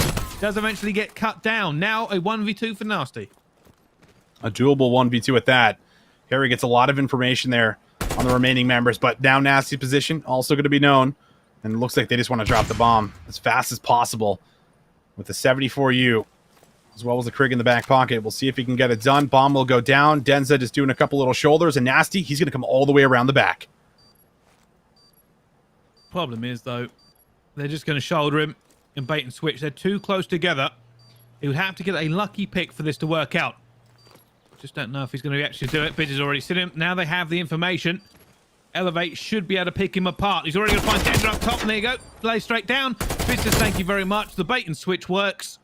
And it's a shutdown. Elevate, get that round onto the board. And that's the problem. He needed that first kill to try and even the odds up. That was an aggressive round out of the Lions as well, where they just, like, rushed down mid, sent 2 players flying on in. They were able to come away with the kill, but Elevate with the setup that was essentially prepared for it, are ready and waiting, and that's what gives them the chance to move back over to A with all the numbers there in the 3 versus 2, eventually coming out with a round. So, Lions have been in control of this map number 2 this entire time. Are they going to be able to close it out? Elevate here on the defense, pretty much conceding A entirely. No one in the back of Laundry. The control is here. The Atlas Lions have been loving to drop the bomb, and it looks like Nasty's going to try and do it again. That's a big drop, first of all, and it looks like the same strategy again. Elevate tried this last time around. They stripped over each other. Didn't go well for him. Much better this time around. Unbelievable connection. Now Harry in a 1 versus 4. Nowhere to go. And they're just going to throw shoulders at him. However, gets bits. Sees Hixie as well, and he has no idea where the rest of these players are, apart from the fact they're running at it. Desperately trying to get away. Does get a shot punch. Somehow Harry's got 2. Not going to be enough, though. They get enough bodies in there for the trades. Elevate with a fantastic retake on this site. Harry's alive. Anything can happen, and they just barely get the trade, but certainly made it closer than it should have been. And Elevate, they do come away with a couple more rounds here. So it has been the Atlas Lions going up by 2, Elevate responding with 2. And this retake was just so much better. First off, no team kills came in this time around, so that is obviously a much better job. But on top of it, you could just see everyone challenging at the exact same time, just in case there were a kill to come in for the Atlas Lions. The response in the trade would have been there for Elevate, and they find themselves a very clean round here to tie us up at 4-4. So a massive swing round now. Round number 9. The action has pretty much always been going to A for us, but the bomb, last couple rounds for Elevate, has been hanging out in the middle of the map, just waiting to see if there's options. Well, Denza on this 5 streak has been the man in charge of this Elevate comeback. Already that's a big pick. Steve-O is gone down in kitchen. Full P5 control now for Elevate. They get to dictate where they want to go here. Is it going to be a stair dive towards B? We haven't seen an awful lot of play around it, actually. Harry has to check it regardless. Man fighting nasty here close as well. Sees Gizmo's going to challenge it. He's feeling himself. He's got teammates with him as well. And now a 1 versus 3. Harry finds himself having the clutch again. They're probably expecting Harry to be on the flank here, but with the way they're planning, it feels like they've read his position, and they do. Harry has to win a couple of these initial battles, and this is where you talk about the fact you need someone to over-peek, over-chow, and Harry, he doesn't even want to give over any additional score. He's just going to jump off the map, and Elevate now have combined for 3 rounds in a row, and it comes off of this mid-challenge that catches Steve-O off guard. Yeah. Once Steve-O went down, they just took full P5 control. They were pretty happy with it as well, you could tell. And now you got to ask yourself, Atlas Lions have lost the last 3 rounds in a row. And we'll have an opportunity to attack here. Wouldn't surprise me to see something crazy out of them, like a B push. Denza has a streak too. We just saw he has an artillery, and that's going to make things a whole lot harder for the Atlas Lions if it is, in fact, a B hit. But I mean, we're talking about raid. The bomb goes down at either site, and that streak is going to be very useful for you. Steve-O looks like he's just trying to draw some attention over on A, make some noise, try and slide a little bit. Now looks to regroup with his team. The bomb does come back to Zig for a quick moment, and they're just looking to chip away at a little bit of the clock here. Just try and make Elevate constantly guessing. And with some slides coming in from Steve-O, you can see player 3 bouncing back from mid and back and forth here. It's going to leave Weeman all alone as we're getting down to about 45 seconds left, and a play has to be made, and looks like it might just be B. And it's the problem with B, though. You now have to throw yourself into this one as well. They're trying to get the stair control. They have it. Problem is, Weeman will now be the biggest issue for them. Can they break through? Can they find the gap they need here? The Atlas Lions on the attack are 1 round away, and funny enough, they've actually flipped the switch. Nasty is planted at A. He's managed to pull players out of position. And the streak you don't have anymore, so Elevate gonna have to retake this. Denza also being 1 off the cruise missile. You want to get him that just in case it goes round 11, but everything about to unravel here in the next 30 seconds. Nasty in the middle of the map. Big 1-on-1 versus Weeman. Can't find it. Weeman takes him down, and now it's Denza just going to defuse it. Just sitting on the bomb. No one checks, and Elevate are going to take it. No one checked the bomb, and now Elevate lead the series 2-0. Well, I mean, it was a bold play from the Atlas Lions.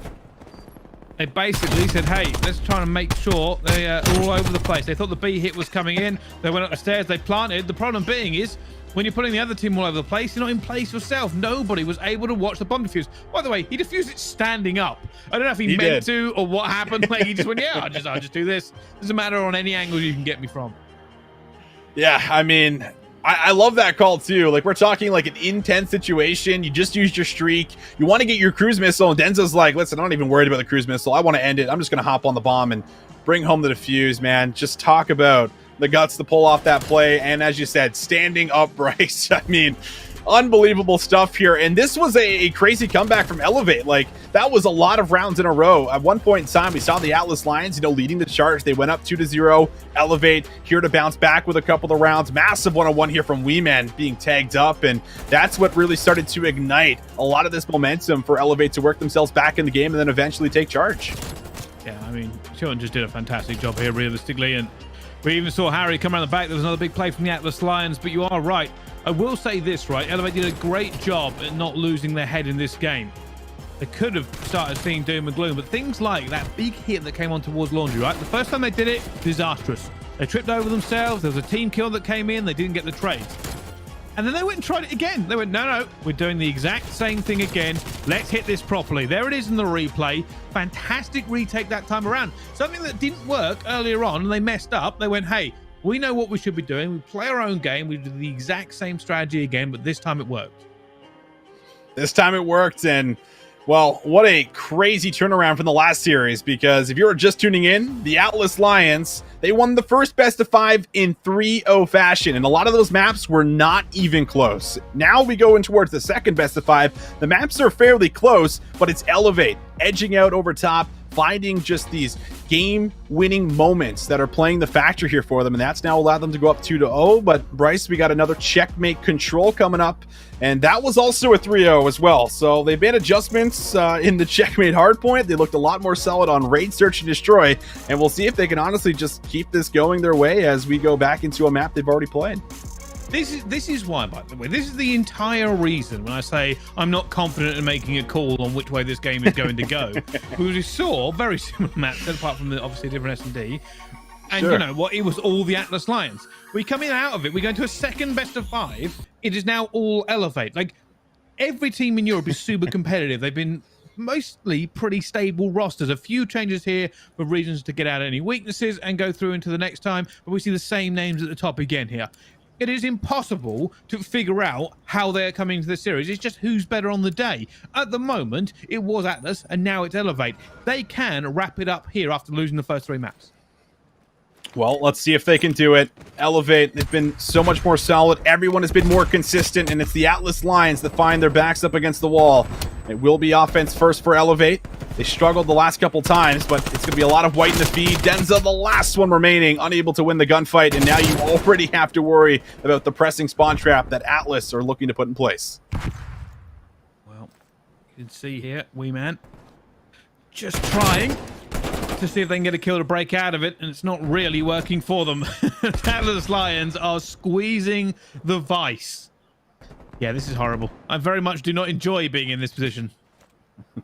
It's the worst. I mean, you got to bait and switch that first guy out, and it's Wee Man in this situation. You're hoping for a trade, and Denza does get it, but Denza tries to cut, and guess what? There's someone else just waiting. Nasty almost lined up the second, but he makes him pretty weak. An easy cleanup for Gizmo.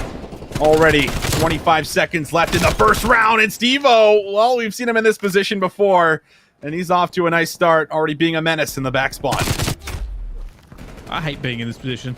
When I'm on this in league play, it just feels wrong. I don't even like watching it. I know how difficult and how frustrating it is to be on the attack here and just not be able to do anything. You think, oh yeah, we made 2 kills. Well, unfortunately, the next 2 people are in that corner and sitting on that chest-high cover. You just can't escape. You just cannot get the bodies out into mid-map to try and get any sort of map control back from them. And that's the Atlas Lions wrapping that first round up super, super fast. I mean, that was clean. There's no other way to say it. Very clean round. They lose the first engagements on the initial break attempt, and when you're coming out of spawn on the offensive side, you gotta try and at least go even on the initial engagements so that you can keep some players on the map and allow your teammates coming off the respawn to move back out there freely, because as you mentioned, you go 4 down and it becomes hide and seek. Try and find the players, see where they're shooting, go chase them down, look in the corners, because it is so difficult to get across. So Elevate, they will lose their first round, but now they'll have their very first shot on the defense. And you know what? Elevate will probably be wanting to get revenge here as well, and especially Hixie, who's starting off 0-7 in this game. Oh, wow. That's not a strategy you really want to see in Control go through, so hopefully he can redeem himself, and they're going to need him to as well. Come straight through here, probably find this one player. No, get stolen as well. Somebody find Hixie a kill. He's now going for his own flank around. There's 2 players looking at him now, and he's going to find them both. There it is. That's exactly what he needs. Straight into P2 as well. Making sure that spawn is well manipulated. Nobody actually here at the moment, but he had to make sure. Pulling out Steve-O in here as well. Now he'll just play his life around Tube. Steve-O up top. And he's just waiting. Patience here of a saint. Calling out every single move he can to his teammates. And Hixie might be able to come away with a couple more here. There's the first one with the hip fire. Knows where the second is. Up close, but can't win the battle against Nasty. The shot punch is too good. Will hold strong, but makes it pretty easy cleanup for Denza, as they have made some progress on A. That first tick has come through, but since then, the Atlas Lions have basically fell into the same trap that we typically see, battling out of your spawn, trying to win some gunfights, and if you can't find 3 down, 2 down, then it makes it very difficult. But Steve-O, he's found the opening. He just pushes right through, and now we'll see if he can actually play for some spawn traps of his own. Yeah, they're going to try and get this A and then convert it over. At the moment, Atlas Lions doing a great job of refusing to sit back and take it. And then another big fight coming through. I thought Peter was going to go down as well. They don't particularly need him, but they have to be careful. at the moment, the Atlas Lions are sitting pretty. They have got somebody all the way back here. Steve-O is just so deadly. He's just constantly hitting flanks.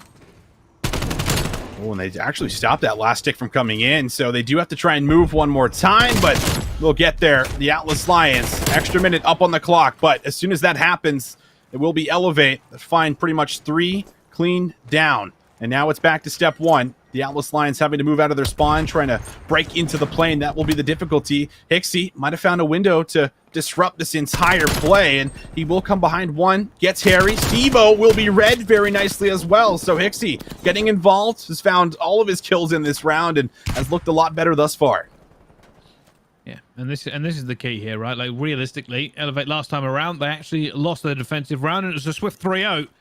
This time they're in a much better position. The Atlas Lions do not have the lives to keep throwing away, and that has slowed them down significantly. It is Steve-O to break out again, though, and he'll be trying to get in a position of power where he can allow himself not only to get a few kills, but disrupt all of Elevate. Oh, Hixie is still alive here. I mean, they got to deal with Hixie before they can get to the B zone, and they just have not been able to clear him out. He's just created so much presence, and that has allowed the Lions to not really get positioned to get on B. And now this is really the last attempt. They only got 4 total lives remaining, and Gizmo finds 1, but Nasty just needs to throw his body on the point for a very quick moment. He will spot Wee Man, but this is also time just ticking away. It's going to be 7-3. They're going to stop the clock, and there's still a chance. Yeah, somehow they're trying to actually make this one work with a triple stack. They've managed to get some bodies on here as well. Dender's going to try and hit this one now. He's taken a few shots. He's trying to disrupt. Already 2 players have gone down. It's only Steve-O alive. He will eventually go down as well.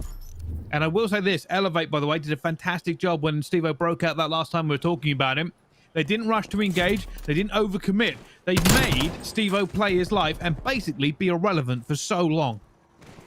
Very well done, and you needed that one if you're Elevate. You can't lose an offense and go 2-0 down heading in towards round number 3 where you're then back on the attack. So very nicely done here. A good attempt at the end to try and stack it, but not going to happen. However, that is a zone that has gone over, and if this ends up going to a round 5, as a lot of checkmate controls do, remember it is the amount of ticks that you're bringing on in that's going to play the factor here for us. So it's going to have to be Elevate trying to respond here with at least the zone to even it up a little bit. We'll see if that does play on out. Wee Man, first player we're going to be going on board with into round number 3, looking for some of these early engagements. That has been the problem for Elevate, and this time it's going to be a little bit better for the first one, and Hixie able to push all the way through for the second. Yeah, staying alive in this position now. Eventually it will go down, and actually backing off here a bit, Denzer, because he knows somebody's going to spawn. Finds Nasty well, will call that player out. They are in danger of being caught again in the same trap. Weeman, though, 2 kills going down. This is their opportunity. They have to find Steve-O. They know where he is. They need to make this next wave of kills to break out. There's 1, there's 2. Now they can start taking map control back. Dixie leading the charge. She's basically done a wrap right around the entire point here at A. Still on 2. Will he be able to come back in and find some more? He's just going to throw his body on it. That first tick has now been secured. A much better start, and they win out in the middle of the plane. Bids and Denza, they have a lot of map control right now, as well as Wee Man, who's trying to see if he can do anything. So this is looking good for as far as the stack, and I don't think anyone's going to get here in time. Just need a couple more seconds. Might be a chance to get one body on here, and well, there it is. Nasty and Harry, they open it up for 3. Unbelievable recovery. Harry just found, I think, all 4 players coming in for it. That was one heck of a play to keep it alive. They don't get the zone, and now it's Elevate that need to make a desperation play to get that last tick on A. And this is the same old story. Defense so strong, able to pin the other team in. Elevate will do one last roll of the dice. They've managed to get a few kills through as well. It will be Steve-O who could play the thorn in their side. Eventually gets taken down, though. Elevate will now dive into A, trying to get this extra time onto the board. 2 players here as well. Hixie and Harry going at it. Now sliding through, but Nasty is equal. Still got bodies here. Still should have this. The Atlas Lions will probably give this up and make sure they lock down B. All right, life's dead even at 14 apiece. We will see a lot of white come into the feed, but Bids answers back with 2. That is going to help getting on top of B, and Hixie's the only one pushed up. He needs to find some kills, and he gets Harry. One of the ARs are now down, and he picks up a crate for himself, but just needs to play his life. Wait for your teammates to get back here, and they're going to start working for B. That's the clock stopped, and that first tick is just about there. And this This is looking good. Elevate. They do have an opportunity for this, and they can win this attack as well. That Spotty's down. They now can get some time onto it again. It's Wee Man who comes through. And look at this. That's it. That's the clock stopped. And the Atlas Lions are going to be a little bit worried here. They do not have the lives to throw away. They do not have the opportunity to just keep playing coy either. Gizmo looking for this. Oh, yeah, that's a little bit of a misthrow.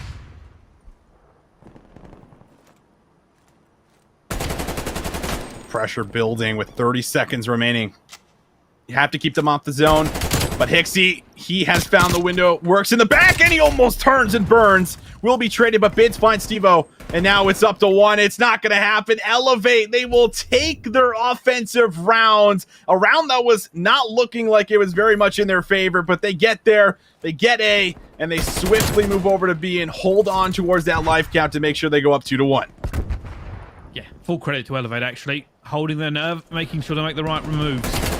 Could have gone disastrous for them. They almost got trapped again. I was sitting there going, we can see the same team that basically couldn't get out of spawn, but they made it. They broke through. Steve-O, I think that big kill P2, he wasn't able to make. They basically guessed him correctly. He's really not having a great control here. 13 and 21. Well, the Atlas Lions, they're going to have to pull the rabbit out of the hat right here, right now. They have to come away with an offense. They have to match it. Get us to around 5, and then win 2 more maps after it. But you got to start with the first round. And, well, Steve-O has found a couple of openings throughout Checkmate Control, but that is not one of them that's going to pan out for him. Harry and Gizmo, however, they're getting very involved in the kill feed, and that's going to give them a little bit of control on the zone, and it looks like that will be that first tick. They got 2 players strong, and that progress is building up very quickly. And it is bearing in mind here, the Atlas Lions are probably feeling the pressure. Just one more round goes against them, and they are out of this. And Nasty, that's doing the work in the plane. A little bit of sloppy shots, but doesn't matter. Connects and gets the kill regardless. Now trying to stay alive. Desperately not going to be able to. Hixie manages to run away. And you can see here the fight around B is continuing to go on. The Atlas Lions have managed to get the kill lead. But B is a very different animal to A. It truly is. You got to clear out the plane, get a full wipe. Sometimes feels like you got to get one more wipe, and then you're good to finally get on the zone. But it is going to take a lot of work. A lot of kills need to come through. Wee Man's position is going to be crucial to making sure that they do have some AR control around it. But Nasty, he's opened up with Hixie and Denza. Those are 2 of the subs out of the mix. So that's going to make it a little bit more difficult for the ARs to find value. Steve-O in the back tries to slip through to Wood, but that is not going to play out here for him. So with about 1:30 left on the clock, Harry is still positioned up, but they haven't been able to safely get on the zone. Like I said, it's just such a different animal. And Elevate are just going to be a bit patient now. They've managed to bring this back considerably in terms of kills. Harry and Nasty, though, teaming up. They have to dig Denza out at the same time. And still 1 minute left to go. Anything could happen. I just don't believe Denza just did that. Jumps up, absolutely slaps him down. Wee Man now trying to make the push here. They are looking to get the reinforcements cut down. Nasty's going to find him as well. that's a call out. Wee Man is going to try and get out of there. Not going to happen, but the Atlas Lions have no map control. They haven't been able to stop the clock, and it's just been ticking away. 14-15. Up by 1 right now is the Atlas Lions for as far as the lives. But how are they going to be able to work in the back here? It's Hixie, who's also going to be able to maybe play spoiler. Can look for a pinch. Denza, who's on 4, also playing through this A lane. He snaps up top for 1. 3 go down. Harry, the last one up. 4 players go down. Elevate's map control has been dominant. Hixie's spawn trapping, and you're coming down to your last couple pushes here for the Atlas Lions. Well, Elevate have managed to do it. They lost 3-0. They fully regained.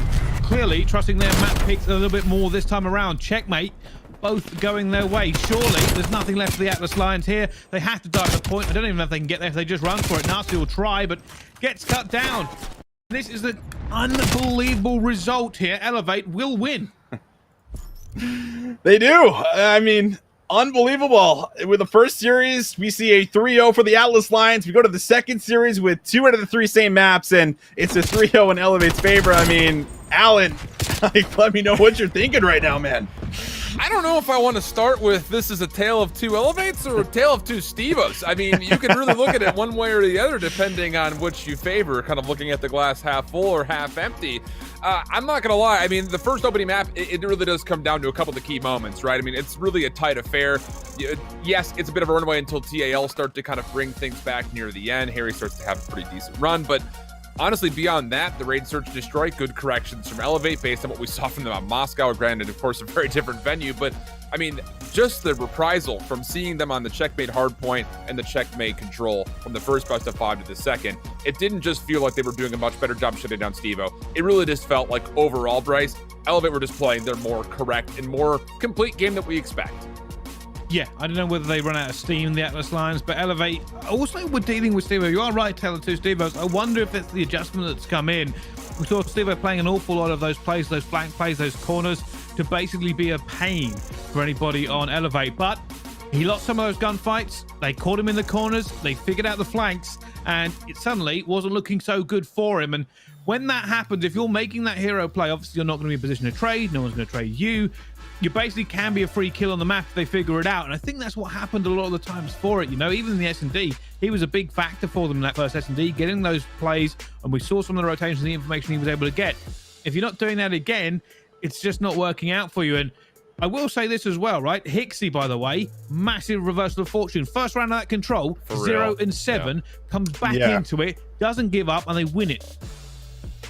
Yeah, the recoveries, I think that you could take a minute look at just about almost every single moment throughout a lot of those 6 maps that we just saw right there. But Vision's the big story at the end of the day. Another matchup between Elevate and this now Atlas Lions squad. Elevate will take the favor, win it here, but this is a story, it's going to be as old as time, really. I mean, it's kind of like shades of Team War Singularity from last year. So I don't know if we have a chance to take a look over the overall prizing pools as far as the standings are concerned. Our top 4, I think generally as expected, just the order a bit more shaken up, I think, just maybe compared to the results that we just saw off of the Stage 5 Elite. Yeah, a little bit shaken up, right? The Mavericks not, seeing an appearance in the grand finals after winning it on the stage, I think was a little bit surprising. I was expecting these guys to come back through, but at the same time, you have to give out the fact that there is some teams that perform really well when they're able to prep for their opponents, and there's some teams that do really well when they're just playing through a tournament format, going from team to team, and I think Elevate is just one of those teams. The last 4 cups, they have now won 3 of them, the last 4 opens, they have now won 3 of them. So this is something that I just think that they're used to doing. I mean, they're used to playing in the passion pits from MLG events from the past, and they're really good at being able to just build up over time. And I mean, they show it here today, and they show excellent resilience in the second best of 5 here. So shout out to them. And yeah, again, shout out to Hixie, because I was harping on him for not performing in the first best of 5, but he showed up in the second best of 5. He did his job, did a lot of that dirty work that we're used to seeing out of that sub player. Long weekends like this are going to be kind of the story of the rest of the season, because postseason we've got LCQ, we've got groups, we've got a long playoff bracket. But here again is just to look at over the overall standings as far as what has occurred here in Europe. This is our first of 3 regions that we will be taking a look at for this last open. Elevate in first place, Atlas Lions finishing in second. Of course, we know that. We already mentioned as verbally that Team War Mavericks finished 3rd and 4th. But then look at the rest of the teams that were coming into the mix. The Originals, Los Pepes, Belgium Power, and really just Team Watson, or the Amelia Strays squad, I believe is kind of what they were known as from before. Those have been kind of your very much so kind of stable top 8. But the big shakeup is the fact that our top 4 has been very, very consistent, and trying to crack into that top 4 has been really just incrementally difficult over the last couple of weeks, especially. So that's a wrap on Europe. Again, massive congratulations to Elevate, $15,000 of earnings here on the day. And, well, that means that we've already nicked off one of what will be 3 of our regions. We've got APAC coming up next. And, well, one thing we do know for sure is that, yes, last year APAC dominated by Renegades. And sure, this year on paper, Renegades looking solid, but that has not been the consistent form of what has happened, as there are really 4 or 5 different squads out in APAC that have showcased that they can finish in the top 3 at any point in time. That grand finals will be coming up next as soon as we get back from the break. And then, of course, beyond that, we will have North America. We'll just kind of be running along with them, depending on where exactly they are in the bracket. So we'll step away for now. When we come back, APAC coming up, grand finals, region number 2, right after this.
Welcome back, everybody. We're through Europe, and now we transition over to the Australian Pacific region for the final open here with the challenger scene in the regular season before we get into, well, the culmination, postseason. It's going to be a long one. It's going to be a fun one. But we need to, of course, get through the day first. In my whole ship with me, Visions and Bryce. And transitioning away from Europe, we look into APAC, which has been arguably just as competitive as the other two regions this year. Not only because of the just general form of COD that we see, but also the fact here, Visions, that we have got 4 or 5 teams that regularly kind of have the same kind of shuffle as far as who finds themselves at the top of the APAC region.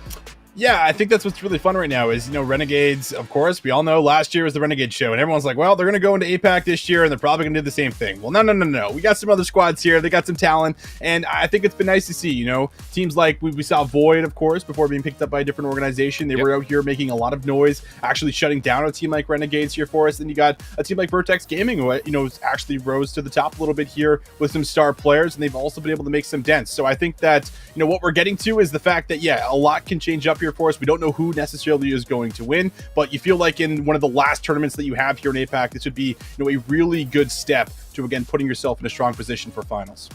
Well, let's take a look to see what exactly we have in front of us here as, again, Grand Finals will be coming through. It's actually going to be Vertex going up against Renegades, and this Vertex squad is actually coming out of the upper bracket in which they were able to defeat Renegades in the winners' finals. So here is our best of 5 map set for us. And, one of the big keys, I know, Bryce, you haven't had a chance to really be on these broadcasts with us, but, I think everyone just kind of generally, when you look at APAC, you say the roster of Renegades just on paper are absolutely one that should have just general favor week in and week out. Now, that has not necessarily been the case, but one of the things we can say for sure is when there is a major event coming through, Renegades definitely shows up at full force. Yeah, I mean, realistically, you are correct. I haven't seen a ton of these, but fortunately, some of these names are familiar to me, at least in the times I have seen them before as well. But yeah, I have seen a little bit of the APAC region. Not probably as much as I like. I've digested about enough Call of Duty this year to make anyone jealous as we go through, but I haven't seen as much. I am very much excited, though, to see the competition in APAC go down between these two. I've been hearing stories of how competitive it is and basically back and forth between a few teams and a few players. Yeah, absolutely the case. I don't know if we have the chance to maybe pull up the bracket to see how exactly things had fared, but kind of the big storyline for me is not just the fact that Vertex is coming out of the upper bracket, but they're looking to defend from last open, or part of the last cup, which was cup number 19.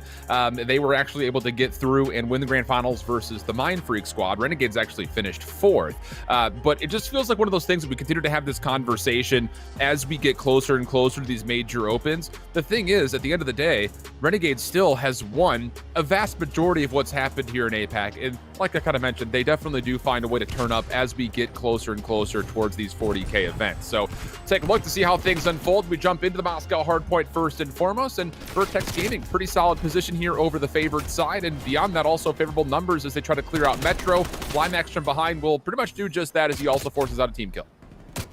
Yeah, it has done, and of course that P1 always most important. Try and squeeze a lot of time off there. If you don't get that P2 start, realistically, P1 is your objective to begin with, making sure you don't go too far behind. Yeah, indeed the case. Well, that's going to be where the battle will start to ensue next. Take a look at number 7 and Luca just all the way in the back. He has actually brought a couple of the spawns closer towards that police department with him. Limax 1v1 on top of the old time. It's Shox who's trying to hold on and just make things contested. He's done pretty well to play his life for an extended period of time. But as we start to move across the map, the big key here is that the fact, hey, P1 is still open. So those spawns that you want, if you're Luca all the way in the back, are actually not even opened up yet. So he's going to have to play his life against a number of Vertex members. Well, Luca doing a fantastic job so far. Unfortunately, he will eventually be hunted down. Just doesn't have the bodies and teammates in the area to actually give him enough time.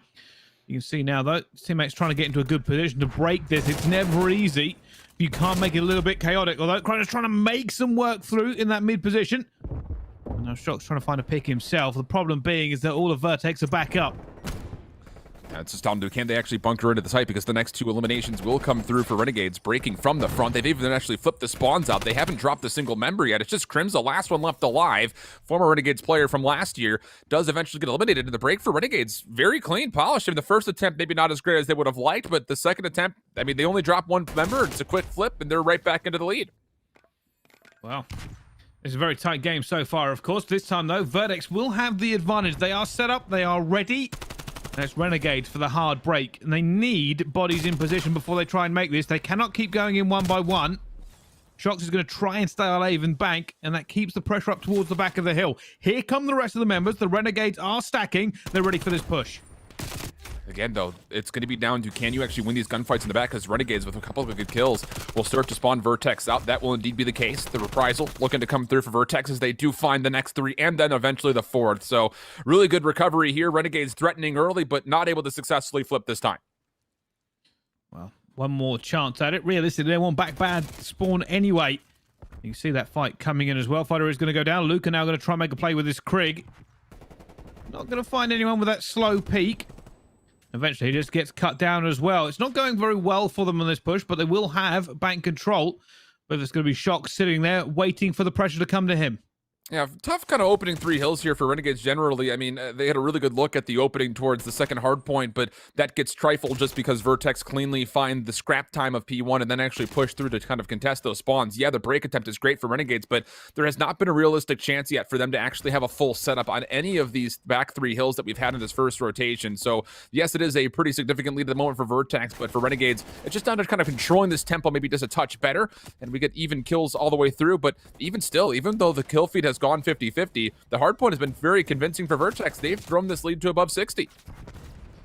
Yeah, they're doing a great job realistically on those rotations, and that's the issue. Renegades, right? If you don't get in the right position, winning these gunfights means very, very little for them. You can see Fighter trying to make the work, but this is the difficult way to break it. Will eventually get down, making a home for himself behind that car. And with 20 seconds left of scrap time, they have an opportunity here, realistically, Shift. If they can hold this down, squeeze out P1, they still have the P2 spawn. It could be a massive reversal for them. Yeah, it really just comes down to what happens here in the next 80 seconds or so, because, again, Vertex are going to try to make life difficult around the back. You can see Durdev already threw over to the police department, but even if you gain these spawns, a lot can happen in the 60 seconds that unfolds here on the first hard point. Shox locking things down by Eskies has realized that, okay, I not only am helping on the point, but I've got absolutely nobody up top by me, so this is going to have to be Vertex spawning over towards the globe, and that is indeed the case. Still, nobody has seen number 2, though, and it looks like finally Renegades are to go hunting, realizing, hey, we're not spawning in. Who's in the back? Durdev able to find one, but cannot quite keep his life. So Luca will repossess these favorable sides, and still 30 seconds to fight for on the first hill. Also, Renegades did a pretty good job there, considering they should have known that spawn was coming in after they started spawning out P3. And they did eventually manage to get the control back into it here, but obviously Vertex took control of P1 and are now squeezing it for all their points. Now they're making it chaotic. Limax is in a position, wins this next gunfight. It's going to be huge for them. And they have. That's a complete flip out. Renegades have thrown that one in the bin. Yeah, it's another moment where it's Limax who's the catalyst for Vertex. He's 15-6, and as the SMG player, he's just finding perfect timings. And how about that peek underneath the seats in the apartments, able to lock down one more, so this will keep Rugs relatively safe. A couple of spam shots just to make sure, but Vertex have just been so much better in the scrap time into the initial from hill to hill, especially as you consider P1 to P2, and then hopefully they can do the same thing from 2 to 3 if you're a Vertex fan. But again, like we were here the last time, Renegades find a way to break through lobby, and they're still contesting some significant time here on the second hill.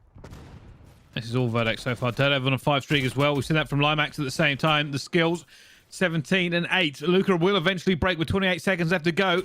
I don't think they're going to reach out this. This is now after the races, as both teams will be looking for position on this next hard point. You can see potential big fight coming in. Crimson versus Shox. And Crimson just holding steady at the moment, looking for that first fight. They don't have the numbers here, really, to make that big of a push if they lose a gunfight.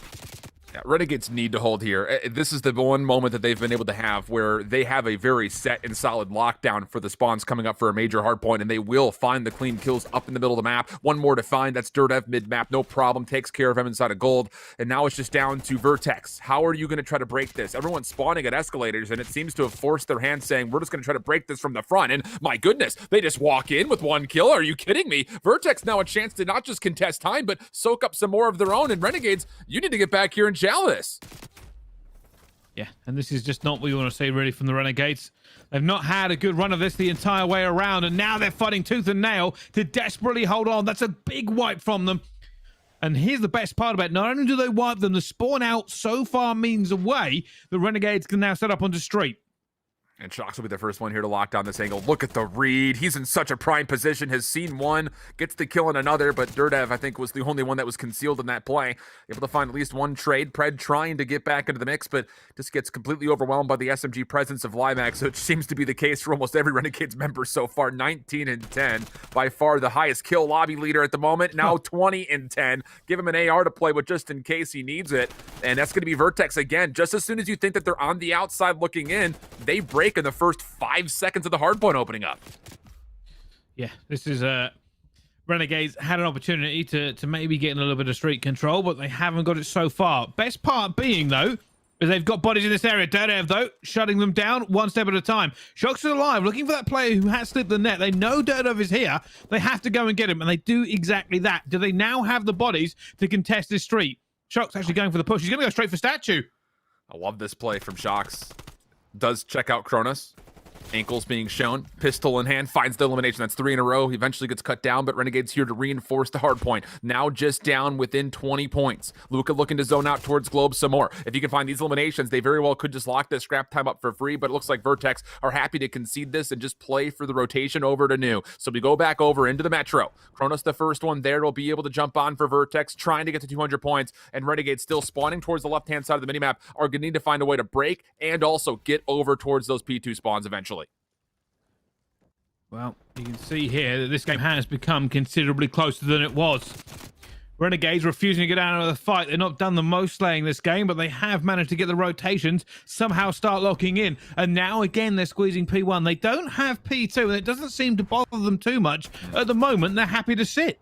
Yeah, and I actually really like this from Renegades. I mean, you really only need to make this push through the proverbial 50-yard line. If you were to draw an imaginary line from north to south, cutting P1 in half, you will start to flip everybody out. It doesn't matter how far you anchor into the back of your Vertex. It doesn't make a difference because you've got no control in the middle where it will dictate where players are going to start spawning. So now all of a sudden, it's not just essentially full scrap time for Renegades. They've got numbers to at least block some early spawns, but Crimza up top with the help of Cronus very well may have done enough. Fida has snuck underneath, and he's going to have to be the catalyst here for opening up some space, going to showcase some trigger discipline, finds one, turns for the second, but Cronus able to snap, and Vertex still holding on for some proximal spawns.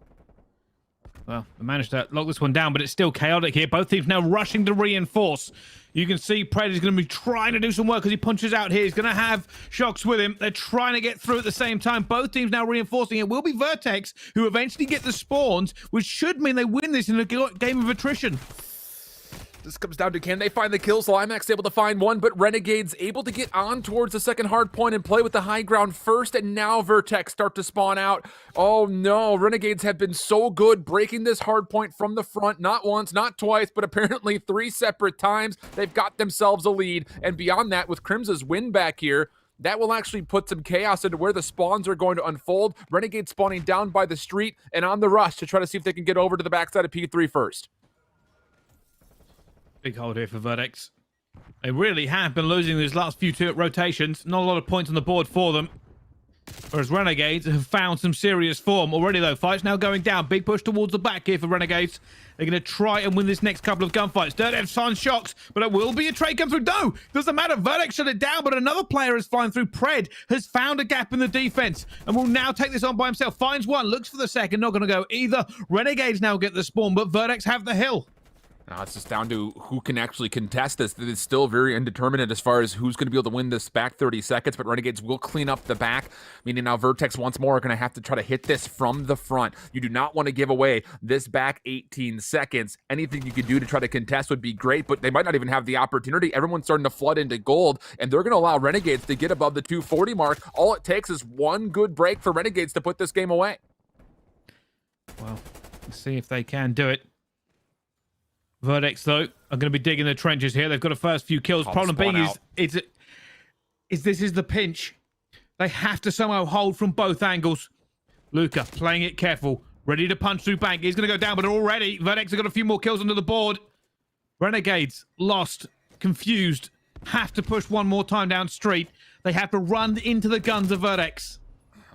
It's that split spawn moment that kind of keeps Renegades from knowing exactly how exactly they want to go into this hard point, but now they get into gold. They clean things up. 236, 244. Crimson the Hill, not going to take the win versus Shox is looking for more. Not quite able to finish things off, but Fighter there for the help. Can anyone touch? No, not going to happen. And Renegades, they collect themselves after maybe a bit of an unexpected spawn out position, but they get themselves collected. They storm in through gold and overwhelm Vertex, realistically just crawling through the window. Yeah, that was a very crazy hardpoint actually from both teams. Almost a game of two halves. For the vast majority of it, I thought Vertex were the better team. Renegades were not making the kills. They did right towards the end, maybe the last third of that game, but the fact they managed to hold it as close wasn't to do with slaying. It was to do with the way they were playing the rotations, the way they were playing the hills. It kept them in, and then eventually they were the better slaying team. Unbelievable. And if you're Vertex, you've got to be feeling sick as dogs right now. Oh, for sure. And I think a lot of it for me is not just the fact that Renegades were able to keep themselves in the game when things were going wrong. It's the fact of how successful were they in breaking up the second hardpoint from the front. I mean, I would say probably categorically, you're looking at either P2 in Moscow or P3 in Moscow and saying those are arguably the hardest hardpoints to break, maybe even in the game, save Apocalypse, which we can have that conversation later if we get it for P4. So we'll see exactly how things unfold, but that's a heck of a recovery from Renegades, just keeping themselves in, even in, I'd say that just against like extreme adversity, considering that they didn't really have any full setups for hills outside of maybe save one or two different times. So 250, 237, and now we go over to standoff for the search and destroy. And I'll say this much, Renegades at one point in time, their weak point, I think a lot of teams would point at their search, but lately they've been looking much more clean and polished. So this very well could be another very solid map for them. Just comes down to can they keep that favor up as they continue to try to fight up against a very strong Vertex squad. Yeah, and they probably also have the mental edge coming into this one as well. Vertex knew they had the opportunity to lock that down several times in that game. They got broken very, very easily. They lost some spawns. And you know what? In a tight game like that, it does really affect you an awful lot of the time because you're sitting there going, oh, we failed. Like, you feel like you failed more there than if you've got blown out. And that's what it feels like. Like, you lose a little bit of confidence. Going into this S&D, I hope they can regain and figure out, say, hey, let's just get around the board, start winning our gunfights again, not worry about that too much. Because, yes, that should have been a win for Vertex, but they've still got a lot of COD to play. For Vertex, again, just to speak on their history, this roster was formed, about a month and a half or so ago. In Cup number 16, they're actually your previous Open defending champions. So a lot of favor has been kind of found in this group of four lately. And coming out of the winner's bracket, you're going to be feeling pretty confident with the extra best of 5 if you need it. First blood was good, but the second will not be there. And actually, how about this? Renegades are actually kind of forced to play this from the opposite side of the map. And what a chase down that is from Fida. Good gunfight win. That's the bomb now dropped. And just things down to Kronos for a 1v3. Well, trying to find this first kill. On the Pred does manage to get it. Problem being is it's easy to get the first kill in a 1v3. It's not so easy to get the rest. Once they start figuring out that information, he basically has to lose himself and make this next pick. But they're both going to be looking for him as well. Will eventually go down. That's one on the board from Renegades. Not a bad look, though. I mean, outside of Shox playing prone on top of the roof, that's actually a 1v1 that if you find, you've isolated all 3 of these players in the 1v3. So a realistic chance. But this little chase down from Fida, absolutely brilliant. Get the regen. You know you've got Dev tagged. Take the chase, get the kill, clean up the A site. And that was just a really sporadic and opening fury coming out of Vertex on their offense. They got all the way through the middle of the map around the backside of A, but Renegades able to recover nicely. Mostly showcased off that play right there from Fida. Yeah. And here's the thing. Like 1v3s, are theoretically impossible, right? Like theoretically, it's always impossible to do a 1v3, but we see them all the time. It very much comes down to positioning and information, and you have to make these very, very critical kills when you see them. When you got that first one, it was more than doable. You are right, they were split up. It's plausible to actually end up winning in that scenario. It's not a 1v3 you're winning, it's 3 1v1s. Yeah. Well, getting back into this round, so much damage off the rip from Vertex as Renegades were crossing into A, but they weren't able to capitalize on any initial eliminations. They are able to trade things back, and Limax, a little whack-a-mole here in the cubby, able to find one. A little bit of help also coming through now, leaving Luca in a 1v3, and Vertex not interested in giving him 3 separate 1v1s, just full-on bull rush on in, find the kill, and tie things up at 1 apiece. Yeah, a very quick round, actually. Very good. Limax, by the way, that jump shot shouldn't really work an awful lot of the time. You've got a lot of time to actually get out of it once you start getting hit, but didn't work out for them. And then Limax says, hey, I'll run across street. I'll get the second one as well. Crimson is behind you. They basically just executed so quickly, and Renegades fell to bits. You know, say this much. I know there's been a lot of whispers and talk about how Pred is having conversations with potential franchise teams for next year, and I will say, admittedly, deservedly so. But do not be short-sighted there, friends. A player like Limax really stole our attention last year and has constantly impressed this year. And then you have to keep in mind that Crimson was a part of that Renegades core roster when they went flawless last year and has been on recovery. You kind of admittedly had said that this year hasn't really been taken as seriously for him, but he needs to really step things up. And boy, has he in the last couple of weeks for this Vertex team. And an opportunity as they go into their offense to control Brown and take an approach over towards B. The big influence here is point of contact with Shocks, and that is a huge win onto Cronus. Well, now a little bit of an opportunity for them. They're going to try and break out here. Problem being, of course, all of Renegades ready for this now. You can see the way they're distributed around here. It's a very difficult position to be in if you're Vertex. Shocks just played his best Harry Houdini role where he was in one spot at one location, and then the next thing you know, he gets a kill from Deli on the opposite side of where the first blood had come from. So slippery. And that's going to be essentially what is maybe even nail in the coffin for this third round for Vertex. They were not quite able to track him down, and now they find themselves with not a lot of time. And, well, I was about to say a 2v4 that immediately gets wiped off the table just as fast as I could say it. Actually, technically speaking, faster than I could say it. And good news for Renegades. I mean, just really good recovery, but a lot of credit to Shocks for being able to find the first blood and then slip away to safety and then eventually take a second. Yeah, again, right, Vertex, they were basically in a position where they couldn't really move too far, and I think, for me, it's just one of those ones. Renegades did the right thing, by the way. They backed up. They held their positions. They knew Vertex were basically committed. And once they had done that, they had to win several key gunfights that were like, it's just a hard gunfight to win. If you win it, we shout about it. We excited. Yeah, it's great. Fantastic. You've just absolutely beamed him. Problem being is that other player can usually shoot back, and they have the advantage. 100% agree. This time, Pred tries to find a timing through the back alley as all of these set nades from Renegades were tossed over towards A, which I'm sure kept Dev a little bit more at bay and a bit more honest as far as how far he was going to be playing over towards this A defense. But as Pred peaked, there were a couple of Vertex members that were aware of the potential play, find the first blood, and now it's Renegades with 50 seconds needing to find a way to finesse this 3v4. And I was about to say, there's not a lot of space here for Shocks to work with. He's going to essentially have to play rogue and hope that one of his other teammates can get some entries over towards A as he tries to finesse maybe a rotation or two. This is where the critical next gunfight may come in here. Once this committer has gone down here, Shocks is trying to cause a few issues for them.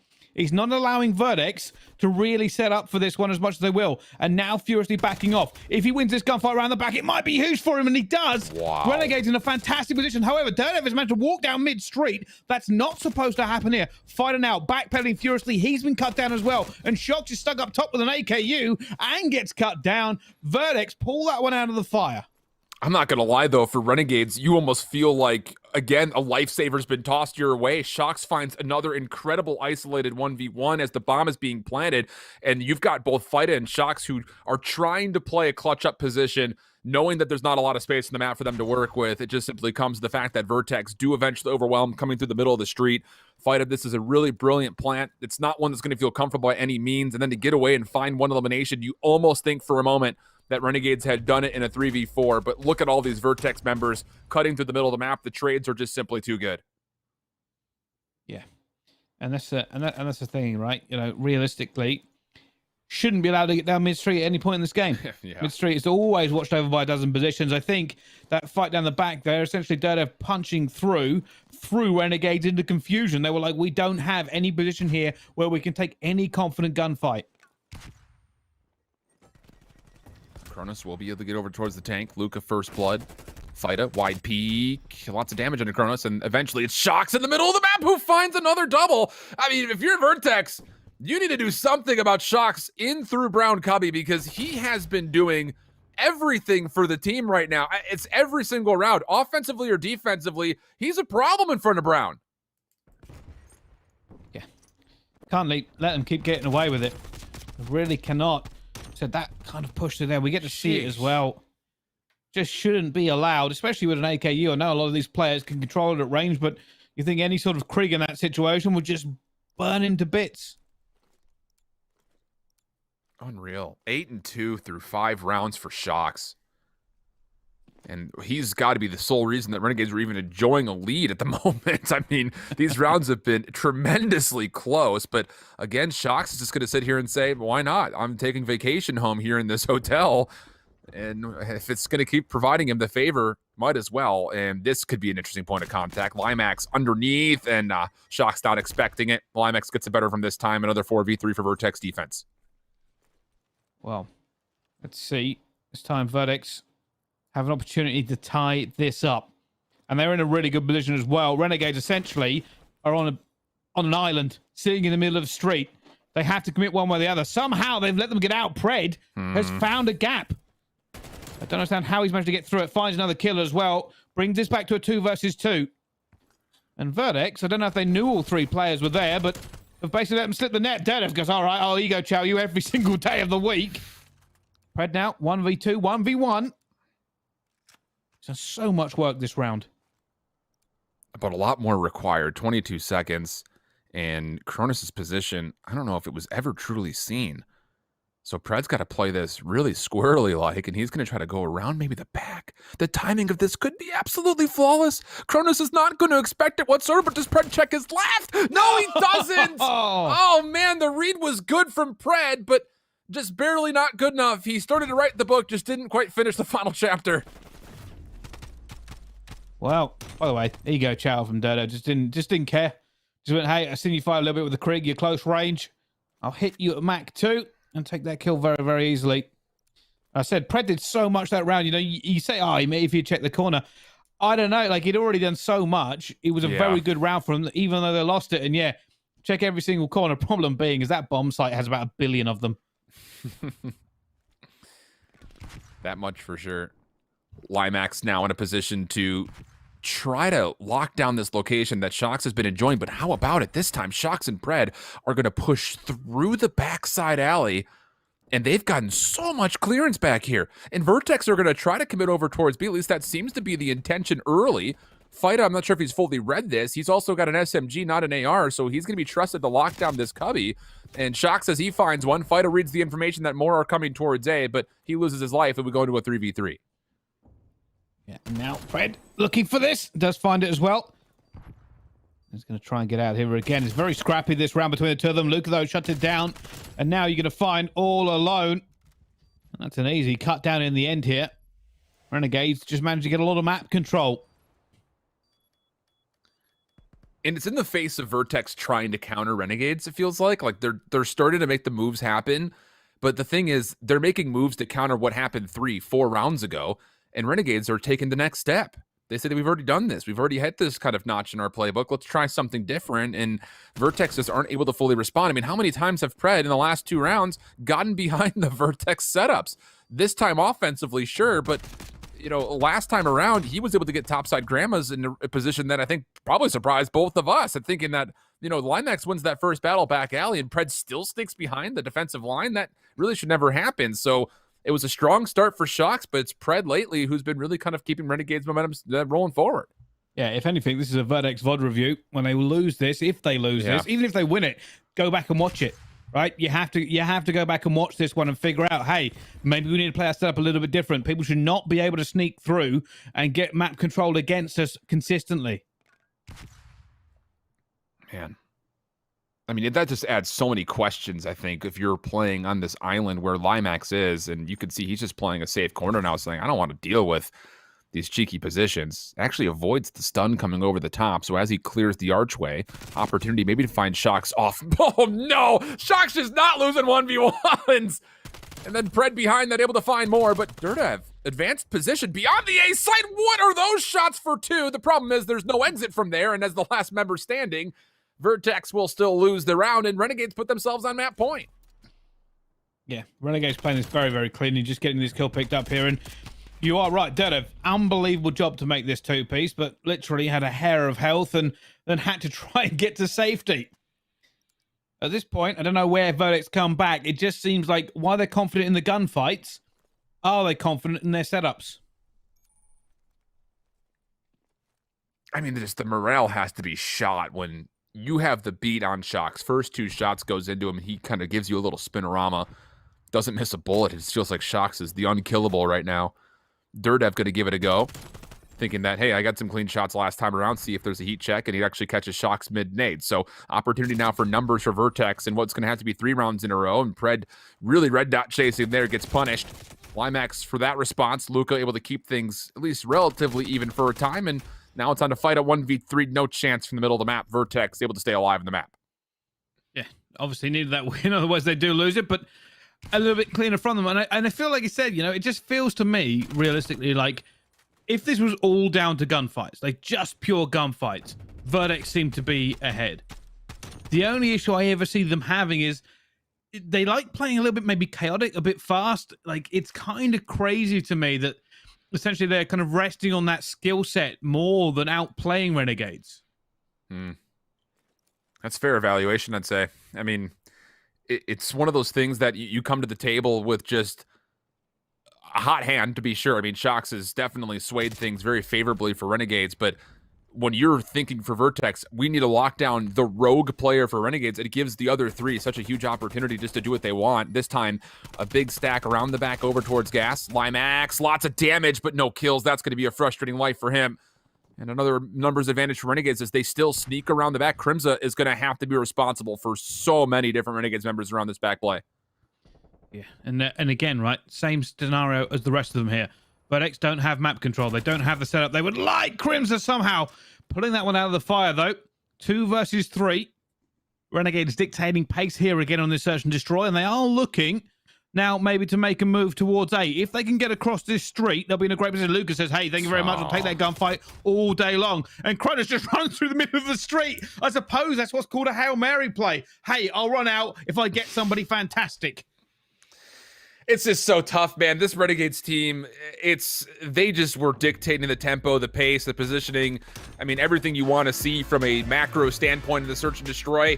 It all starts with Shox first and foremost. He plays the solo rogue role, and he finds a couple of multi-kills is off in these weird spots away from the other core 3, and it makes Vertex think, what do we have to do? Because how many members do we have to send to deal with Shox? And if the answer is more than 2, well, guess what? That means you're in a 1v3 on the other side of the map against the rest of Renegades. So, yeah, impressive performance from Shox first and foremost, but Renegades just able to use that in such an effective means to really dictate how that map was going to sway from both sides of the bomb. 6-4 tally, but it definitely felt a little bit more egregious than the scoreline maybe gave us. Yeah, I think so. Again, it's such a weird S&D, that one here. We saw Durdev doing fantastic ego challenging things. He was super confident in their gunfights. The problem being is map control. When you don't have those setups and you can't lock players in position, it's not about winning gunfights. If you're not taking the gunfights by being shot in the back or being out-positioned, you're never going to win them. Yeah. I mean, that's Search and Destroy 101 for you. So Renegades find themselves up 2-0. And again, coming out of the lower bracket in which they lost to this Vertex team in the winners finals, looking to get us to a second best of 5. Checkmate for the control, loading right on into it. If it were to be a reverse sweep though for Vertex, you saw it there for a moment, it would be an Apocalypse Hardpoint and a Raid Search and Destroy to get us through the 4th and the 5th.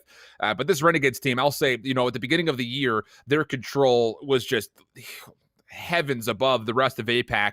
That has changed a little bit over the last couple of months, but I think they were kind of shook awake a little bit with a couple of poor results, at least more poor than they would like, and they've come back together and looked much more complete on their control. And how about it? Shock still keeping the hot hand, nade for the first, SMG for the second, and the first 3 kills all favoring Renegades. They look to push across the map. Well, Renegades seem pretty happy, and we spoke about it before in the last checkmate we actually ended up watching. Being in this position is a horrible position. Vertex don't feel like they can get anywhere. You have to win so many waves of kills to actually make this plausible to break out. It's just the milking of the clock that Renegades can do from this position is more important than even the life count, which is already at 7. So not great news here for Vertex. Like you mentioned, it's going to have to be not quite a Hail Mary, but something very technical and very clean. And, well, it's not coming through, is it? Limax wins a very nice gunfight over the middle of the map that'll open up a little bit of space, but, I mean, the clock already bleeding into the red, 25 seconds to play, and you weren't even close to touching any of these 2 control zones. Wow. Can they make this last hurrah? It's always horrible, by the way, this position. I've been in it many times myself. You basically got to try and dive for a sight. It almost never works out for you. You've got to run through the guns here. You can't afford to check all your corners. You can't really get into a big position for it. However, they've got a player onto B. They're at least stopping the clock here, trying to get through. Unfortunately, Shox is going to be behind them at Finn. And I'm sure he's going to be able to shut it down or at least cut down the reinforcements. Somehow, B is still active. Yeah, I mean, if you even find a way to add an extra 60 seconds to the clock for your Vertex, it's kind of like a so what, I think, from Renegade's point of view, because you're looking at a 19 playing up against 11, and they're going to have a minute and 2 seconds to capture A. Not even going to have to really consider that at full. Dirdev, again, going to just play stall tactics here. Hope he can just milk a couple of seconds just to stall things out. 0.1 on the clock. First stick of progress looking good, but expected that his teammate was going to kind of step on while he tried to make a play over towards B to add time to the clock, but that was not the case. And Renegade's just off the rip, too strong. Kill the clock off to a position where Vertex were put in a desperate situation off the rip. Yeah, and you know, last time we were talking about the S&D, was saying, hey, Vertex, I think, have been winning a lot of gunfights. They're very good at that.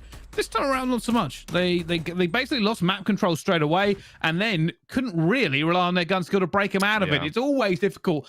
And I always find it hard, right, to kind of criticize a team when they get in a position, because it can happen to anyone, and breaking out is one of the most difficult things to do in this entire game. It's just crazy, and I don't blame anyone for it happening to them. Like, Limax is 1-6. Yeah, it's probably about right. You get trapped and you spawn early, that's where you're going to go. Yeah, it's just, especially as an SMG player, Dirdev was in the same position. He was 0-6 at one point in time, but it's like, what do you want your subs to do when you've got ARs looking at you from both wings and SMGs in your base? Yeah, so could not agree with you more. It's a tall ask, to be sure. This time, Vertex trying to essentially establish a similar defense, at least favorably off the rip, and well, that win from Kronus will help them do just that. Playing in their control, you've got Crimza watching the backside of the yellow container, and Renegade's forced to essentially, again, funnel right through one direction, and Vertex is waiting and already looking at them as they start to make their way trying to contest this point. Yeah, there's a massive gunfight there, actually. Somehow Vertex managed to lose that fight from P2. Big fights coming up top. Luca trying to get one. Luca finding a second. He's opening the door for his teammates by himself. They can finally try and get towards A. Problem being, they still haven't been that aggressive with it, and they are still sitting back. Man, time becoming a problem again. Shox, though. Ooh, if he wins that, he's going to be able to stall the clock for a little bit longer. Maybe hope that a couple of the Renegades members could reinforce. Luca and Fighta finding a couple of kills. Again, the life count relatively even. The problem is there is no progress to speak of anywhere in either of these two control zones. One last chance for Renegades to set something up, and it's going to be 3 members making their way over through the plane. Looks like they want to try to hit over towards this B zone. Limax up top trying to keep the plane safe. Well, he's going to jump right back down, and with Crimza, they will clean things up. 3 seconds on the clock. There will be a chance to touch here for Luca, but can you really do too much else beyond this is the question. Well, this is nightmare scenario. Renegades going to try and make the hero play, but they don't have the bodies for it. However, trying to get one. They've got 2 down as well. Fighter's still alive. That first tick comes in. Surely not. Not at 1.6 seconds. Vertex have decided to roll the dice. They're going to say, we wait, we hold B. Yeah, the problem here was Pred. They had no idea where Pred was, so you have to get that mid-map control back. You still have a little bit of a life lead, so yeah, you don't love to give away the progress at A and the extra 60 seconds, but if you want to make sure you win the round, I think that probably is the right call in the scheme of things for Vertex. It's a little bit scrappy as Renegades are trying to play those final couple of seconds. You don't have good map control in the middle if you're Vertex defensively, which you're going to need if you want to make sure there is no transition over towards B, and a lot of it is because of this guy right here. Pred for 3 goes to the pistol. Good help comes through from Shox, and Renegades have dwindled this life lead just to 2 and a chance to continue to play over the B zone. Pred not losing a single gunfight at 5 HP, stays alive, backs up, and now a chance for Renegades to salvage an offensive round. Wow, Vertex rolled the dice, and so far coming up Snake Eyes, and it's Pred, but Limax comes back into it. Fighter eventually will take him down. Both teams are going to try and hit this. The trades will matter massively for them, and unfortunately, Renegades just do not have the bodies. Yeah, this was going to be something miraculous from Shox. He's going to have to find a couple of gunfight wins and then streak his way over towards the B zone. He finds the first, doesn't expect the second, turns around for it, nearly gets the beat onto Limax, but everything falls onto Fighta, and there's not going to be a chance here. So the gamble pays off, but I still go back to that decision from Vertex. It's a tough one to make, right? 1.6 seconds on the clock. You think you could just get there, touch, contest, find the kills, you win the round. But the problem is, if you don't find success in those gunfights over towards A while Renegades are trying to capture, that's all of the rest of your defensive pressure. So yeah, it's 1.6. You're that close to winning the round cleanly. But if Renegades get a capture and wipe you, they're already on B, and you've got no map control defensively. So I think the play call is correct. It just comes down to the fact that Pred nearly saves the day, not once, but nearly twice in that exchange. Yeah. It's kind of crazy from him as well, because there's only 8 and 12 in this control so far, but Vertex seem to just kind of relax and say, hey, you know what, we can take the gunfights over at B. We have the lives already. We just make sure we get the right trades. And yeah, I mean, it wouldn't be the first time you see a team overcommit towards A and then lose B very quickly after because they lose map control. Well, how about this for the upcoming offensive round? Vertex, they don't just find first blood. They've got some forward map positioning. Renegades taking a little bit more of a passive approach, is trying to find exactly where Vertex wants to go. You can see the red arrows are stacking over through not just the middle of the map, but also Fighters watching this bottom lane, thinking that maybe Vertex are trying to make their play over towards B, but Limax will tell them that, nope, that is not correct. We're here at A. Able to get on. First tick of progress looking pretty darn good as Cronus is trying to help him. Crimza on the back. Oh my goodness, Pred bouncing between boxes, able to find one. That'll get him through over to 2. But again, the same situation starting to occur here. Vertex have been able to stall off the clock, and they've already gotten the first tick a day. Wow. Good position for them so far. They've got to be careful, of course. Any big wipe goes through, they could find themselves in the same position here. Shox is trying to make a nuisance of himself. He's basically trying to cut down any reinforcements getting towards this point. Is it going to work out for them eventually? Big challenge coming in from Renegades. They will clean out A, and all of Vertex are spawning back at their base. They have to make sure they get some map control before they lose gunfights. Yeah, this is one of those situations where Vertex are going to have to make a decision here. 45 seconds. You've got a lot of time to play with. You only need 1 tick of progress, but whatever you do, you need to find some semblance of success to set things up for eventually an exchange, and there we go. 2 players will fall in the middle of the map from Renegades. Vertex going to try to make some progress happen here at B, but is this just all tactics again from Dirdev? Sure feels that way. He's just dancing around the engines while the rest of his team try to, again, clear up space towards A. That elimination there will allow them a chance to start working on this 3rd tick of progress. Dirdev wants to cut off the rotations and find Luca from behind. That surely will be the 3rd tick of progress and an extra 60 seconds on the clock for Vertex, unless Renegades decide they want to make one last check on this. But now it looks like they are going to chalk it up and just play for map positioning instead. Yeah, and now obviously Renegades have to be a little bit careful. They don't want to lose A and lose B in quick succession. You see them spread out all over the map, looking for these players, trying to figure it out as well. Shock's laying down, is eventually going to go down as well. Limax playing his life. There's a lot of kills coming in here for Vertex. They have an opportunity. They've just got to make sure they don't overcommit and get this wrong. Pred already shutting it down one way. Luca getting another kill at the same time. That last player, Dirdev, sitting in the plane. He's going to be crucial here. He has to make some kills and a distraction to allow his teammates out of base.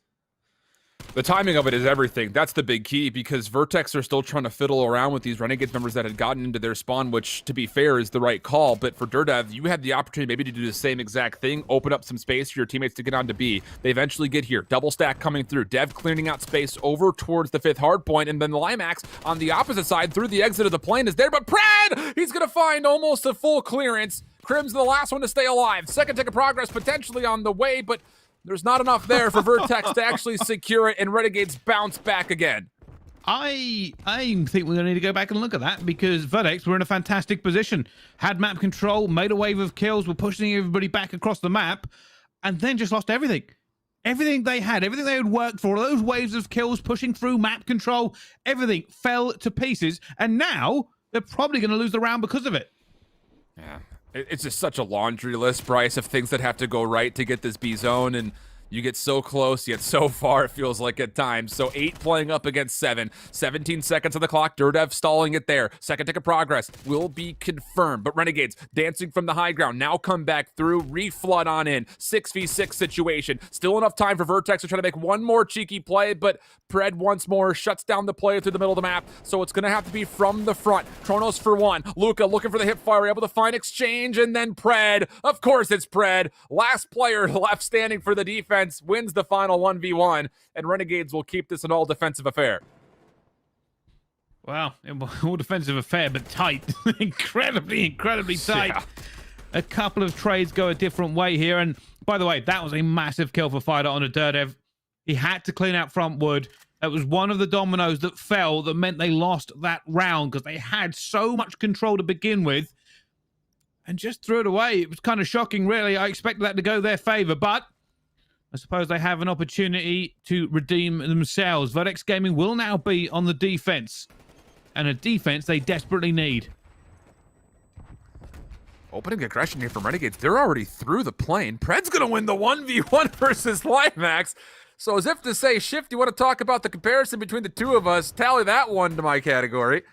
But still beyond that, Vertex, not bad. Able to find the trades and beyond that point, get all the way through. Dev already in through past Tube. Has a chance to really, again, blow this whole offensive setup away from Renegades, who are going to have to go and play hunting for him. Yeah, just needs to keep slipping through the cracks and try to make a few more kills. Hasn't worked out for him so far. Shock's doing work into the plane. Going to try and find it, and oh my goodness, he's taking it on with the pistol. Now going to fly down low as well. I think he's missed that player up top. Eventually will be caught out. The Renegades trying to keep this one fast, furious, and full throttle. At the moment, Pred going back into the plane, and you are right. 21 and 18, but also those 21 kills, a lot of them have been significant. Yeah, I mean, 19 plays around the objective will tell you that. Between him and Luca, they have put the most presence onto what's been actually occurring for win condition on the map, but in this particular offense, things looking a bit dire once more for Renegades. Luca going to have a chance to stall the clock at 16.9 seconds. Pred here to try to assist, and quickly on the recovery also fight a triple stack coming through. This progress is going to go really quickly. Vertex, you're going to have to try to hit this, but look at the thing is that you have Shocks who's trying to defend against any kind of a pinch from the plane. Still need to get on. Third tick of progress potentially on the way. Pred, can you lock down more? No. Shut down, and eventually Kronos finds the double. Luca taken off the site, and now a bit of depletion happened in that third tick of progress with only 8 seconds to go here for Renegades offense. Yeah, Renegades need to win every fight. Unfortunately, they can't really slow down to actually take any sort of position. They just have to fly in. Shocks tries to make a big play. Oh my goodness, Pred has managed to get through. Has to dive into the point here with his teammates. They want this extra 60 seconds. They're confident he's going to fly around. It's not going to be good enough. And that will be the shutdown. Vertex will win their defense, but it wasn't as clean as they would have liked, and we have one more round to go.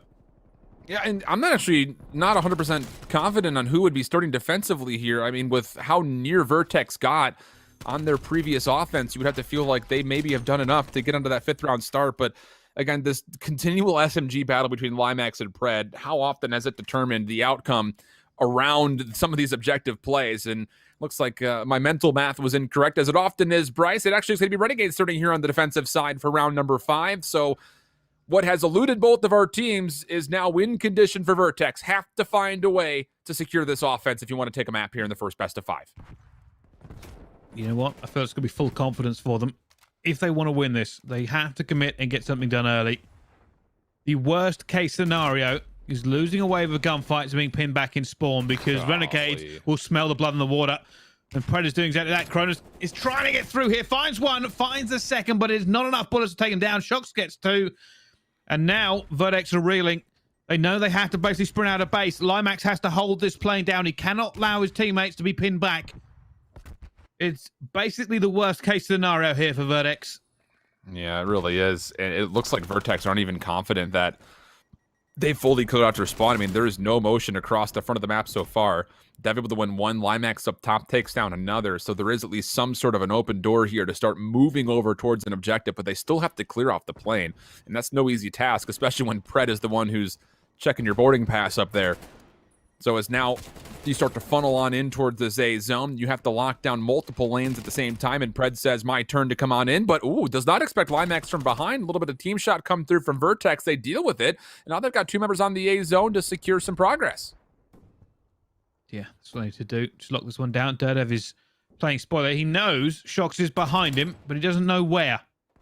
And all he wants to do is make sure that flank is secure at the moment, as Kronos is trying to put on work. Limax needs to make these kills as well. Does manage to get them.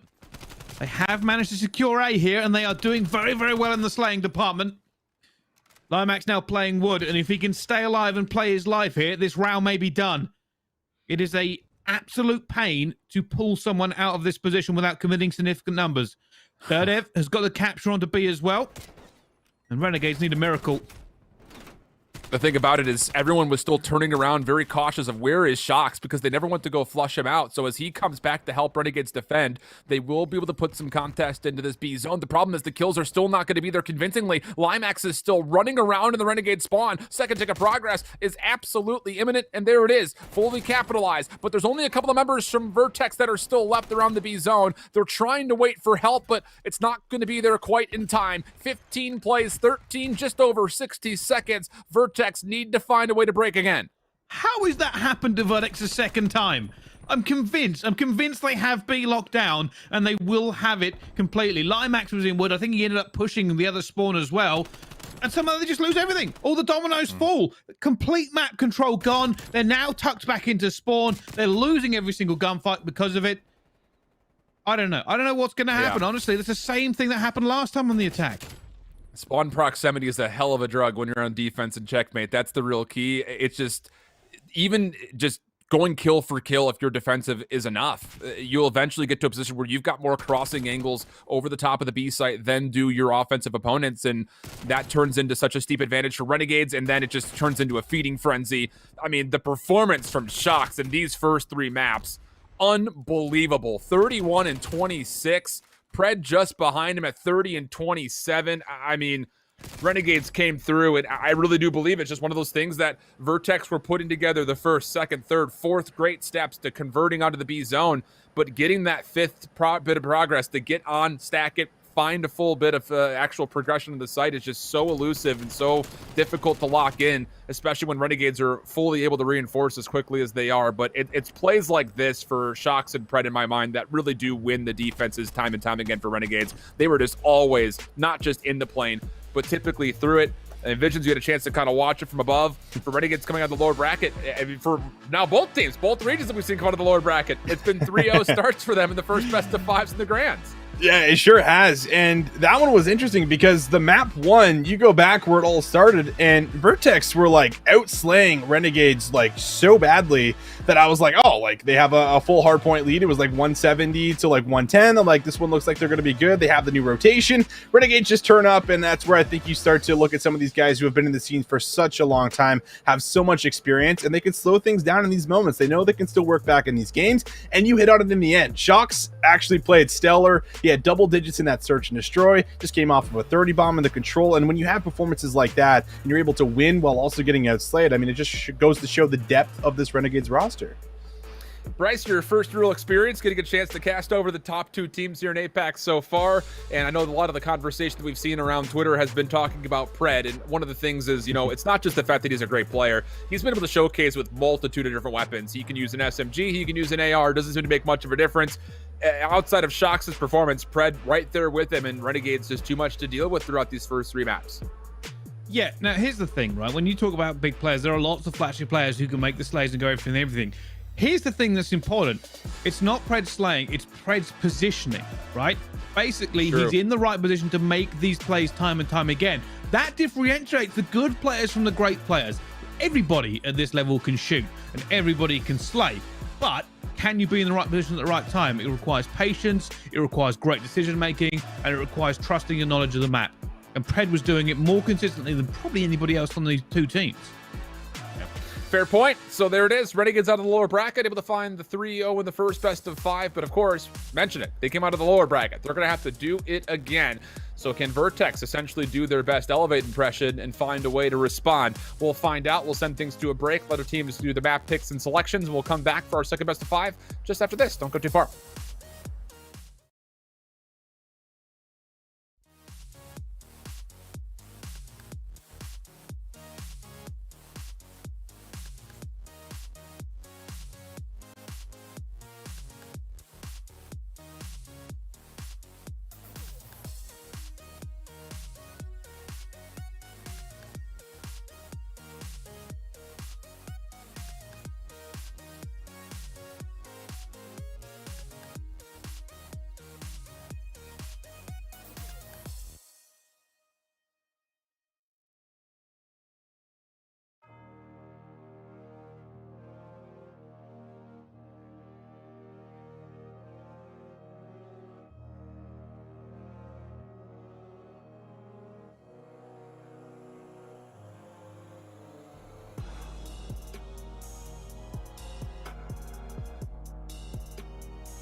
First best of 5 already done and dusted in pretty quick form, but a little bit more competitive than what we saw in Europe overall. Renegades able to find the first 3 maps in sequential form, but it does mean that we will have to see a second best of 5 as Vertex did best the Renegade squad from the winners finals. But the big kind of key here, well, it's kind of very similar to how we are framing up Europe here, guys. We talked about Steve-O in Europe. We would be remiss if we didn't talk about Shox here in APAC, because he absolutely took over in the search. Great hardpoint, great control. Really nothing but sunshine and rainbows to talk about when it comes to Shox here in those first 3 maps, Visions. I mean, Shox is just someone I've been watching for a really long time. Like, I remember when Renegades like made it into like the World War II, CWL League, and people were like, "Yo, who is this Shox guy?" Like, Shox has always existed. He's always been great, and he's just looking to see if he can work his way back up to some of these positions that he finds maybe his teammates in next season. So he's been elite. He's been absolutely fantastic. You need to keep that going here if you are Renegades. But at the same time, the rest of the roster, they're holding their own. You have Pred, who's obviously been involved in a lot of these plays, and you have also Luke, who's been locking down spawns and doing a good job of playing the AR role. So I think there's a lot going for them, but you need to make sure that if you're Limax and you're Cronus, you continue to do what you were just doing in that last set, because you played out of your mind, and you need that going into this one if you're going up against this Renegades roster. Well, let's see what Vertex have allowed to get through for this second best of 5 when it comes to the maps overall, and it will actually be pretty darn similar overall. We're going to be starting off with the Moscow Hardpoint to kick things off. There will be a change from pretty much there on out. Moscow for the Search and Destroy map 2, Raid will be the Control, and then we still will have the Apocalypse Hardpoint, which we didn't need in the first best of 5, and then Standoff would be there in case we get all the way to 5. So double Moscow off the rip, and I'll say this much, just Bryce, watching over Renegades from the first time through, very successful on the breaks of some of the more substantial hard points, and Vertex, they just couldn't quite keeping up with the rotational timing as we got later and later into the game. Yeah, again, realistically, they had a great first start, and then the rest of the game was all Renegades. They'll be hoping to kind of change their fortune here for this one, realistically, because they can't afford to have a good start and nothing else. They have to make sure they are on top every single step of the way of this one, and that includes locking down these rotations and not letting them slip. You cannot afford to give Renegades an inch. We'll see how things unfold. These are the same sides that they spawned on from the first time around. So, Vertex, can you do just a better job generally of just holding on to your setups and not allowing Vertex, or probably Renegades, a chance to break from the front? Already brilliant start. SMGs find the first 3 kills. Pred is able to find 1, but he's instantly traded. And Vertex, they go 4 for 1 in the opening onslaught that happens over the middle of the map. Yeah, if you're Renegades here, worst case scenario, now you've got to fight your way through here. Big push about to come through the middle here, but somehow they get a stick onto it. Luca finds the face with a Semtex. However, Daredev's come around the back here. He's going to try and make as many kills as possible. Not going to get as many as you would like, but it's enough. Already you can see Shox trying to hit this rotation here for it as well. He's probably going to get caught out at the same time. Does so. Much cleaner from Vertex. So much better from Vertex overall. Now, there is still a little bit of time here. Renegades, if they can just win these next gunfights cleanly, they still could potentially flip a couple of spawns out, and the kills are there. So where exactly will these Vertex members spawn? You have to imagine they're trying to hold on for as much as humanly possible, and look at it. Both players spawn right on top of Cronus, so all Vertex members will be in position to favorably open up the second hard point. Renegades are not confident in that information as they're still looking behind them, but they'll quickly realize that, okay, they did spawn in front of us. Let's set things up and see if we can continue to break the second hill. Max ready to make it just an absolute massive two-piece for them. That shuts down so much pressure. Renegades now not only are spawning out, but they don't have the angles to push this, and we expect to realistically win the trades. Now, Limax looking for even more, finds another kill down towards the mid. And Renegades have just completely lost. Shox to 0 and 5. Yeah, it's a very different start here for Shox. That much is for sure. Limax still keeping things up. Flight trying to do what he can to finesse some of the scrap time, but will be denied. Dev on the early rotation. Shox trying to take the gunfight. Loses that one as well. But there will be a trade, so Renegades will keep things largely safe here over towards the third. I say only largely, though, because Shox is still spawning out. But there will be a chance for him to actually contest some of that back scrap time and then also try to pinch this hill from the front, as they're going to be trying to figure out where exactly Vertex are coming from. Wow. Here comes Vertex this time, and they've done so much good work up until now, Shift. They need to make sure they get this locked in very, very quickly. The problem being Fighter's at the back. He's just got this great crossfire. They have to take him down. Eventually will do so. Now the pressure goes on to Luca. Has his teammate with him, and he's going to be challenged. Just continuing to lay down fire and stay alive. It's just been so good for Renegades when they find themselves in the absolute worst position. They recover so darn well. 6 kills in a row for Pred, and after a near flawless start for Vertex, their lead is going to be essentially nullified just off of one good hold for Renegades. That's something that I think when Visions was talking about, you see the professional veteranship that comes through. It's moments like that that really showcase it. So now as we look over towards the new Hardpoint, sure, Vertex are going to have numbers here, but their lead, which was once around 55 plus, is only down to a couple of points. And now, this is feeling a lot like this first Hardpoint as well. Vertex start off strong, and the Renegades managed to fight their way back, and I hope they've learned from last time around, Vertex, making sure that when they get this early rotation, they don't throw it away by being a bit too chaotic. Already, great opportunity for them. They've managed to push them out of bank here. Renegades will now spawn down the street. A much harder attack for them. For sure. Especially with Dirdev controlling gold. That's the big kind of key when it comes down to how are you going to break this fourth hill from the front. You need to be able to pinch this from the middle of the map. And look at Dirdev. He's even pushing further beyond this. He does get figured out, though. So again, Renegades, just when you think they've no business breaking, nothing is going right for them, they still find a way to collect kills in the very exact moments they need to actually generate some scores. So Vertex will be outside of being able to largely take the majority of the scrap time. They do clean things up on the exits, which will give them favorably start here onto the first hard point, but still Renegades are just doing what they have to stay in the game. Only one member of Renegades is positive. The rest are negative, and Shocks is very negative. But the point difference is only 30. Like, this is the same as the very first map here. Realistically, Vertex do a great job. They look super secure, and then they just don't get the points they actually need to. It's just wild, man. They find a way to make something out of nothing, it feels like. That's probably the best way of putting it. And this is still a Shocks only having 2 kills through the entire first rotation. Like, what? How have they been able to keep this game even relatively close? Vertex is doing everything right, at least based on how they initially get themselves set up for some of these hard points. It just comes down to when they try to capitalize and close out the moments that will get them a significant lead, they can't do it. Same situation here. Vertex are going to be outside of the second hard point, and they're also missing out on scrap time. Everything just keeps going Renegade's way in these final 20 seconds of these hard points. Well, managing to find 2. That's huge from Luca as well. It does mean Vertex will have to start again. They're now going to push into P1, trying to get a little bit of mid control here, figuring out whether they can go out towards Statue or whether they have to go through those mid stairs. They're going to find Luca here. Limax is going for the challenge. Eventually, reinforcements come through for Vertex, but they are making ground very, very slowly. Man. But is it going to be enough for them to even get in here? Because this is going to be a sporadic hit. You've got Kuros all the way around the back trying to essentially finesse for some block spawns. Does win 1 elimination, but there's not a lot of numbers here from the front. Dirdev's going to change that as he just walks in with perfect timing, gets the kills, and the spread approach from Vertex comes through Palace as everyone wins their ones. And a chance now to really look at the back 25 seconds, which should be just everything. This should just be yours, really, at this point in time. Renegade's going to have to default to having to play for the third hard point coming up. Well, Limax is doing so much work again for them.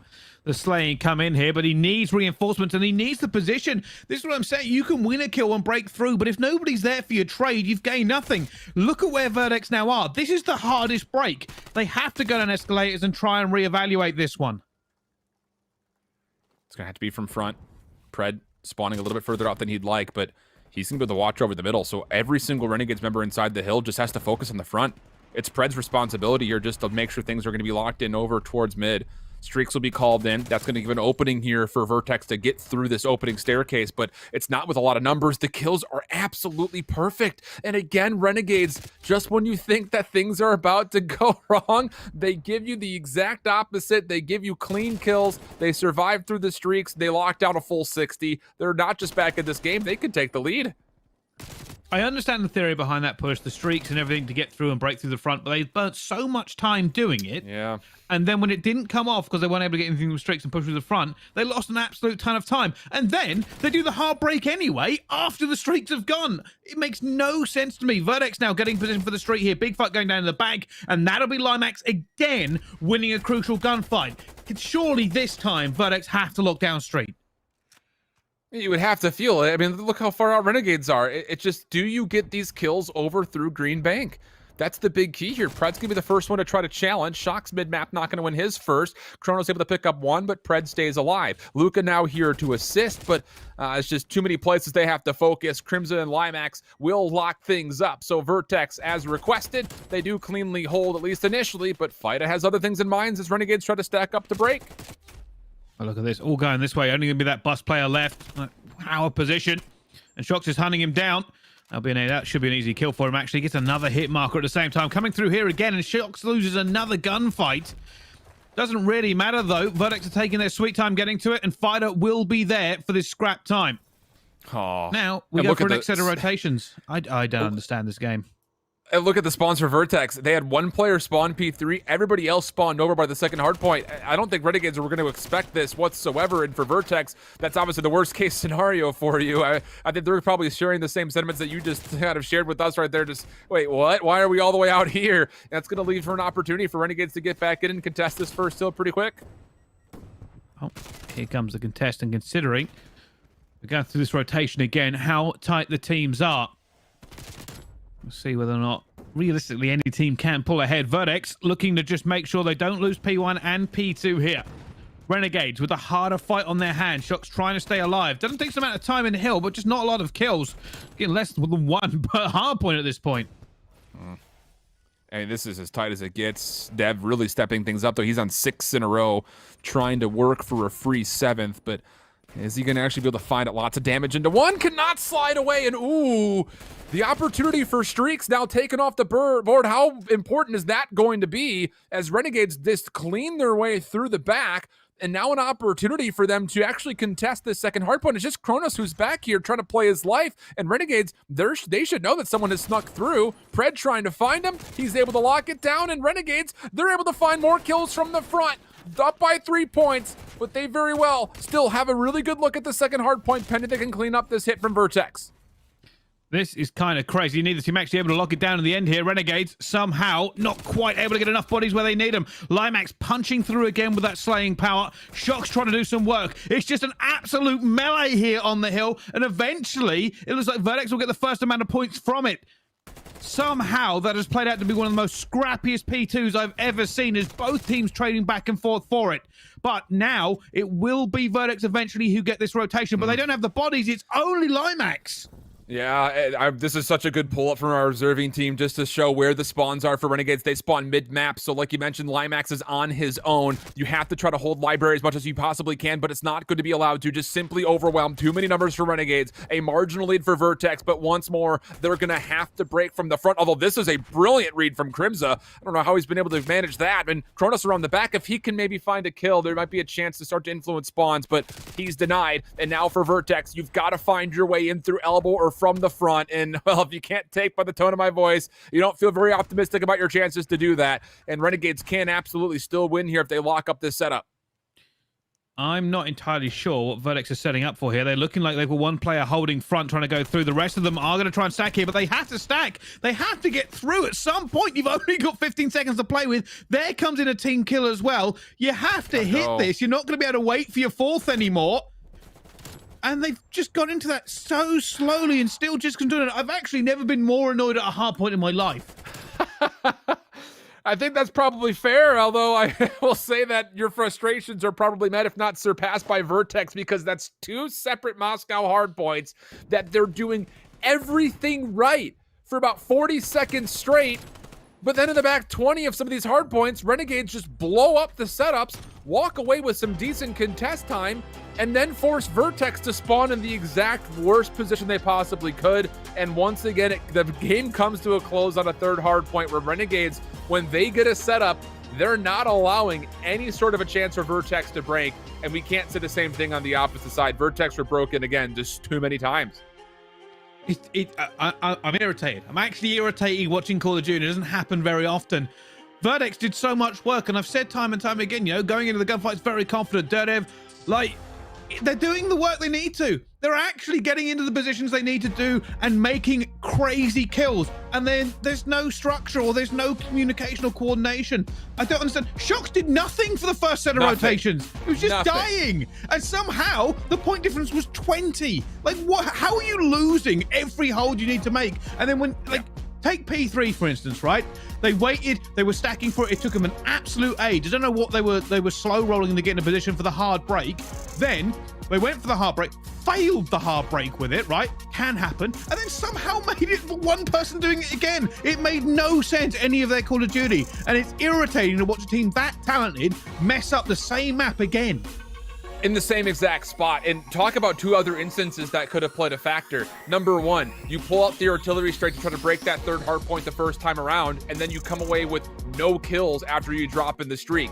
The second time around, Dirdev 1 kill away from earning another one, can't lock in the 7th elimination. How big could that streak have been to get themselves a setup and a chance to actually break? But that doesn't happen here, and Renegade's able to find their 4th straight map. Taking a look at the series set once more, though, the search and destroy for map number 2 will change compared to the first best of 5, although based on venue, it will actually not change whatsoever. We'll be sticking here in the Moscow for the search.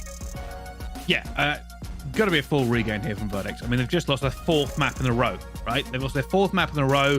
I don't know whether they were nervous or not, Moscow, at times. Like, it just seemed like they didn't want to commit. Like, it was insane. Like, P2, right? Renegades had P2. Vertex did the great job. They absolutely turned P2 into a melee. They just kept smashing it. They went in for the trades. They kept fighting. They refused to give Renegades the time. Did massive amount of work and still got nothing for it. Like, it's just insanity. Like, they do all the hard stuff, right? Then when it comes to the easy stuff, they just fail. That's one of the things about Renegades. They make nothing easy on you. That much has been the case all year long, and the teams that have been able to close them out have essentially not allowed them a chance to kind of make life difficult in the moments that you need to be able to lock in. So for the search and destroy here on Moscow, I'm sure a lot of the same words will be shared here depending on the outcome. The good news here for Vertex is the fact that you can start to rely a little bit more heavily on your SMGs, which, to be fair, have been playing very well throughout this series. The big key here is, can you slow down Pred, who you have to feel like will have the ability of playing the second AR if he wants to, but also could pull out that third SMG in case Renegades want to play with a bit of tempo. All right, well, let's see how this one eventually plays out, because it cannot go worse for Vertex. And already, this big push down street is good for them as well. If they can fully commit to this very, very quickly, they can probably get in a couple of power positions already. Renegades have realized, well, nothing's happening at 8. And this play over the B site is really well set up here from Vertex. You've got players over towards the street side, which is where you want this post plant to be. You've got good contest of Luca up top. Plus, of course, you had really clean clearance of the B zone itself. So it's down to 2. Shox and Pred trying to play this realistically from the most unideal circumstances. This is not where you want to be. I'll tell you that much. Shock's going to have a lot to do. Pred going to try to work alongside with him. Not a lot of time in the clock. Kronos up top. Crimza outside. Really not a chance here. You would feel like for Renegades to do much of anything, and this is a much better setup for Vertex overall. 1 kill will be here for Pred, but there's not going to be enough time for him likely to do much else beyond just get that single elimination, and that will indeed be the case. So good opening offense here for Vertex. Yeah, I like that. Commit down to the street, get it in very, very early. Not something you usually see teams pull off straight away, but they went for it, managed to get in a position before. If anything, Renegades a little bit late on that rotation back into the position. Too much kind of advantage there for Vertex if they can get basically by this truck or by behind it. Yeah. I mean, that's for me, and I really will die on this hill. If you're going to set up a post plant around the B site, you have to clear street. That's step number 1. Otherwise, you just leave too many points of ingress for the defense to find a retake. So really good clearance overall from Vertex, and that's a role that Crimson's going to have to fulfill for Vertex time and time again. Taking those 1v1 AR battles on the outside of B, that could very well dictate how well or successful this Vertex offense is going to start things off. And, well, now defensively, interesting setup here. A bit aggressive around the A site, but Limax has already gotten up in towards the front doors to gold. So he's in a really vulnerable position, but also in a very tricky position to where if you could just go 1-for-1 on kills, that would be fine. Yeah, I couldn't agree more. Here's the issue for them now. Realistically, Vertex are rotating back. Renegades, I think, are going to commit as well, but they're being a bit cautious about it. I don't know whether they're going to think about a double rotation here. It kind of feels like they might. Yeah, I like this. I mean, the opening shots into Limax gives you so much clearance mid-map. Someone has to check this, and Crimson will be the one to kind of sacrifice his position to see what's happening. Dirdev, oh boy, good luck, have fun here. He is on an island by himself, 1v everything. But the timing is good. Finds one. No way he gets a second. Nearly does. Crims are there to help find the response. Looking for more. And how about it? Vertex. A couple of clean kills on the rotation defensively. They turn a 4v3 into a 2v1 in their favor. Fida kind of caught up a creek without a paddle here. And I love the play from Vertex. And a lot of it just comes down to the fact that nobody sees Durdev laying prone beyond the statue. Yeah. I think Durdev, their patience was the key here. He realistically could have flown out as soon as he heard somebody pushing through the site. Chose to wait. He had to wait for his teammates. And as soon as he did that, even though he only got one kill, he allowed his teammates to get his trades. Beautiful kill. I will say, you know, that Renegades, that back rotation, I thought they were going to. As soon as if you get first blood and you don't commit to B bomb site when you're that far past statue, you're hesitating. You're thinking maybe we go somewhere else. Yeah. So early advantage here for Vertex, playing with those decision makings just a little bit more favorable for them. And how about this? Aggression right down the gut, but it's met in kind by Renegades, who now essentially have Vertex trapped in the middle of the map. Now, Fight is going to have to give up this position as the Semtex does take him down to critical HP. So he'll back away, play his life. And Pred is going to say, this is an opportunity for me to actually take this angle that I had across globe and actually get behind this entire setup for Vertex. But I mean, to be fair, Vertex are almost considering the same thing. They've got good lobby control. This comes down to how are you going to recover this bomb, rather, because there are a number of angles that you're just going to have no information on. Yeah. And they're going back and forth, no and somehow Pred has just thread the needle there as well. I hope we get to see that in the kill cam, by the way. He must have just caught him and dropped him just so fast to get it. And I think we're going to see it as well. Here we go. On the kill cam. And there we go. Sees Crimson, says thank you very much. Just kind of wanders out into it and instantly goes down.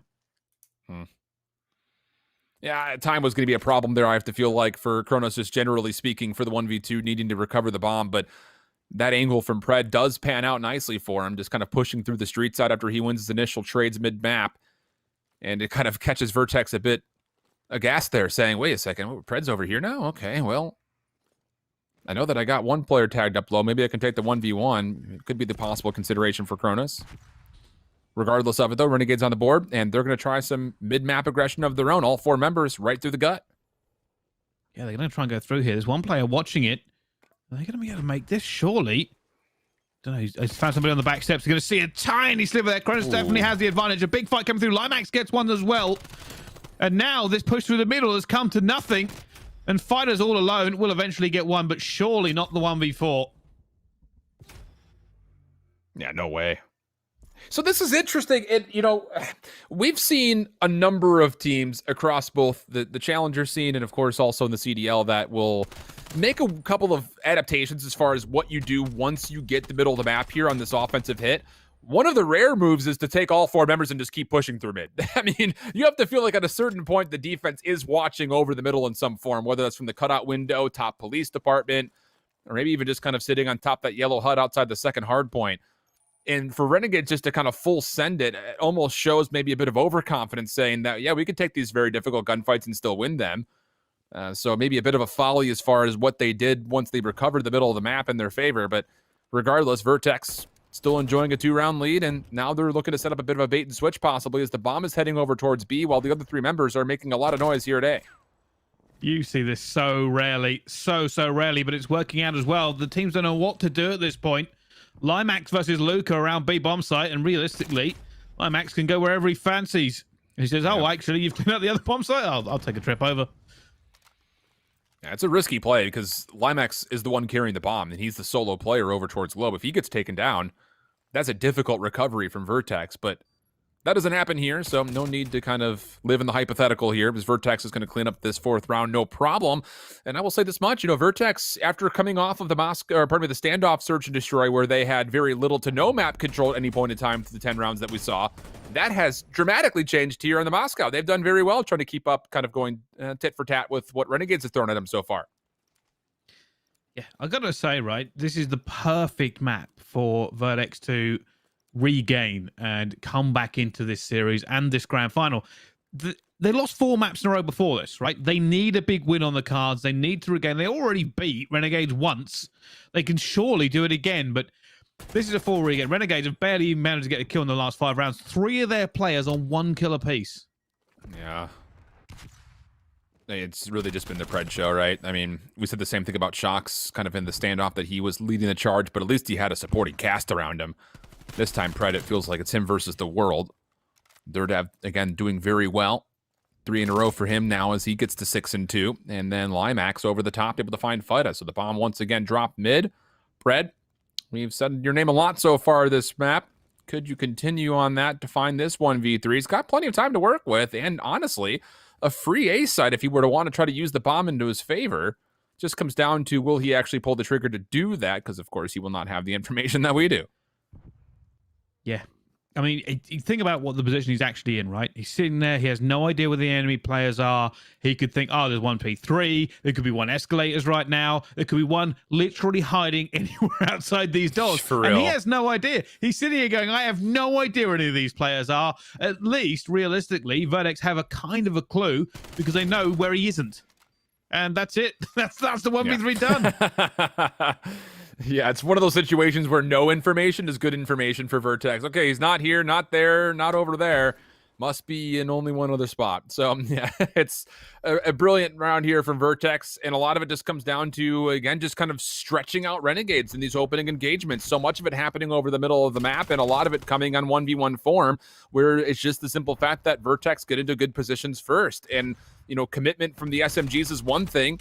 Trust in your ARs is another, because Durdev, the only reason he's allowed to stay here for as long as he is the fact that he's got someone like Limax watching over the top of him. Yeah. Honestly, this feels like we haven't been watching the same teams this entire one. This has all been Renegade so far. And now we come to this S&D, and they're nowhere to be found. It's only Pred really being able to pick up kills left, right, and center. The rest of them struggling consistency, and you can see this. Vertex are super aggressive here. They're going to go straight for this. Already Shock's trying to hold them down to escalators. Limax has to back off. It's an aggressive play. It's just a change of pace from them. Fighter kind of keeping the wide angle. Only finds one, though. Lots of damage into more. Shock says, I can clean that up.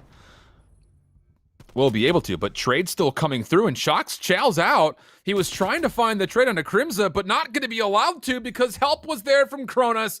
And Vertex respond with a convincing search and destroy. 6-1 here on Moscow. Much, much better than what we saw from them on the standoff from the first best of 5. Yeah, that was basically the perfect map for them. They 100% needed that. They 100% needed this regain. If they had not had a good performance here, then this was over. The control, whatever. I probably wouldn't even wanted to watch it. We were just giving them the title. I said, you've won 5 in a row. That's it. It's all done. But that's a great opportunity because now they go into the control much more confident. They can sit there and go, hey, we haven't just been run over in 4 maps. We have a chance. We've got to play the game that we did when we first met them in the bracket. Yeah, very much so the case. And, you know, we don't know what those maps were in those winners finals, but you have to feel like we're starting to see a little bit more of a realistic approach as far as what Vertex wants to bring to the table. The Moscow Hardpoint has been, you know, again, it's been struggle bus, I would say, when it comes to them closing it out, but they have been playing at least relatively competitively on the map, and the score lines will give you that assimilation. But here on the Search and Destroy, that's the first convincing map that we've seen from either team so far. And so for Vertex to recover their first map win to tie this series up at 1 apiece going into a raid control, for sure confidence has to be a bit higher here. That's, I'm sure, much more similar to what they found in the winners finals. I'm just speculating on that, but you have to feel like performance like that is something that was allowing Vertex to get over Renegades in the first place from that winners finals. So now we get a raid control, different from what we had from the checkmate, you have to assume. And then the Apocalypse Hardpoint, which was supposed to be there for the map 4 in the first best of 5, will still be there here in the second. So we all have something to learn from both of our squads there. And how about just the kind of key, maybe just kind of foreshadowing a touch. Saw Crimza pull out the sub if he needed to run the 3rd SMG for the side of Vertex. We also know that Pred can pull out the 3rd SMG for Renegade. So we could see some more fast-paced sub action when we eventually get to the Apocalypse Hardpoint. But into this raid control, you have to feel like defense will not be the only story that we get to tell here for this control. No, I don't think so. I think raid is probably my favorite control map from just the way you can work it so many ways here. I always find, especially, you know, it's the teams that make that very, very aggressive push into B one of the rounds. They just bring it out occasionally, and if it works, you basically end up winning the raid. Doesn't happen, unfortunately, as often as I would like. But at the moment, pretty standard here. Vertex going straight in towards A, out towards Ring, getting the first few kills, and that may be it straight away. Yeah, it's looking very convincing, although there is still an opportunity for Renegades to fight this from the middle of the map. They could still pinch and contest, and with these kills, you have to feel like they absolutely will do so. One more member still in the A zone, that's Limax, and well, Crimson over the top has helped out just large enough. Wow, absolutely brilliant from Vertex. Renegades looked primed to get a retake in, but Vertex very quickly able to recover, find themselves the early extra bonus minute, and now 2 minutes and 15 seconds to try to find a way to get B. This is the difficult one, though, right? This is Yeah. the weird thing about Raid. A, you see get taken all the time. Fast, slow, it doesn't matter. It gets taken the majority of games. It's very rarely a blowout. But B is such a different animal. It's so much harder for any team to get this, even with 2 minutes on the clock, even with 25 lives. If you're attacking, you have to get through P5, you have to get in the kitchen, you've got to make successive waves of kills while maintaining map control to not let it go into the bin. Yeah, that's the big thing. You have to, mid-map controls everything, and you can already see Pred is just running around saying, I don't want you to even get out of your spawn, let alone even talk about the middle of the map. So this is essentially forcing Vertex to hit from one angle, which is everything that Renegades wants. Even trading up kills will be okay. 15 playing up against 18, favoring the defense with that 3-life cushion. Limax trying to get to a forward position in basketball, but denied because he simply is just trying to take off more than he can actually chew. And now an opportunity for Renegades to once again just establish continual pressure over towards Vertex spawn if they want to. They have every bit of position that they need, but beyond that, because of this position from Pred, they know that they're spawning Vertex backside garage. This is the easiest read for Renegades they'll ever have in a defensive control. Yeah, and they need P5 control here. Like, Pred has just run riot because of it. Even Crinder up top bedroom. They've got to make sure they don't lose any more here into this one. A lot of kills going down for them. Limax will try getting a Tiki. He's looking for this player here as well, and he is going to be traded away. And Vertex are trying to keep bodies in towards pool. They know if they lose pool control, they basically lose this round guaranteed. That's a fair point. It's the only bit of real estate they have to work with. It's even that. It's not real estate that's selling high in the market, tell you that much. Renegades are still all over the place. 10 playing up against 4 the current count. Kronos and Tiki can make sure the flank stays safe, I guess, but it's just there has never been a moment here where Vertex has even been able to look in to see what's cooking up in kitchen, let alone be able to actually get on the grill. So Renegades looking primed to take this first defense, and after the initial onslaught from Vertex, that's really all we could speak of to success here for the offense in the first round. Well, I said before, right? It's A and B, such different stories. Like, you thought, right, everybody sees this, like, you go into that first, like, you take A super fast, yeah, they're on an absolute heater. Realistically, if you make the first couple of kills a day, you almost have it every single time. It is a horrible choke point for the defensive team if they do not suddenly have P5 or have got arc control. It's almost impossible for the retake to happen there. And a lot of the times, teams will just give it up instantly. Say, hey, cut it. We'll just make sure, get the kills on the out, make sure they don't push through laundry, make sure they don't have P5 and kitchen control, and we'll fight B continuously. And that's basically what happened, right? You know, they didn't try to commit, they tried to get it forward, but essentially they bought enough time with the trades to set up a round B. Same story here. This is the B push I was talking about. Occasionally it will happen. And by the way, he was stuck there and the trophy took it off of him. Shock staying alive in the tiniest of margins. If they make this one work, this is a big fight from Shock. It's not a go down for them. And I'm not sure Renegades have enough bodies. Oh, but Pred's trying to contest mid-map here. He's going to clean up. Kitchen Crimson, you have to turn around.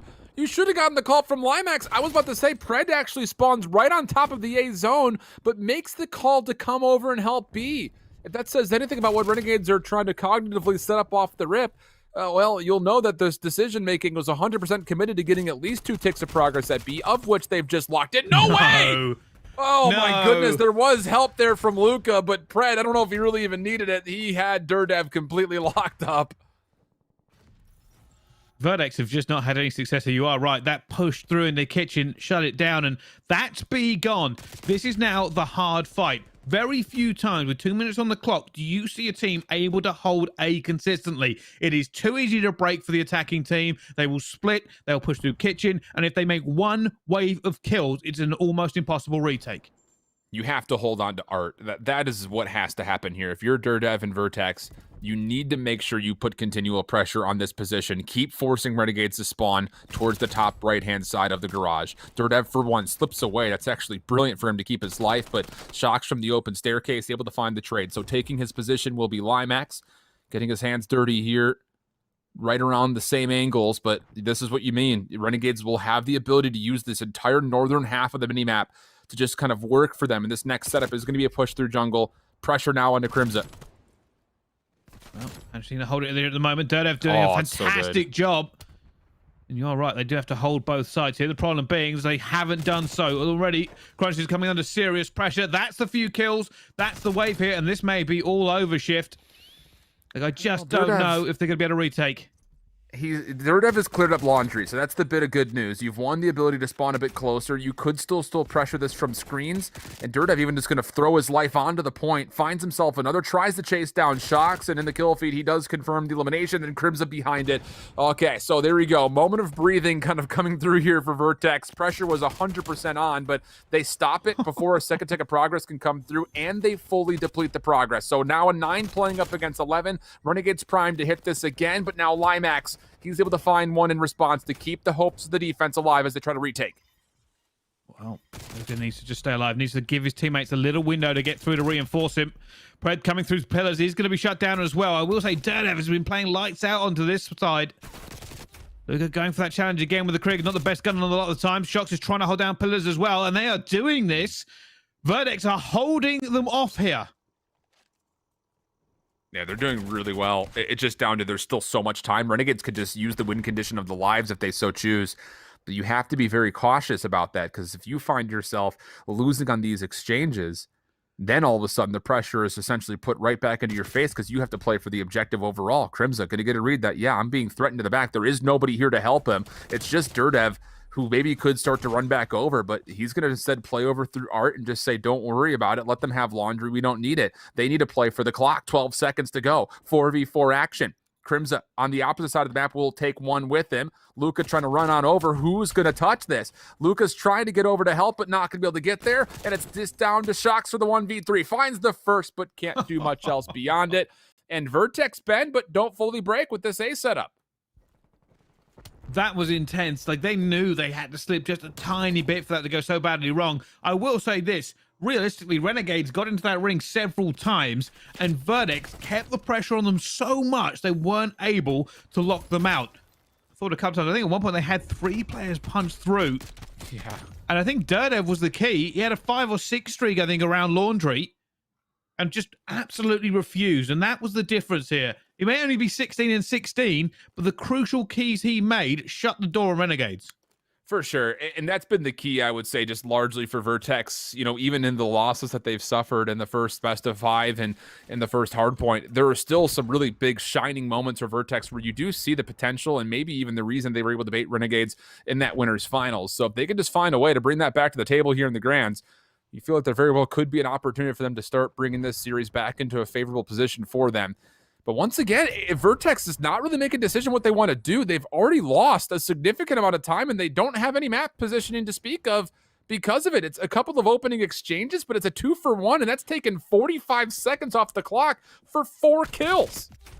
Yeah, bit of a slow start. Not really what you want, essentially, in a mode that is time-dependent a lot of the time. Don't have that P5 control. Can he find a kill here as well? No, Shocks is aware. And now with his clock stopped, those ticks are coming in. Do Renegades commit to this? They are getting close. If they win that fight into Art, they might try it. And they are going to as well. They have managed to clean this one off.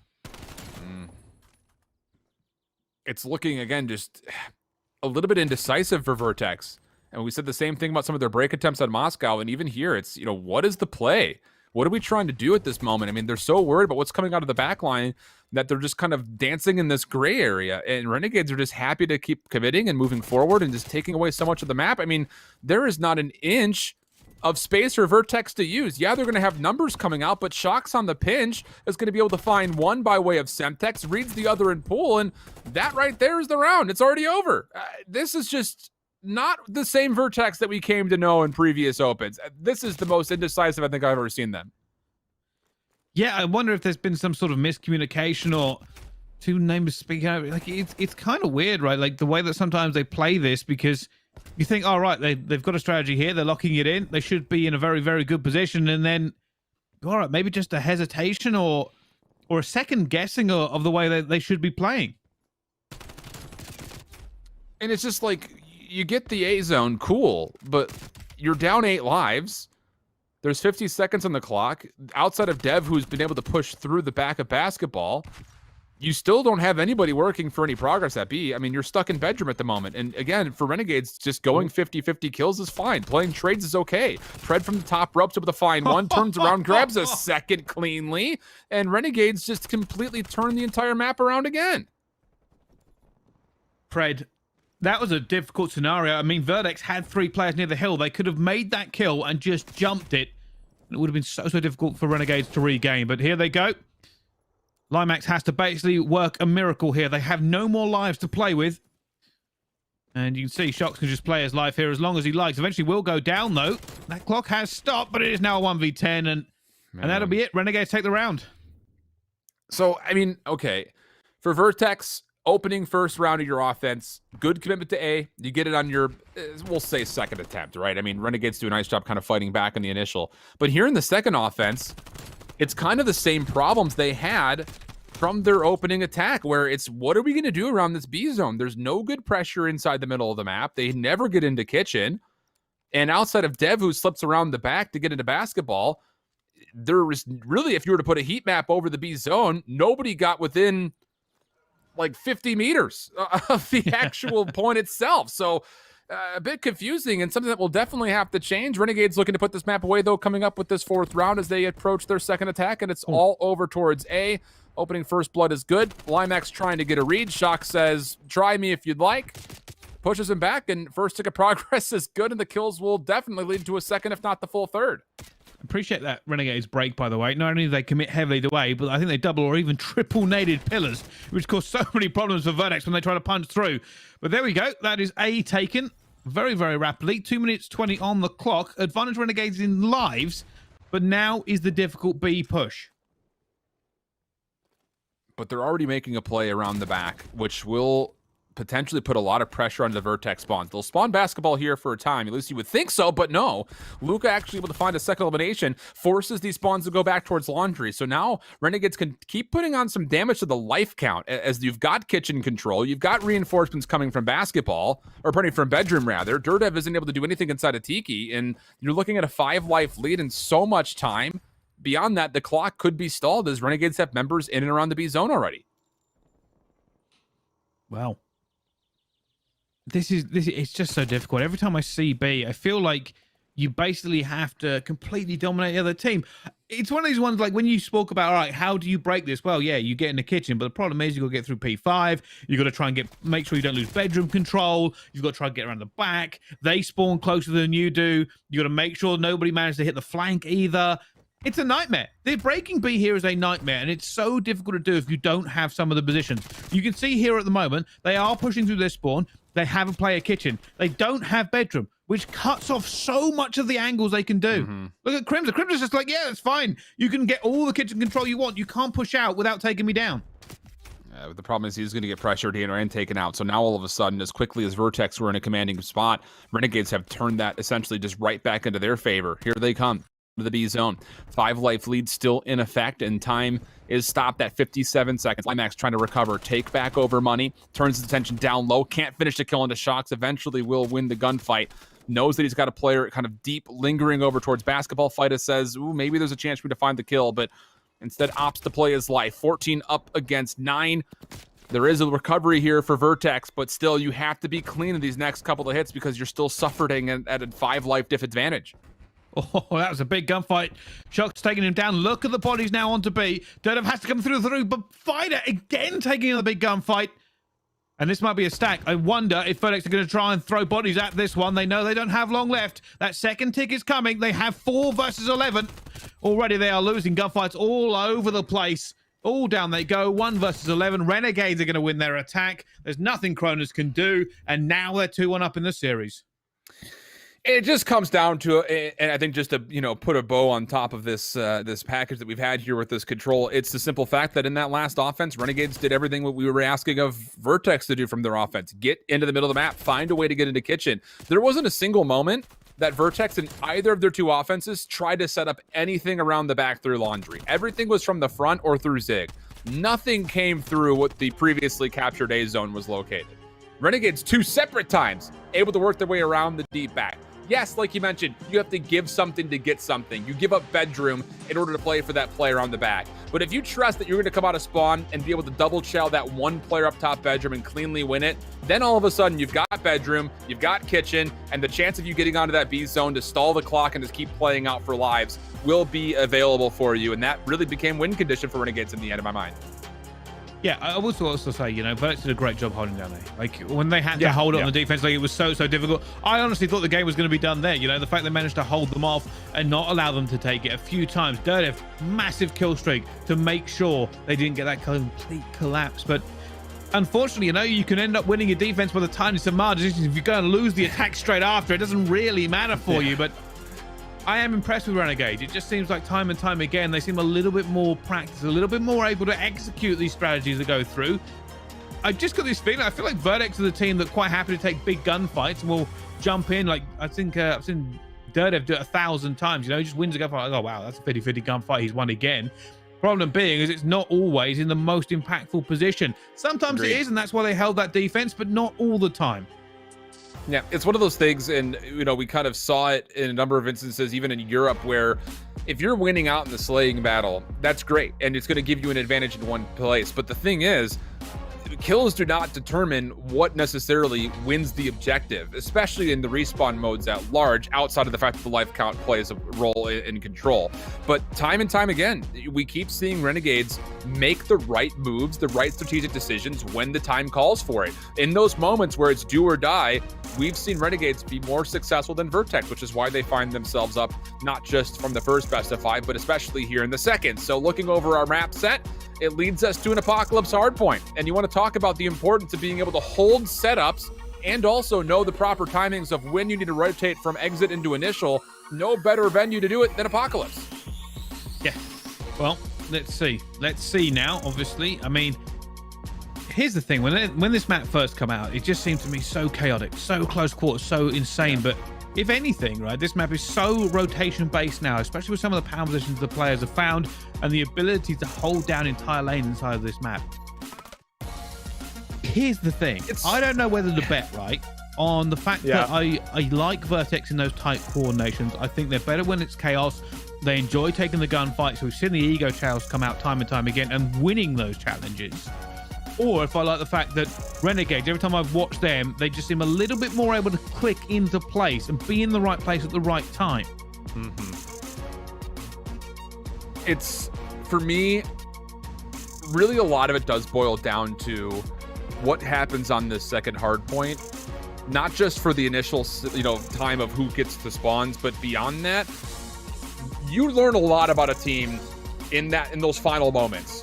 Whether you're on the favorable side where you're controlling the majority of the hard point and the back 20, how are we going to play that scrap time? A lot of the teams that we see are very successful in this map will know exactly how many numbers they need to keep on that hard point versus how many they can send to go rotate, because you don't want to be trapped on that second side of the map as much as you want to be there in the first 30 seconds of the hill.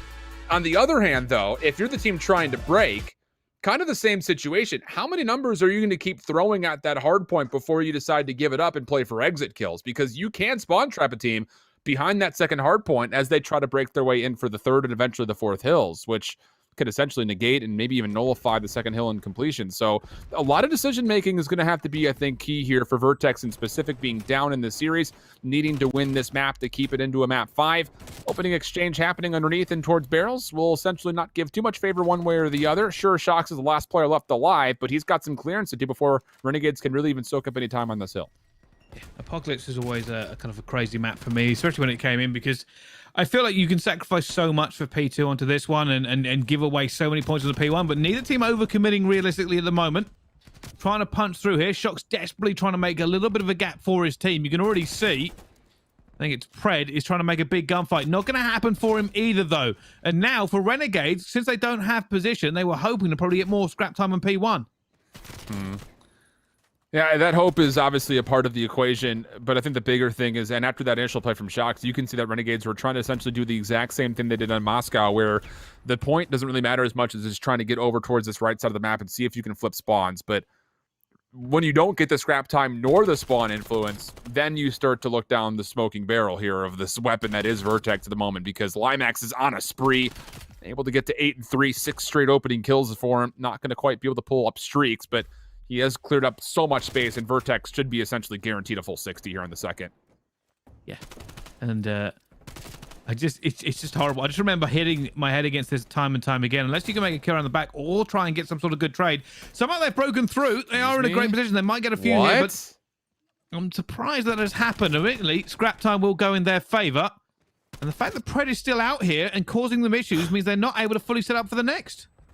That is such a huge lack of trust from Vertex. You had someone in the head glitched window watching through Cave. That's all you need. You don't need anybody else watching Cave. Renegades don't want to hit through there. Nobody wants to hit through there. But the player who was responsible for the jump up wall gives up that position, and Renegades just climb the wall, find the kills, flip the spawns, and that's another moment where we say that Vertex should have a full 60. But in the last 20 seconds, Renegades still find a way to break with minimal numbers. It just can't happen. Vertex need to clean things up, because now all of a sudden they find themselves on the outside looking into the third hill. 2 rotations in a row. They've had the advantage. They've been there first. And somehow hasn't worked out for them here. Dirtev are going to try and make something, but Trophy System shuts down his initial push. And now they've been cleaned up. Dirtev trying to go around again. And he gets shut down. What on earth is going on with Vertex? Bro. Surely now, for the next rotation, they've got to have it. It's like, what else do you want from Limax? He's running rogue. He's got 11 kills already. I mean, no one's even close to that number. But the rest of his teammates just aren't able to lock down. I mean, Kronos and Dev have 0 seconds on the hill. Their focus around the objective has just not been there. And Renegades, who have been able to kind of split up that responsibility, have not just negated what should have been a perfect setup for Vertex on 2. They essentially find 45 plus on 3, which in all layman's terms should be the most contested hard point on the map. Yeah, well, finally Vertex do get some control. And they needed this control desperately. And this is not an easy break for them either. Renegades, though, probably will try and push around the back here. The big pinch for them if they can make it. Limax is more than equal to it. Only finds 1, though. Little bit of a gap now opening up for Renegades. They should be able to push around. This is still a hard break for them. Crimza is able to watch these both positions. Has to dip out of that one. Is now weak from that nade. Incoming push from Renegades. They're still taking an awful lot of time to do it. I'm just surprised that Vertex have again allowed Renegades to go through that cave in the middle of the map. I mean, that is no man's land. You never want to be in a position where you're going through that cave and saying, this is how we're going to break a hard point. But now that's Renegades who have done that not once, but twice. And so for Vertex, it really does feel like there is a split decision and maybe just an overall lack of trust on who's watching what. Because now Renegades, a chance to just walk on in. It just, yeah, I am absolutely baffled by this. This is a Vertex team that has shown us so much good control in the last couple of weeks, and this has been an atypical performance from them, and it feels weird to harp on it considering that they are still winning this map. It just feels very scrappy from them. Like you said Yeah. before, it feels like they're leaning on that slaying. You know, you got Dirtev 14 and 7. If he goes even anywhere near neutral, this is a very different story. But Chris are trying to get out of it again, and now Renegades run into the point. And they may even go into the lead on this point now. Yeah, it's going to be from a bunkered up position, though. This is not going to feel very comfortable for scrap time for the Renegades, as Vertex can hit from multiple angles. But again, it just comes down to, can Vertex win the gunfights? Team that prefers to slay, and it's going to be a good win from Crimza, plus a second, again, just kind of pulling onto this third SMG for the squad. It's allowed them a little bit more of that aggression that you're looking for in a map like Apocalypse. Limax up top, good for 1, plus a second down in the trenches. Those are great exit kills from Vertex. It'll give them a chance to contest this opening time here in the first. Well, here they go. They're going for a big push here. I will say, Vertex, that was a great execution to punch through this one. I said, you know, what we said, they've been relying too much on slaying. Turns out you can just break hills like nothing. However, they haven't found shocks. Is he going to be the difference maker here? It is potential. He has stayed alive. He now needs to find them. Those spawns are going to go against him now, however. And he's eventually going to go down. Vertex now have the advantage completely. Yeah. Good moment here for Vertex. Finally, some breathing room started to be gained between them and Renegades. But once more, you've got to be responsible for this play coming over towards the cave system. Limax just needs to play his life, but continues to take this 1v4 challenge, and Renegades just overwhelm again. There's really no reason in my mind that Limax even needs to take that play. He's got teammates that are technically spawning out. Wait for them to get a bit of a pinch. Just play your life backside gold or something. but he decides to want to try to convert on some of the damage that he had found, and it ends up leading to another Renegades break in a situation that they had no business. It's in the back 20 seconds of all these hills, Bryce, that Renegades keep finding room to work with. Well, at the moment, I'll tell you something. Limax is cutting his way through. Eventually will go down. I thought maybe the slaying would be the difference. Can they punch around the back? At the moment, you can see Renegades are spawning out. They know the pressure is now incoming. They need these points to get back into the game. Lucas close. He's Daredevil as well. In a great position there in the dark corner. Playing his life. Pressure now coming in from several players of Vertex, though. Renegades are weathering the storm. Yeah, so far so good. And it's a lot of it coming out of Pred, who's able to get right back behind into Temple.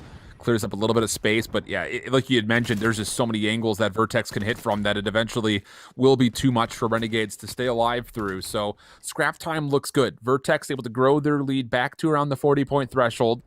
And Renegades are looking to hopefully be able to do exactly what they did the last time they were here, which was not just find good convincing kills down low, but they put on a very aggressive zone around this opening barrel's hardpoint. But that will not be allowed to occur, at least not in the initial time. Renegades going to have to fight for this, but look at number 8. Shox actually spawns behind this play, and nobody from Vertex is ready. The pinch is in. It's just down to 1. Kronos will fall, and Shox's random spawn in the back is enough for Renegades to come through and break.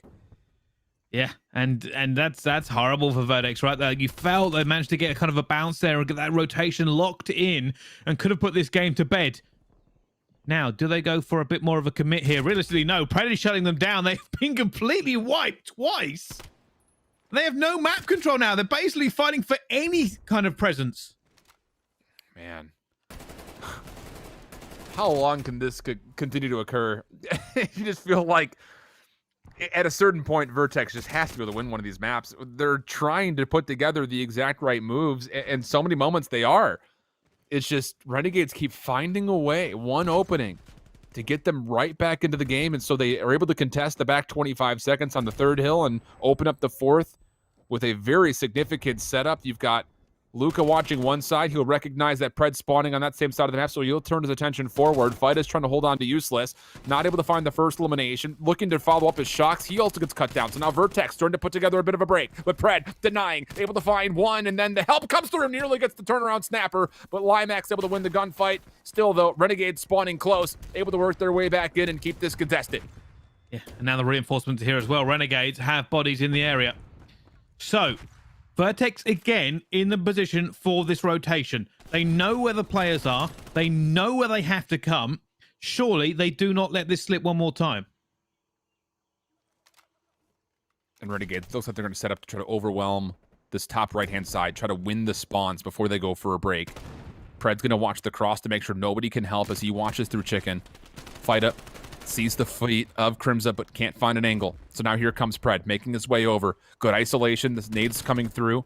Able to find one more. There's the opening exchange. The spawns for Vertex are all the way out beyond the third hard point. Pred finds one more inside. They completely clear, and Renegades are not just going to be able to fight this from the back. They should also have the spawns. Vertex need to find a way to keep holding on.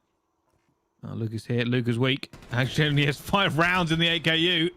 Time for a reload and a regain. Comes back through the front. Does get another kill here. One more for it as well. But no, Crimza holds on for his team now at this point. Fighter coming through. Crimza again. But it has been a pinch and they have been locked out. They can win. And now Vertex have to go. They have to win this at this point, or at least get the contest in. And it's going to be Dirted first through. Finds that first kill. Big from him. Has to try and get it as well. Crimza gets one at the same time. They're going for the contest. They have to punch through. And the bodies are in. They're going to bring this down to P1. Dev's done it. He's done just barely enough. There are 4 members of Vertex that are going to have a pretty solid look to be able to know exactly where Renegades are coming from. Or wait, Luca's going to be spawning behind this play. He very well could set up another bit of a pinch. He's underneath, able to find an angle. Can he find the kill? This could be all that he's going to need, but Limax able to stay alive, but not for long enough. And can Crimson get back in and touch? He gives it a go, but again, Renegades. Just too much overwhelming map presence, come from multiple angles. Vertex don't get the read, and they drop another hard point in the definition of dramatic fashion. Unreal. Just unreal. Every second step of the way. And they got to say, you know, Renegades just seem cleaner with it. How many times do we say Vertex have got this rotation and then they don't have that rotation? Visions will bring you back into the mix, and I know that your mind is probably running a mile a minute at the moment. I mean, I just got to get your take. Where is it? Where in your mind are you looking at for these hard points where it comes down to how Renegades are being able to, I won't say steal away them, but just be able to take them out of the grasp of Vertex hands? I mean, it honestly does kind of feel like steal might be the right word, right? In a lot of these cases, it just comes down to like these moments where they're just fumbling the rotations. I mean, it's so devastating to see because it happened on 3 hardpoint maps. It's not like it's just like, oh, it happened here on Moscow. All right, we can go back and look on that. It feels like, it very well could be like a nerves thing when it comes down to, okay, we need to lock down this rotation. We need to be here first. We can't overchow. We just need to hold the pre-aim and wait. Just hold the pre-aim and wait. And that feels like that was almost too difficult to do at times. And Renegades, they're experienced players. They know what they need to do in order to win. And it did really feel like, they were just giving it to them. So Renegades took full advantage. They won those rotations, and it happened on Moscow twice, and it happens on the Apocalypse as well. So it's just devastating, game-changing moments that are happening at the end of the game that are costing them. But I mean, Renegades, congrats to them for taking full advantage of it. That is for sure. Absolutely. And clean and polished. Again, those back 20 seconds of every single bit of scrap time just kept finding a way to go to Renegades' way. And with that, they find themselves on top of the APAC region again. Taking a look at the prizing dispersal, $8,000 here for first out of the total $20,000 that was offered up. $6K for Vertex, and then Mindfreak find themselves in third. And keep your eye on this JHR Revenge Tour squad, led up by Buzzo. He's been getting his way back into the region and has been doing well with a couple of consistent top 4 performances, at least over the last couple of cups and opens in specific. And well, Bryce, I mean, this is one of those things that we continue to talk about this Renegades team with a lot of favor, and based on this roster, I feel like they should be the team on top of APAC. I mean, you got 2 former CDL pros, one of the most storied APAC players ever in FIDA, and I mean, at the moment, the best up-and-coming player out of APAC and Pred. What are your general reactions just to watching over this 2 best of 5s? I think something. I'm still impressed with Pred. I think, again, positioning just comes to mind, every single time. How many, it's not about the amount of kills. I said this during the game, right? And I think that's what annoyed me about Vertex. Like, I was very annoyed after the end of map 1. I was just frustrated. I'm sitting there going, you got these players going like double positive, and you've barely got any points on the board, right? It's not about all of the kills. It's not about KD. It's banning it about in Call of Duty too much. Positioning and impact. It makes more of a difference. And that's Pred. Pred is positioning and impact in a nutshell, right? He makes the big plays. He's making kills that mean more. If anything, there should be a multiplier come up on screen of how important a kill is so people could finally understand that KD isn't everything. Yeah. It's a solid shout. I like it. I like it a lot. And for Renegades, they like being at the top of the APAC region in the final event up until we get to the LCQ groups and, of course, the playoff bracket as we challenge up everything for what's going to be happening for Challengers Finals. So, with that in mind, 2 regions now have the book closed on what they've been doing in the regular season. That, of course, means we've got 1 more to go. North America has been an absolute minefield when it comes down to expectations and predictions. So, who will find themselves on top of North America? We'll come to find out when we come back after this.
Welcome back. We are going into North America, our final region and our final open series that we have for Call of Duty Challengers. My whole shift with Visions and Bryce.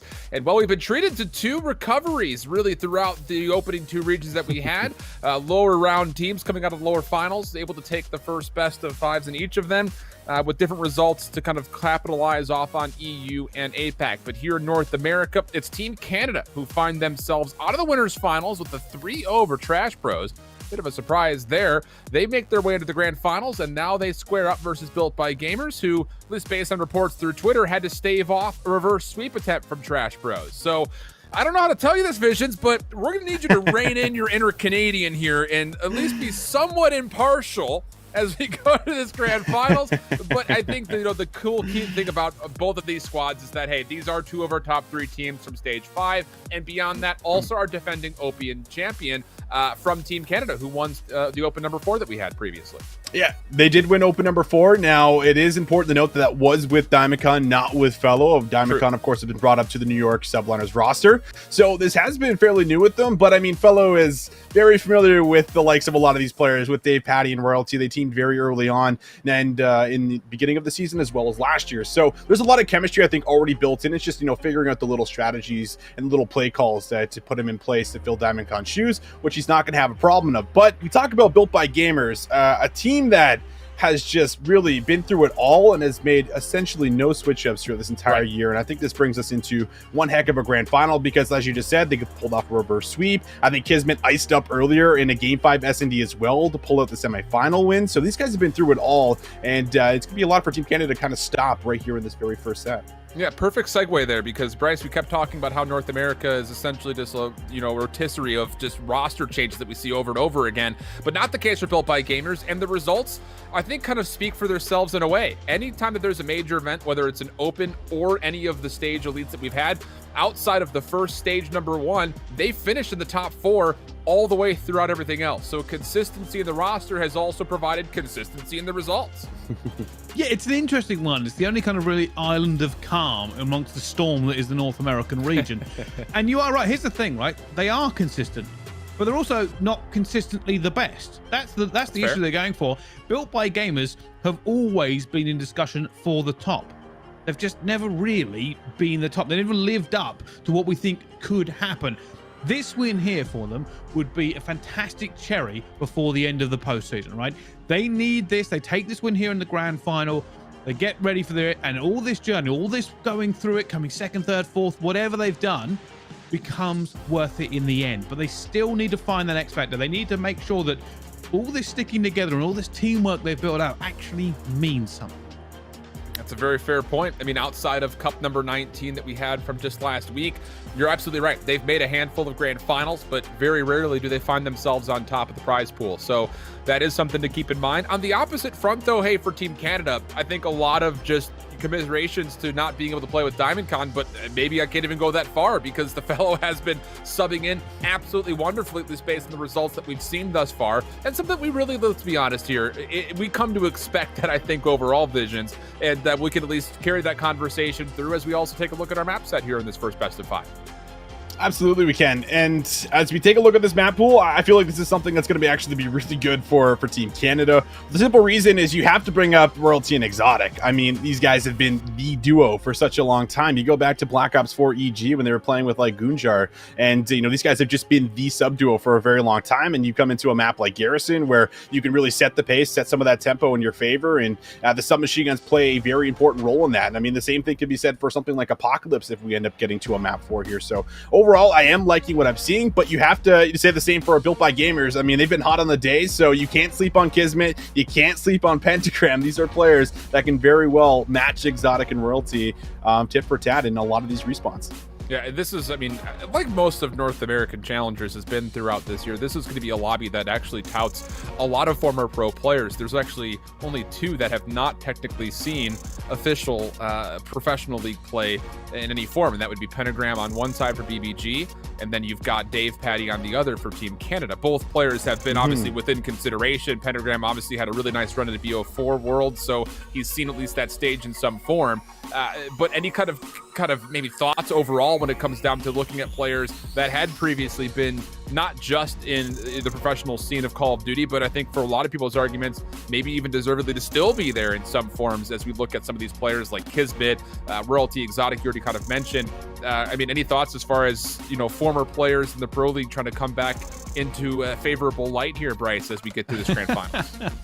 It's funny you mention it, right? Because every time I go and look through the North American teams, like obviously I have to keep looking because they keep changing, but the more important thing, I sit there and go, my God, these are stacked. These are all like just names you've seen 1,000 times, right? They've all built up their legacies. They've all been in pro teams. They've all played with each other. Like, it's insanity. But you are right.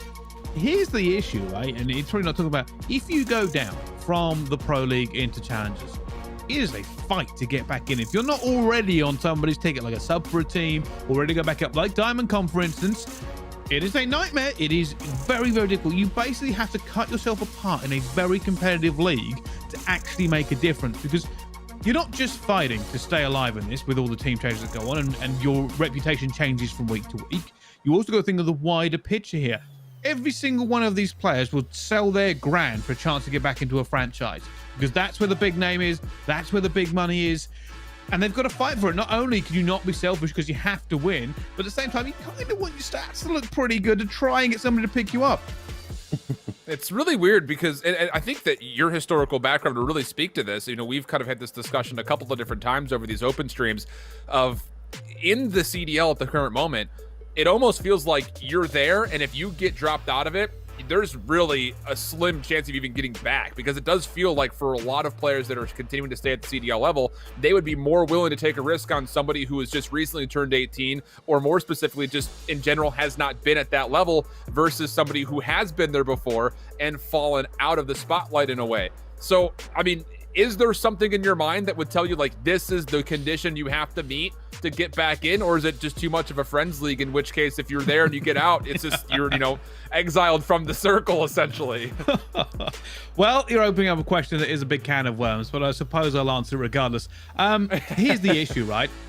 Basically, if you do leave the Pro League, you are in such a bad position to be picked up. And I'll give you an example. Methods, for instance, Yes. right? When he was out of Ultra, the outcry from the community was ridiculous. Why would you do this? Look at his statistics. He's unreal. You guys are never winning again. Ultra did go on to win again, but that actually doesn't matter in this story. What matters is that Ultra haven't let him go and nobody else has picked him up. A player that the community and the wide reach out of him was, this player is more than good enough. You have 4 teams in the franchises right now who are basically terrible and haven't managed to pull anything consistent out of the bag. And yet, there is still an absolute ton of talent sitting here in Challengers that hasn't been tried. You're telling me it's not just difficult, it is unreal to try and get back into the Pro League. It is like climbing the mountain. There are only a limited number of spots. You have to be scouted right with the right person. Take main ARs, for instance, obviously, which is Methods.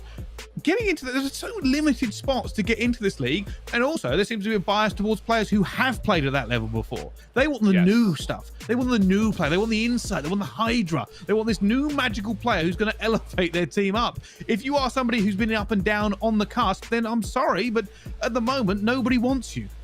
Yep, that's a very fair point. It's wild to think that that's the case. I mean, even from last year, Modern Warfare Amateur Finals, you had Diamond Con and Standy who win. They get a chance, but players like Fellow, Nagafin, Royalty, all have been there before.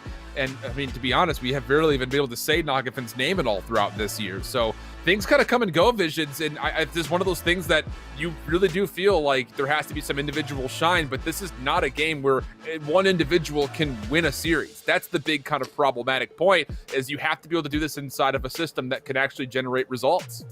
And that's why I think like the best teams with the the good analysts and things like this can break this down and figure out whether or not you're playing for yourself and selfishly, while also putting up good stats. Like they're able to decipher whether or not you're actually impactful on the map making these plays. And I feel like you brought up such a good point, because what I was really going to hit on was the fact that like that roster last year, that one MW Challengers was because of Royalty and Fellow putting in a lot of time teaching Standy the game. And Diamond Con's been playing locals that I've gotten to cast over within Toronto for a very very long time, and he's been able to work himself up too. So I think if you're going to find that breakthrough, it doesn't just come out of, an insane performance here for yourself, but it also shows that you actually been able to do it, with the likes of a team that has been consistent, and that might be enough to bring you into, new franchises and things like this. But this is what it's all about. I mean, we have this conversation right now because we're at the end of the year, right? Like, we're coming down to crunch time. If you can win this Open, that puts you in a really strong position going in towards Challenger Finals in a few weeks, and there's not a whole lot of time left here. So we're really kind of counting down the days to see what these guys have left to put out on stream for us. Now, we are just about ready to jump into map number 1, but quickly, before we get things started here, I know that we could really sit here and sell the narrative of any of these 8 players that we're about to have. But if you were just to pick one player that you're most excited to see get into this grand finals, who are you kind of looking at, maybe first and foremost from you, Visions? First and foremost, I think it's got to be Exotic for me, because I think Exotic's been really slept on throughout the last 2 seasons. I mean, he's been fighting in challengers. He's proven that he has been able to step up in a lot of big moments before when he was in the pro league, and I feel like he's actually been really consistent throughout this game. He didn't really get too many good shots at the beginning of Cold War, but now has worked himself up to a top tier roster. So for me, it's Exotic. I think he's a lights out sub, and I think he's always making the correct plays. It's fair. Bryce, anyone that's kind of catching your attention before we jump in? I'm torn between 2 players, but I'm gonna go with Pentagram. I think I'm gonna go with Pentagram. I feel like I've seen him do some explosive work, and I think, like, when we speak about consistency with built by gamers, I just want to see more of it, because realistically, how you end the year basically dictates your next year as well. And I think he has these times, these flashes where I've seen them going, you know what, this could be something. Like, this could be something very, very important for his future career. You already said a lot of these have been pros before. Do Pentagram do the business here, do the business as champs, walk into a franchise next year? That's a fair point. I mean, he's the one player really out of that BBG squad that has been on the brink of being able to earn that position. Obviously, for BO4, he was able to get himself at least to Worlds, but yeah, outside of that, I mean, he's been kind of floating around all these top teams for so long. I will say this much, personal favorite here for me, Kismet has been lights out this year. I mean, as far as electricity up front with an SMG, you're hard pressed to find anybody who's able to participate across the board on every facet, I think, beyond Kismet. And I think one of the reasons that this BBG squad continues to be at the top. Austin, it looks like you want to jump in and reiterate?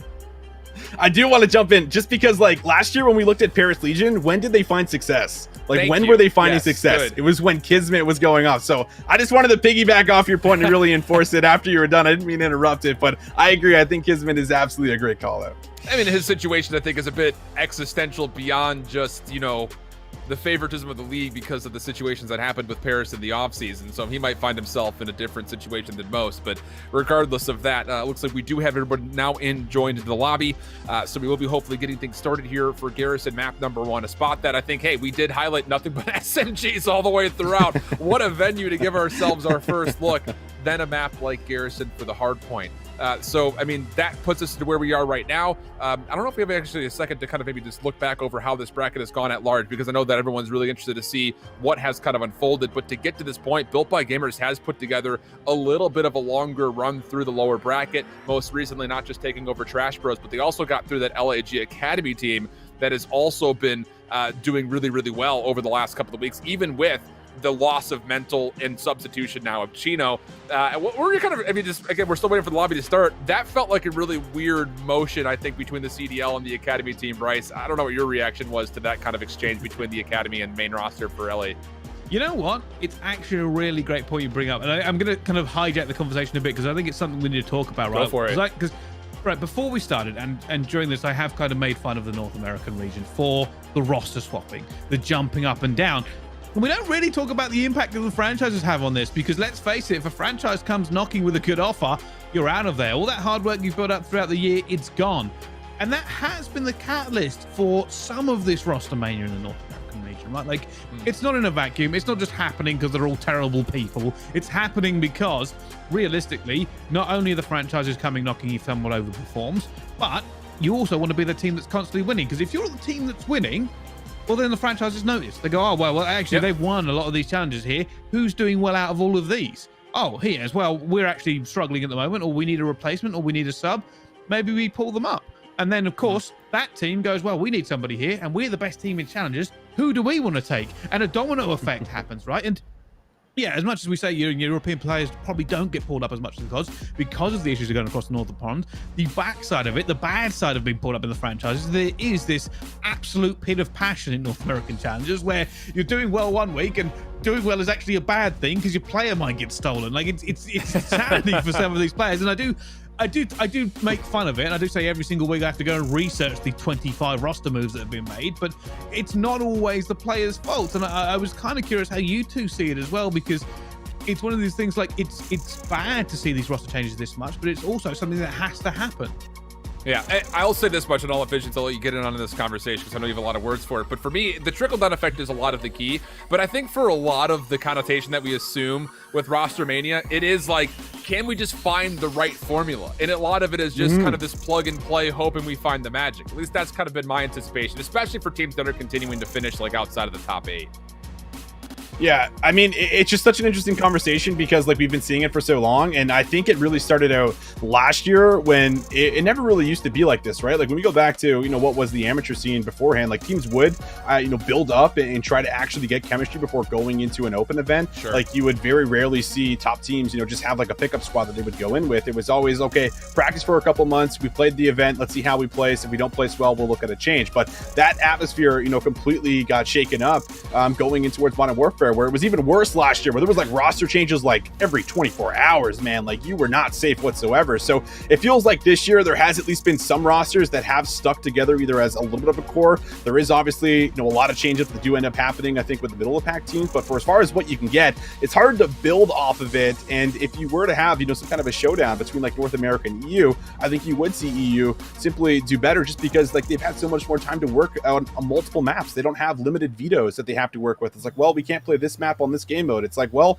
we've been teaming for the last 6 months, we can. And that is such an advantage when you're talking about going into a finals. You talk about going into maps that you've been waiting to use and pull out here for yourself. Like all those little mind games end up playing a really important factor in those situations. So I mean, it's been up in the air, but as Bryce had said, sometimes it's out of your control, and if you get called, you get called up. Yeah, there's been some stability in Sanctuary off the fact that the Elite League has persisted through 3-week periods. So there at least is some consistency with the teams that largely stay in the top 6. Now, granted, of course, they are kind of rooted into playing with their rosters through the entirety of the Elite, but that doesn't mean that you have to play with them when you play in the Cups over the course of those weekends. And the same thing, kind of leading into playing for these Opens, you do want to be prepared for it, but it hasn't stopped teams that have won the game from doing won a previous tournament, rather, I should say, from making changes going into major events like this. This is where everything really starts to come to the fold. We've got one more good pass here as far as roster mania is concerned. Yeah, you have to feel like teams are going to try to do what they can that are kind of on the fringe to finesse pro points to get to that LCQ or to get instantly into the group stage. But beyond that, you're going to, I think, see a lot of teams and players that have played each other without throughout the course of the rest of the regular season of the year come back together saying this was the best option that we had for us. So let's see if we can find success with it as we come to a conclusion.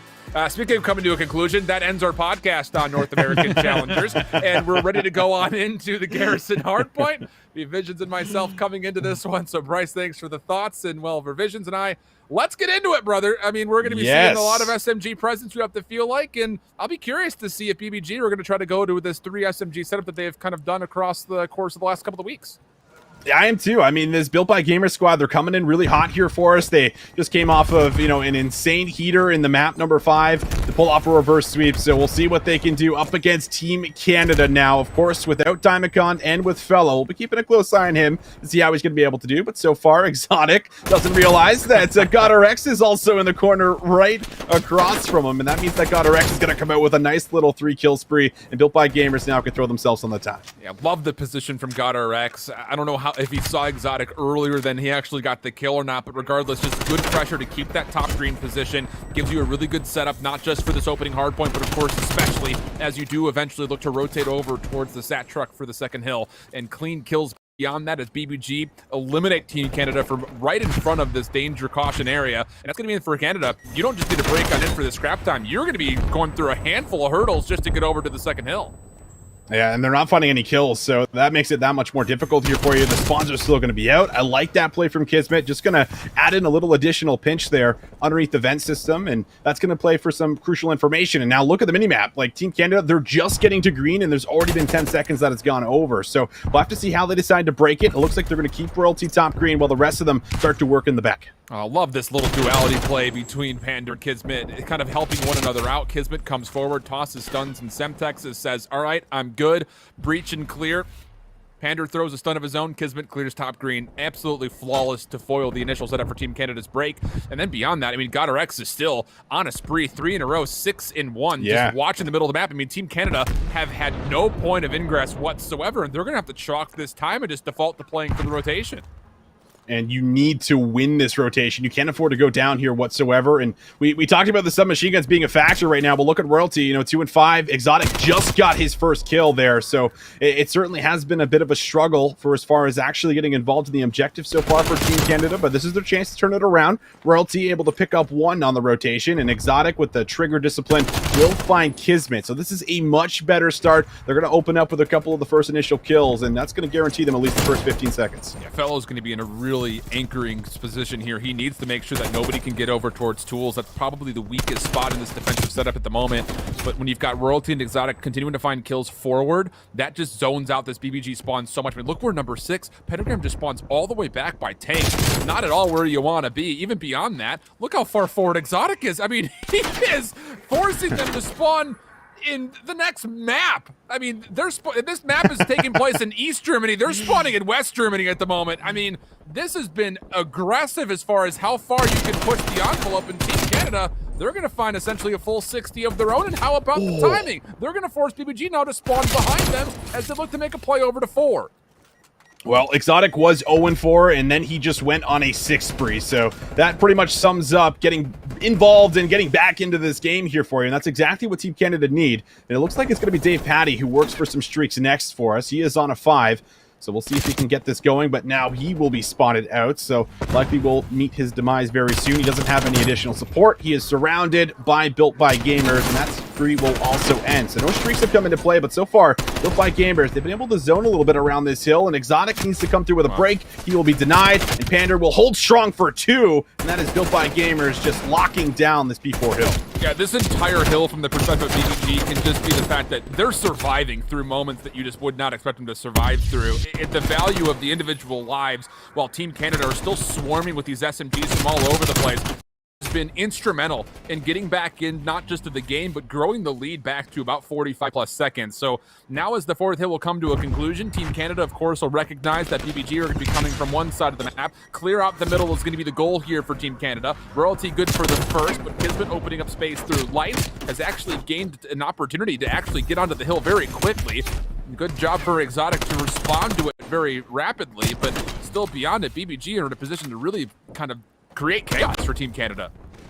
They sure are, and if Pander, if he's able to stay alive top green, then would have been pretty important, but they still do have to worry about this pinch that could come through. Dave is trying to play his life outside of bricks. Kismet's going to go hunting, and he will bring home the prey. So nice job here for Kismet, as that's going to alleviate the pressure, as you mentioned, and 25 seconds left. Could be a pretty strong position to be in, but Team Canada, they're trying to think about an early rotation. They're going to find a flurry of kills, and this is their chance to be able to fight for the scrap time. Yeah, really clean stuff here from Team Canada to come back into the scrap time. They don't get spawn trapped. That's kind of the big key, I think, when you've got Kismet already pushed up into bricks like he was. Just make sure you have an exit to not just get over to the 5th hard point, but beyond that, kind of create a little bit of chaos of your own where you can start to spawn in random locations and then come back to this first hard point at a little bit more of level footing. So you're going to have a little bit of stability being gained by Built by Gamers around the hard point, but Team Canada still threatening. Royalty from down low, good for 1. Not going to get more beyond that.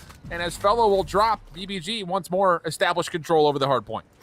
And you got to give a really big call out right now to Pentagram, who has not only 14 and 8, but is a minute and 25 seconds inside of the point right now. And I mean, that has been a massive contributor to Built by Gamers having this lead that is by about 50 points. But Team Canada, they're fighting back. They got some control around P1. Built by Gamers, they can't afford to overextend too many members to this point because they also have to worry about the spawns. And talking about the spawns, we have a flip with 20 seconds left on P1. Control still in the middle of the map for Team Canada. And this is actually a really big moment to not only close the gap, but maybe even take the lead on P2. Yeah, in my mind here for Team Canada, you don't really even need to do that much work on the hard point. Just make sure Dave stays alive. He is the most instrumental when it comes to rotating over to the second hard point. You cannot lose his position over towards top green. He'll recognize the value of his life very well, tactically retreat back over, make sure that he can get into the hard point, generate some score. Royalty can now just go on this rogue mission where he can start hunting down members for BBG. He's going to try to turn for Pentagram, but Pentagram is just not being denied today. 16 and 11. Now looking to make the single hit over towards Bricks. He's got Exotic low,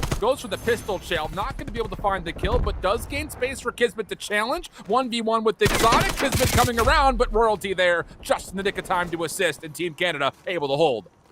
Oh, and now this is one of those really weird timing moments for Built by Gamers where there's 30 seconds left. You don't want to give half the hill over for free, but you also want to make sure someone is hard anchoring for the new hill. So a very interesting moment, but Pentagram has somehow found a window through. So this is actually phenomenal for Built by Gamers. They work in the back. Pentagram is going to get here for the scrap time, and now Team Canada, they're going to be really delayed on this rotation, and they actually missed out on a lot of time that looked like it was locked down for them. Yeah, it looked like Team Canada was so focused on the middle of the map, they kind of lost track of Pentagram, who had snuck through lights, wrapped all the way around, and then just walked on in and said, hey guys, how's this going in here? Finds a couple of kills, finds the scrap time, and keeps BBG not just invested in towards what happened on 2, but it creates a bit of space as far as how they're able to rotate over to the third. The problem is nobody picked up tools, and how about Team Canada? One player spawning in the back, got RX trying to hold on for the spawns, but is only able to find 2, and neither of those are enough to actually block or influence the spawns. Team Canada still spawning in.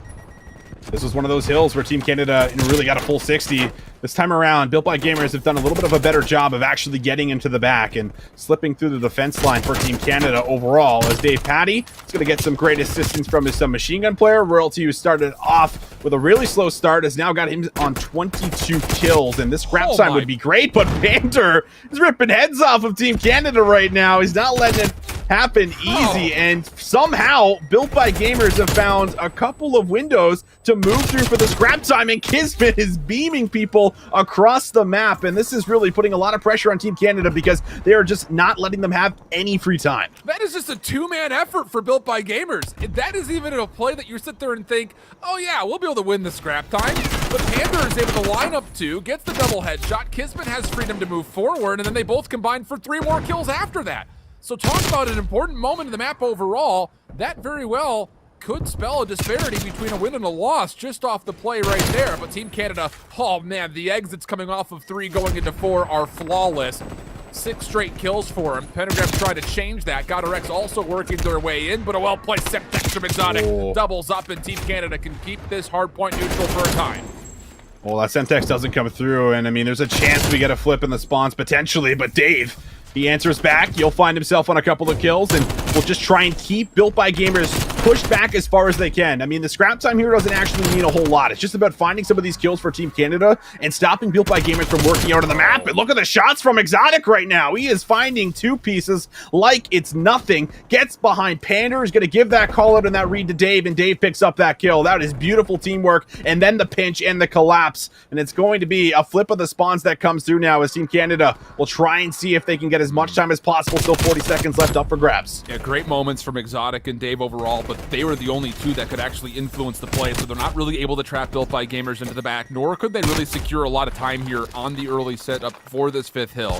So Built by Gamers work their way out towards the tank spawns, get into the hard point, and now it's their time to try to fight for this high ground control. GodRX waiting for a pinch before he actually makes an initial play, because Built by Gamers are just sitting here saying, we're happy to keep allowing us to take this time. There's no need for us to zone as of yet. Now Pander starts to make a move, clears off some space over towards light as Fellow falls, and Canada, you need to start making a play forward, because even from this position where they're playing on bridge, they're not going to be able to zone out this first hard point. This is going to be a battle here for the first. It was a heads-up play right there for Pander, too. He made sure that they weren't spawning behind them, and just taking that additional time will allow Built by Gamers to hold on to the favorable spawns going into the next hill. But Team Canada, technically speaking, they could bring home a full hold here, and it would be enough for a win. So Built by Gamers, they're going to have to try and break. And Fellow, he finds the first one, finds the second one. GodRX goes down, and that's actually 3 down for Built by Gamers. Team Canada, they're going to see the 230 mark, and Built by Gamers, they're going to have to break on this push. And you can already see number 4 of Exotic is going to put pressure on the second hard point. He can just play from leader's advantage here and just default to the rotation, but Built by Gamers are kind of hitting 2 sides at once. But you need to do this and do this convincingly. Pentagram has played his life bottom mid, now comes back up to contest. Trophy trying to keep him safe, but will it actually be able to? Kismet with the help! Kismet finds way. 2! Pentagram's still alive! He's gonna be able to get the regen off! We're gonna see another hard point! The only player for Team Canada that's alive that could rotate is Dave, and he's not safe enough to go there by himself! Yeah, he doesn't have the information, so he doesn't know that he can actually make the rotation there. And now it seems Canada, they're going to have to just break into the back. It's once again this push that has to get it done. Built by Gamers, can they hold on? Royalty, he's found the angle. The pinch is there for one, and it's only going to be GodRX left in the back. Fellow will take him down through the front. Built by Gamers must come, but it's Team Canada stacked on the hill. The last couple seconds are good, and an unbelievable break will come through in the final seconds. Oh, and so much credit to Dave. I mean, he's on a 7 spree.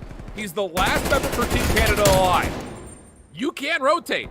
And beyond that, the heads-up play to not even bother trying to get the top green, but to come help out your SMGs, get yourself the artillery, lock even up, I believe, the cruise missile before really the rotation was required. It gives you that extra tool.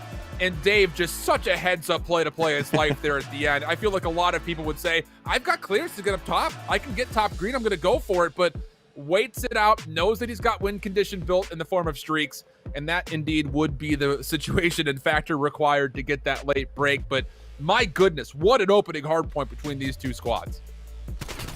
I mean, that is just one of those hard points where it just comes down to the wire, and it was both teams that needed last second break attempts in order to stay in the game or win the game. And Built by Gamers, they do it there on the P1 hill, where Pentagram, you really do have to credit that play as well, where instead of flanking around and Team Canada were expecting that play to happen, he just goes back up and plays the safe roll and contests, waits for Kismet to make that pinch play, and that's what allows them to at least extend it to the new hill. But of course, we'll probably see it. It is Team Canada that end up bringing it home off the back end of that play that you called, where Dave plays his life. They push through mid, and just a lot of close moments that end up playing out here for us. And that's that glimpse of Pentagram just playing his life, trying to contest, buying time for his teammates there. And then, of course, a couple of key kills as Team Canada start letting up that feed. I didn't even realize, but so when Dave is on his own, when he's by himself, he finds one trade-away kill on Team Canada's last attempt for the first hard point, but then has to take Kismet 1v1 with a pistol and wins it. If Kismet wins that battle, that could be an opposite result. I mean, that would have not just denied streaks. Built by Gamers would have had a significant zone of control around the second hard point. And you kind of saw it there for a moment in the replay. That may have been the gunfight right there that wins the game. Honestly, what an unbelievable first hard point, though. So 250-239. We'll have a double dose of raid looking into the second and the third for both the search and the control. And then, of course, the Apocalypse hardpoint would be there if we did it for a fourth, and standoff for map number 5 for our second search. And looking over towards the search and destroy, one of the things that we kind of kept talking about with this Built by Gamers team, and let's be honest, they have been the Jekyll and Hyde of the North American scene, where at times we sit there and we say, dude, Built by Gamers is playing the best they've ever played. And then they'll come out that day and not play well at all. And then we'll sit there and discredit them, saying, oh, Built by Gamers are looking so faulty, especially in their search. And then they come out and play polished. Come on, Fry. A lot of that, I feel like, is kind of just the X factor of what happens in the middle of the map. This BBG squad loves to play over the middle. If they win those opening gunfights, they usually have a whale of a time here in this map mode combo. But if they don't find significant control over the mid-map, it really does feel like they never really get a second step to get into the right direction. Yeah, I do agree with that. And I will say, not being biased whatsoever, but I do love watching Team Canada in Search and Destroy because of their creativity. And this even goes back to when we were watching the game with Smokes and Snipers that you always bring up, with the fact that they're really good at being able to manipulate the map and being really good at drawing resources away, burning your Semtexes, burning your tacticals, and then making a split-second decision to hit a bomb site. And when you talk about some of the maps in the pool that you're able to do that with, I mean, Moscow is one of those maps, Raid is one of those maps, these 3-lane maps that are very pivotal pivotal from what happens in the middle of the map, as you just framed up, you know, plays off really well for a team like Team Canada that is able to kind of play for these split-second decisions. But with a team like Built by Gamers, I mean, you have to bring up the fact that they've been playing together for a really long time. And the only time they end up losing is when it usually just comes down to plays that were just not executed correctly. Like, these guys know how to set up. They have studied just about every single other team that they're playing up against here. So there's so much going into every single match that they play in. So I feel like they should be expecting a lot of these little creative plays that do end up playing out here for us. But at the same time, I mean, Team Canada, we don't know what they're going to pull out on a map like Raid, because you do have a lot of options to play through on your offenses. Keep in mind, you've got Fellow in the mix now, not Diamond Con, so that also could potentially sway how things go, whether it's how deep the playbook is, or maybe if Fellow has brought something extra to the table. I mean, again, he's got familiarity playing with all of these guys essentially in one form or the other over the course of the last year and a half, for whatever that happens to be worth. So Raid for the Search and Destroy coming up. And, you know, I will say this much. For Built by Gamers, you really have to, I think, just tip the energy of, you know, they are going to stick together. They've got a great support system behind them. Ronan's been doing an incredible job with this team, getting them back into form, and it's provided consistent results across just about every single major event that we've seen through Challengers so far this year, not even missing out on a single elite so far throughout the year. So great stuff from them throughout, but now a chance to try to recover here in this last open, in this quote-unquote regular season of Challengers before we get into the postseason. Built by Gamers need to find a way to come through this first best of 5 and still win a second. Doing so from down a map with Pentagram. First Blood, aggressive, just takes the challenge versus Dave, and why not get the bomb planted immediately?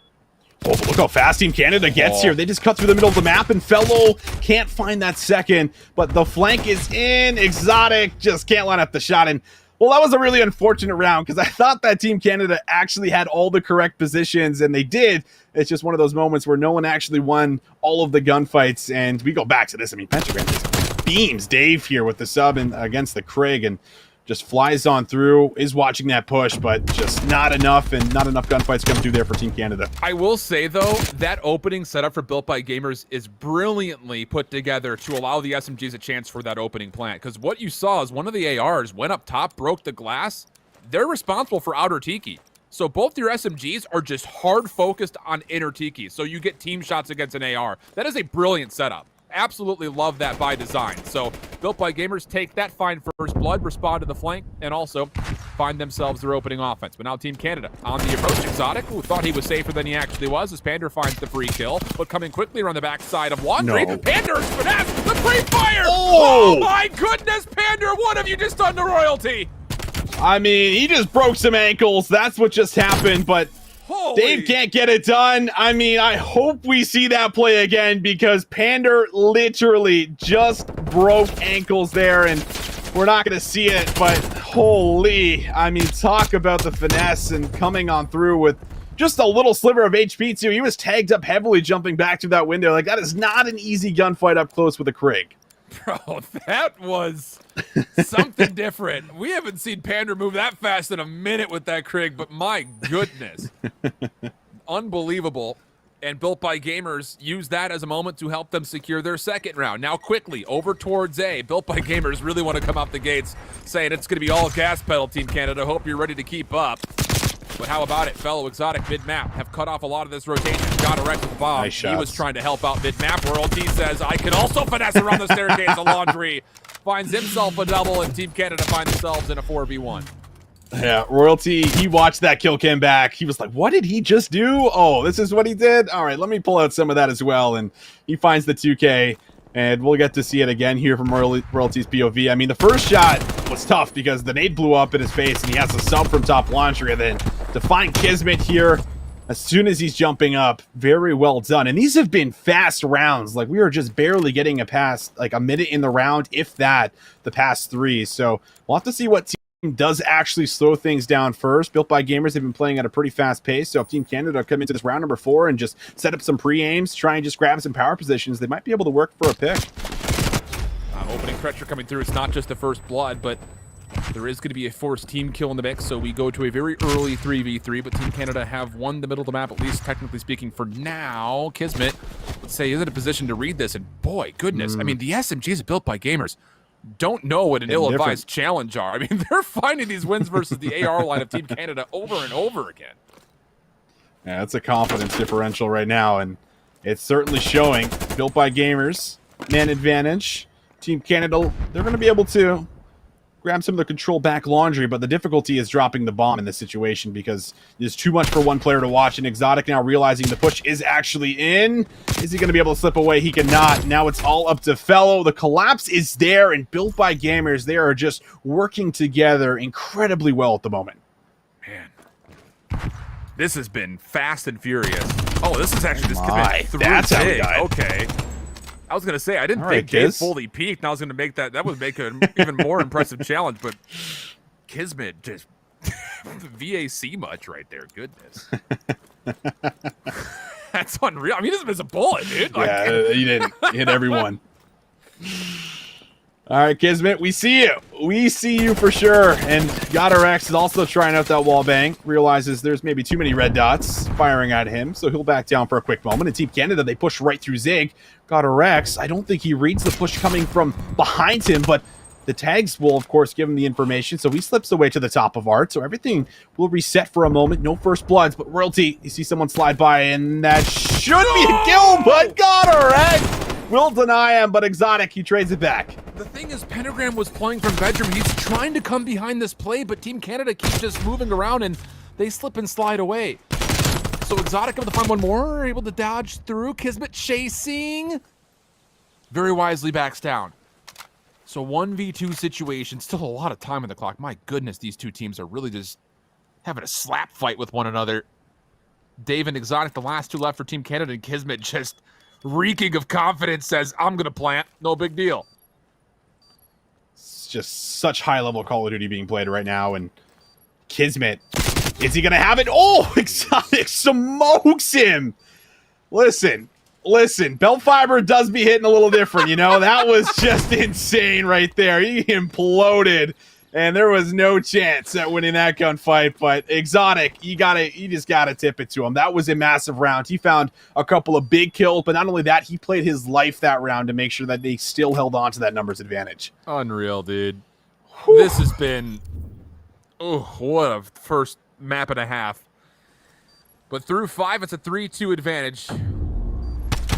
Separate it with a sheet of paper. Vertically, not horizontally. I see where you're going with that one. You just have to wonder, you know, for Team Canada, they seem pleased enough to play at this speed. Which, they do. You know, I'm not going to say it's a surprise, but there is something to be said about the fact that Fellow's coming into this picture, you know, not necessarily a full-on just straight-up fill-in, but, I mean, let's be honest, he is essentially subbing in for Diamond Con, and he's been just able to take it, saying, all right, bet, let's go to work. Delayed here, though, with Team Canada, as they're trying to kind of feel things out over towards B, and, well, first blood will be confirmed. Pentagram actually pulling out the AR, and Royalty trying to slither his way forward. Godarex able to figure that play out. Now a 4v2, now a 4v1. Everything rests on Exotic's shoulders.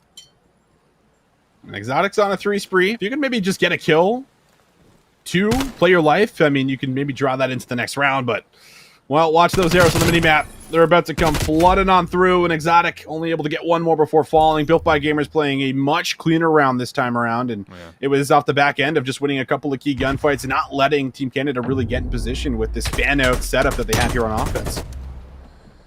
Yeah, the first bit of kind of patience and resistance coming through. Built by Gamers thrive, and a lot of it is just off the first blood. I mean, Team Canada just playing for information. They get a little bit caught, and that's kind of the, you know, just speaking about it, Pentagram is one of those guys that has showcased his flexibility this year more than in any other year I've ever seen him play.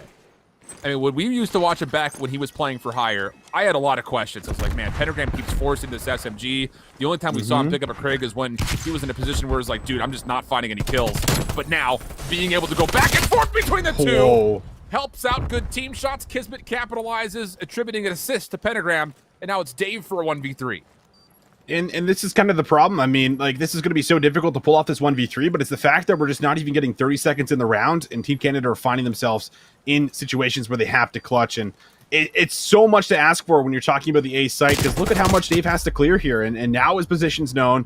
Player's going to come right to his right. Orkiz is just going to run at him and find the kill. And it just feels like they're never really allowing this time to kind of play out for them, where it's like, okay, like they're pushing the back of Laundry, let's just hold for a second, try and keep our numbers and play for a retake. It's just not happening. And at this pace that you mentioned, like Built by Gamers, they're just going to keep playing at it because they're not being punished, and they're now up 5-2.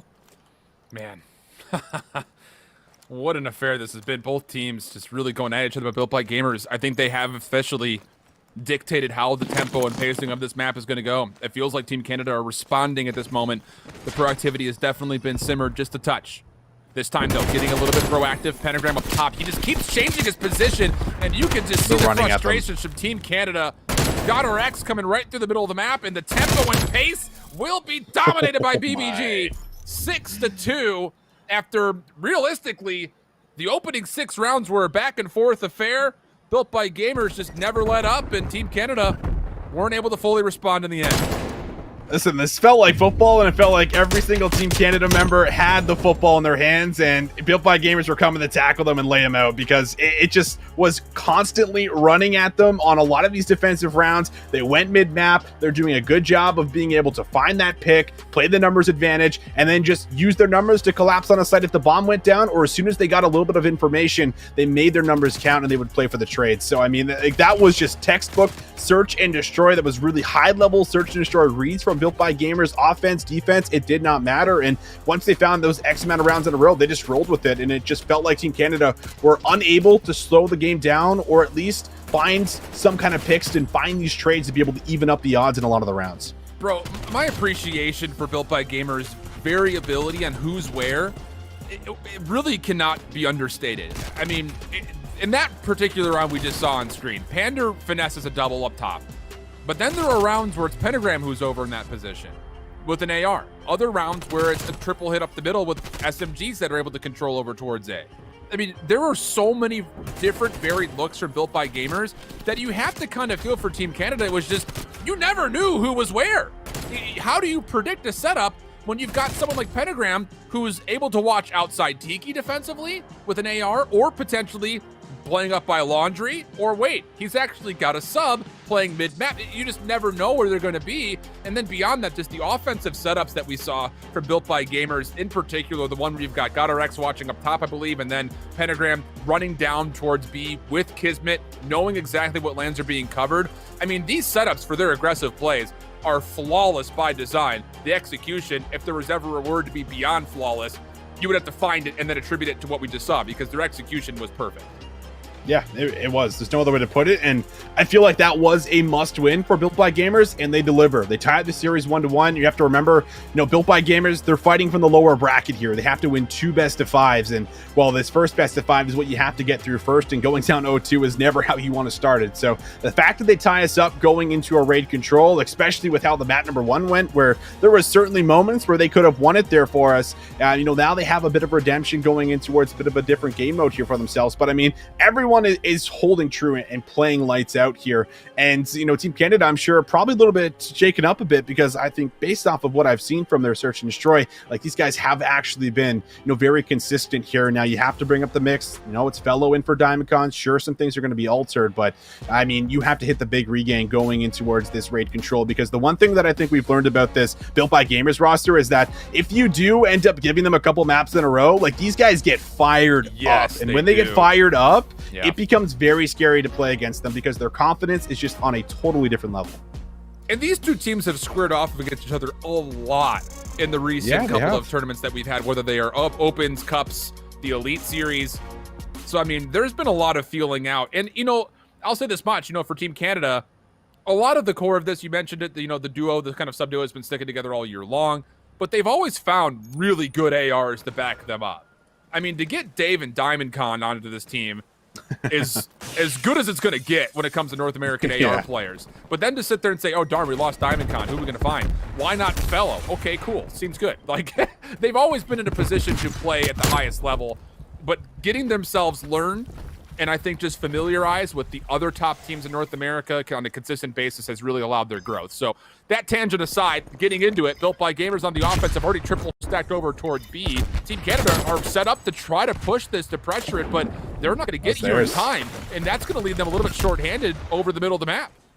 Wow. I mean, Built by Gamers, this is, not something new. Like, they like to hit this B zone off the rip sometimes, and they have just set up, a very nice coordinated hit that allows them to get inside of the hill and hold it. And now you have 2 minutes to work with. You just need to find, one good pinch, one good double kill, and that'll allow you to at least get on the point itself. And now look at the route that we're seeing. Built by Gamers, they know they have some time to work with, so they're going to start to come in from behind and see if they can start to make a flank play happen.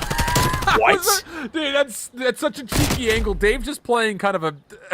He's behind the bench, but... I mean, there must have been a name tag to pop up for Pentagram because he was looking at us like, wait a second, does this bench have a name? Because that's not right. So he finds his way through. That breaks the setup. Royalty desperately trying to hold on to Art, and so far he's done well. Oh my goodness, Royalty! What in the jackrabbit is that? Right over the railing, now into the spawn! Royalty for 3, and he single-handedly has recovered the defensive setup for round A. Is this the Olympics or is this Cold War? Because Royalty is long jumping right now and he is just styling while he's doing it. Very massive moment there for him, and that allows Team Canada to recover around the zone. So you're going to have to see Built by Gamers check their corners and start to break in, but they don't check Exotic, and Exotic does bring home the kill. I didn't think the first one registered, but he gets there in the end, and now it's going to allow him to push all the way up. They know exactly where Built by Gamers is spawning, and you only got about 50 seconds left to try and make an offensive attack happen on A. Exotic's gonna be sitting there like, dude, I just put half a clip into both of them. They didn't die. These guys are eating right now. The Team Canada still on the back foot, to be fair. Still a lot of time on the clock, and they're down lines. And now they have to try to break this just from the front. And a forced team kill will come through. That's 3 members down. Last one available would be Fellow. He's not going to be able to stand up to the full force of Built by Gamers, who will get all 4 members on. And some incredible electric moments from Team Canada, but to really kind of build off of your Olympic triad there, they only find themselves a silver here in this opening round. Yeah, silver, but we'll get to see it again and just whoop, right over. Hello. Just absolutely styling. I mean, you can't make that up. Good stuff out of Royalty. Comes away with 3. Not enough for the round in the end, but definitely making it entertaining. That is for sure. And I mean, that round just honestly comes back to the opening. Built by Gamers, they just make the very first offensive push happen over by B. It's successful, and A is obviously much easier to get control of once you find some kills. So now we go into round number 2, and it's time for Team Canada to see exactly how their first offense is going to play out for us. Yeah, I'm not really surprised by this. There's really nothing cheeky that you can put into the mix here. Again, just hoping that Fellow can be a part of the play. They full rush over towards the A zone. Built by Gamers all over the middle of the map, have a couple of different angles that they can try to clear off these Canadian members. And so far, it's actually been pretty darn good for Built by Gamers, even though the first tick of progress is on the way. Good kill here from Fellow. That'll clear up a little bit of space over towards Laundry. Royalty gets a read that there are a couple of more BBG members over the middle. Dave, the last one to stay alive, he'll jump on, make sure that first tick is good. And with a little bit of help from Royalty, they'll start working on the second as well. Pentagram, tough battle. Takes down Dave and, well, pops up for a second on Exotic. His back is turned, so he'll end up dropping, but it gives a moment for GodRx to try and clear out the point, but Royalty will deny that opportunity. Pander on the flank, cleans up the trade, but there's still numbers for Team Canada, and you can see it by the mini-map. Built by Gamers are simply going to chalk this one up, and that means that there is over 2 minutes of play for Team Canada to work with. Okay, so this is aggressive for Built by Gamers. They're going to be a little bit short-sighted if Team Canada push around the back, which they're going to. But the good news is you've got 2 players for the defensive BBG playing topside bedroom. So they're going to have the ability to zone off rotations and Pander. No. What in the world? He finds 2, creates a bit of space between him and Royalty. And that would be enough for Kismet to come through and get the trade. But Fellow will still have the last word through jungle. And even beyond that, maybe some postscript as well as he finds Pander beyond that. And then Kismet again. Oh, Fellow for 5. He may have single-handedly just opened up the door, kicked it down, and Team Canada can get on the B. Yeah, he did. I mean, everyone has to go through middle of the map right now because they can't just afford to funnel all of those players into Fellow, who's locking things down in the B zone, being stacked by both sub players. The push comes through money, good help. Royalty's going to play his life. Fellow is still going, by the way. Finally ends up dropping to GodRx, but the damage is done. Team Canada is here, and Built by Gamers are nowhere to be found. That round, it comes back to Fellow. He made that play, and we'll get to see it again. That is unbelievable from Fellow. I mean, he is the last hope, really, for Team Canada on this, at least, setup. And the fact that he finds one beyond this is incredible. But then to turn, read that, okay, I should have people spawning behind me, And then he goes on another couple of kills after this towards the zone itself to help confirm win condition. Absolutely brilliant, and one of the reasons why you can never talk poorly about Tyler Fellow, because he has been doing stuff like this all year long, and now a chance to really showcase that here in the last Open in Challengers. What a absolutely massive play. He's earned the artillery in the meanwhile of getting that 7 spree online. Royalty right through the middle. It's going to be just one for him. Kismet comes out with the double, and well, back to B as we typically see it. They're going to be able to clear out the player inside of Tiki. Kismet's already on the zone, and just that fast they've been able to get there, but Kismet will be cut down. It's a key kill for Royalty to at least loosen up the numbers just a tad bit, and that will give a bit of time for Team Canada to move back through to see if they can play at the retake. Okay, decent recovery here from Team Canada. They've recouped the middle of the map.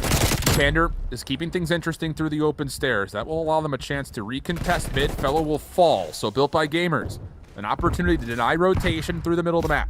And Team Canada are a bit split at the moment.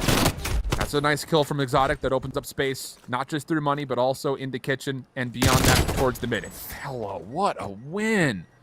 On the Pander, more beyond it. How about a third? Not going to be needed. Dave able to find the elimination, and clearance of the A zone comes through before the second tick gets secured.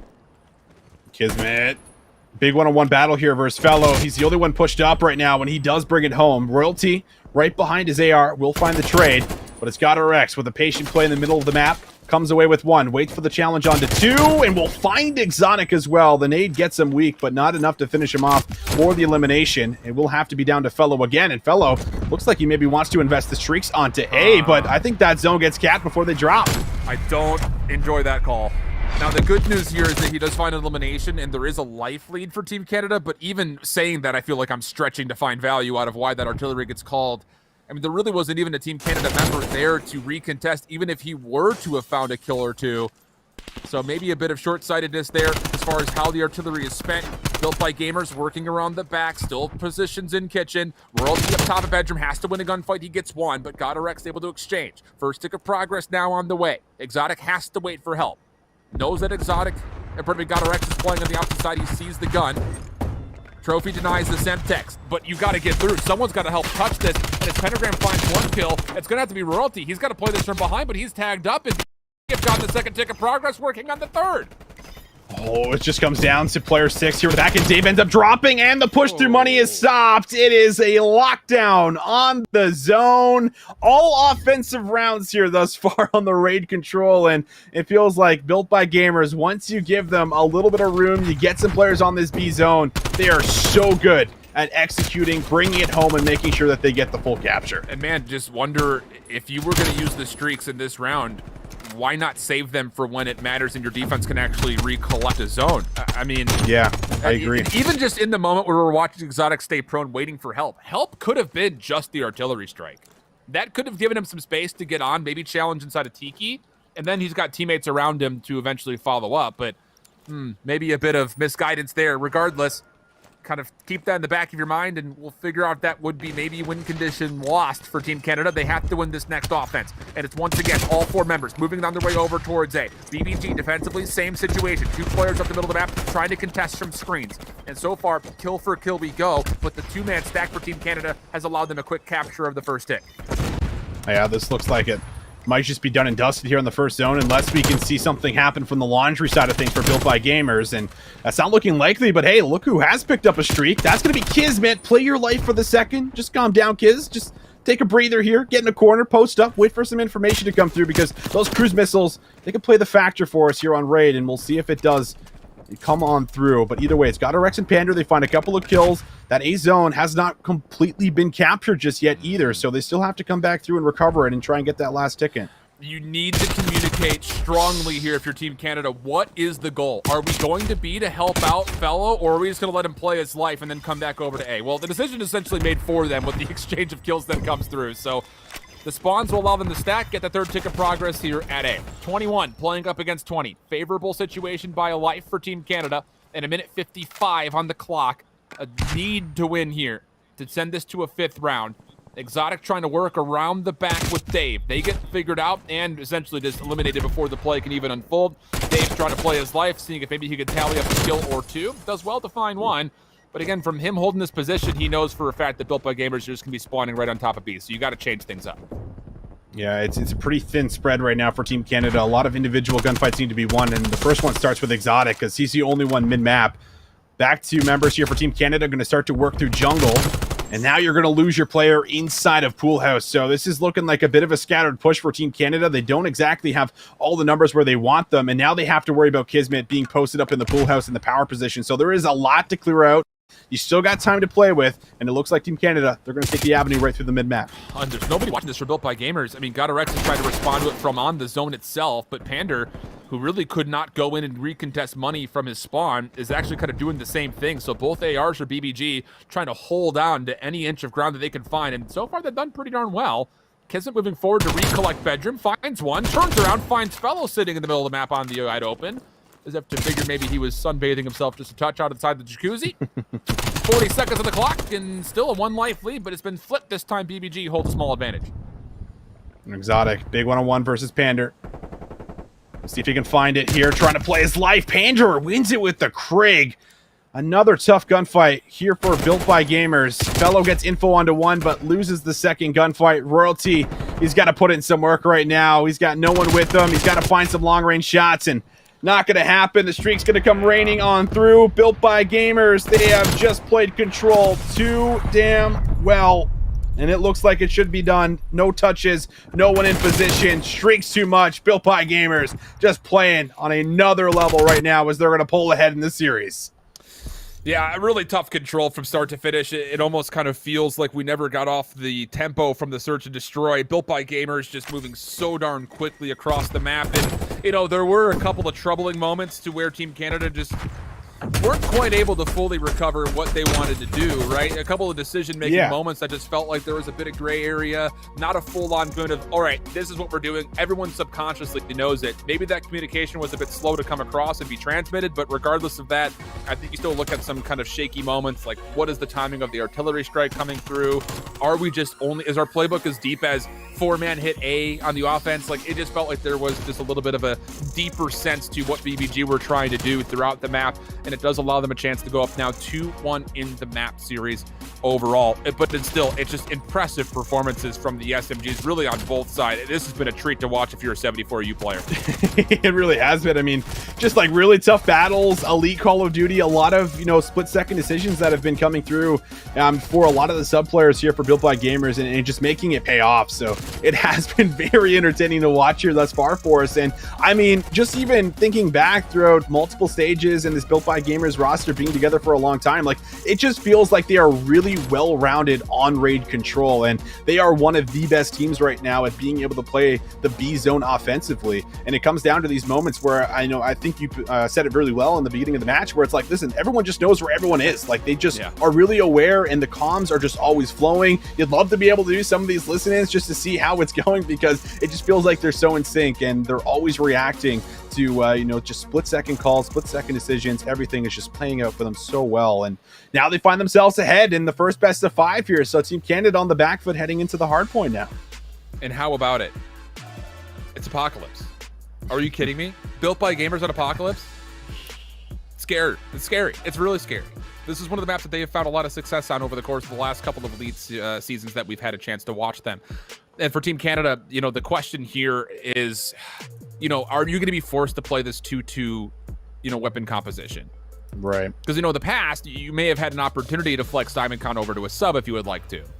But do you have that same ability here? Because for Built by Gamers, you absolutely know that they do have that potential if they want it. And if the last thing I think you want is to be rooted into running a 2-2 when you're already playing off of a back foot tempo, right? Like, that's the thing. It's Built by Gamers. Realistically, across all 3 of these maps, have kind of had, like, if there were like a time of possession, like a statistic, like, they've been controlling the speed of this series throughout the entirety of these first 3 maps. The big thing was that Team Canada had a heroic play from Dave to secure map number 1. That was a back and forth affair. Both teams kind of going blow for blow. So if that keeps up here, is there enough awareness to immediately kind of mentally make a change if you're Team Canada to make sure you can keep up with that pace, especially in that 30 seconds between 2 hard points? That is really the big factor. And it's going to be really tough, I think, to slow these guys down, because Team Canada, they tried to match that tempo like on the search and destroy. Now, mind you, totally different game mode, but it was the fact that they were just running at them and they were winning gunfights. And it's really interesting because we talk about like tempo, we talk about pacing, but like, you know, what does it ultimately mean? And it's the way that you're able to not only find the kills, but then, as you mentioned, take away like all of the map control on a map like Apocalypse, when you're trying to track players and there's multiple floors and you're thinking about rotations constantly. Like, there is so much that comes into play with dealing with these subs, and this is going to be, you know, really a test on whether or not Fellow and Dave Patty, whoever ends up pulling up the sub here for us, is able to not only hang here with the subs, but also can try and see if he can keep up with the tempo that BBG is playing at. But it looks like we are going to get a draw. Just going to tease us a little bit more before we jump into the map 4. It looked like Team Canada was trying to steal Kismet for a moment there. Can we steal that guy for a second? Yeah, look, dude, if you're playing pretty well, beat him, join him. One of those situations already. It's only map 4, bro. You still got a potential bust of 5 to determine this one. Jokes aside, though, I mean, look, this really has been a treat, I think, just to see the SMGs at large. You know, it's just really kind of funny that at the top of this broadcast, all 3 of us pointed out an SMG to keep our eyes on as far as, you know, players to watch throughout this series. And I don't think any of us can come back to those points and say that we were wrong in selecting those as players to keep an eye on. And that's not to take away from what the ARs are doing. You know, you can't do one without the other. That much is for sure. I don't want to sell it short, but the special plays that we've seen out of some of the SMGs today have been unbelievable. And if you get more of that here in Apocalypse, you have to feel like this one is going to be just as tense as the Garrison Hardpoint was at map number 1. Yeah, I mean, it very likely will be. It's just with the way that they play. I think just with the way that they clash in their styles, like it just feels like this is just going to be a lot of close respawn maps, unless a team just ends up snowballing a couple hills in a row, which, I mean, to be said, can happen on a map like Apocalypse for us here. But it has been a lot of back and forth, and it's been really entertaining, as you mentioned. But now we go into it, and we have to really kind of wonder and frame up the questions about, you know, who's going to be able to either consistently bring what they've been bringing to the table here thus far, or who's actually going to be able to step up here for us. Because we go back to the map 1, Team Canada had a lot of slow starts and they worked themselves back into the game. If you have a hot start to an Apocalypse and you start shutting down BBG early, well, that might be your chance at being able to steal away a map that they are extremely good at. Yeah. Well, we'll see.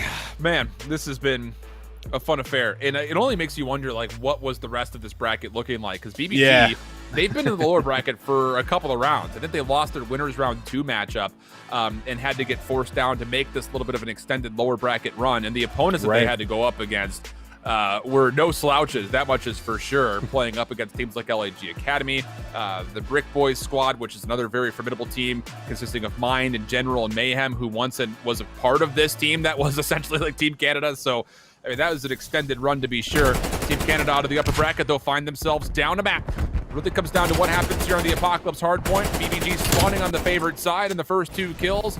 Also, very successful for them. They're clean with the opening spree. That'll allow them a lot of significant time here on the first hill. Oh, and it's Kismet running the Craig here off the start for us. So it would appear that it's a 2-2, at least off the break. Might change as we go, but 24 points collected for Built by Gamers on the favorite side here. I mean, Team Canada, like, they're just being put in the blender early. Look at those shots from Pentagram, challenging everything. That is a 5-0 start. I mean, getting streaks this early is devastating. Like, you got to shut Pentagram down here. Yeah, if he gets early streaks, you might as well just back out of the lobby and just go to the second best of 5, because I mean, you could use that to break some of the more difficult hard points in this, but they do shut it down, so life has been extended here for Team Canada early. Not the greatest start in the world, but they're at least able to recover just a small bit. But again, they're going to be fighting for the back foot here, and that's just not something you want to do. Kismet, long range, goodness me. And that's going to be good to open up the first elimination. Team Canada still trying to force their way in towards Temple. Pander playing all the way back behind the pool. They're able to find one to keep the play alive, but this is all really costing them on the scoreboard. 66-6. Oh, you need time here. Fellow wants to slip through, can't do it. Royalty up next. Good battle on that one, but that's going to be what you needed. So finally, we're going to see them break through, and it's on a hill that's not easy to do so. So the fact that you're coming away with 30 seconds on P2 is at least going to alleviate a little bit of the pressure that's building in this map. But you have to keep this going, and GodRx is already on the rotation, finding kills and stopping Team Canada from making any kind of an early rotation.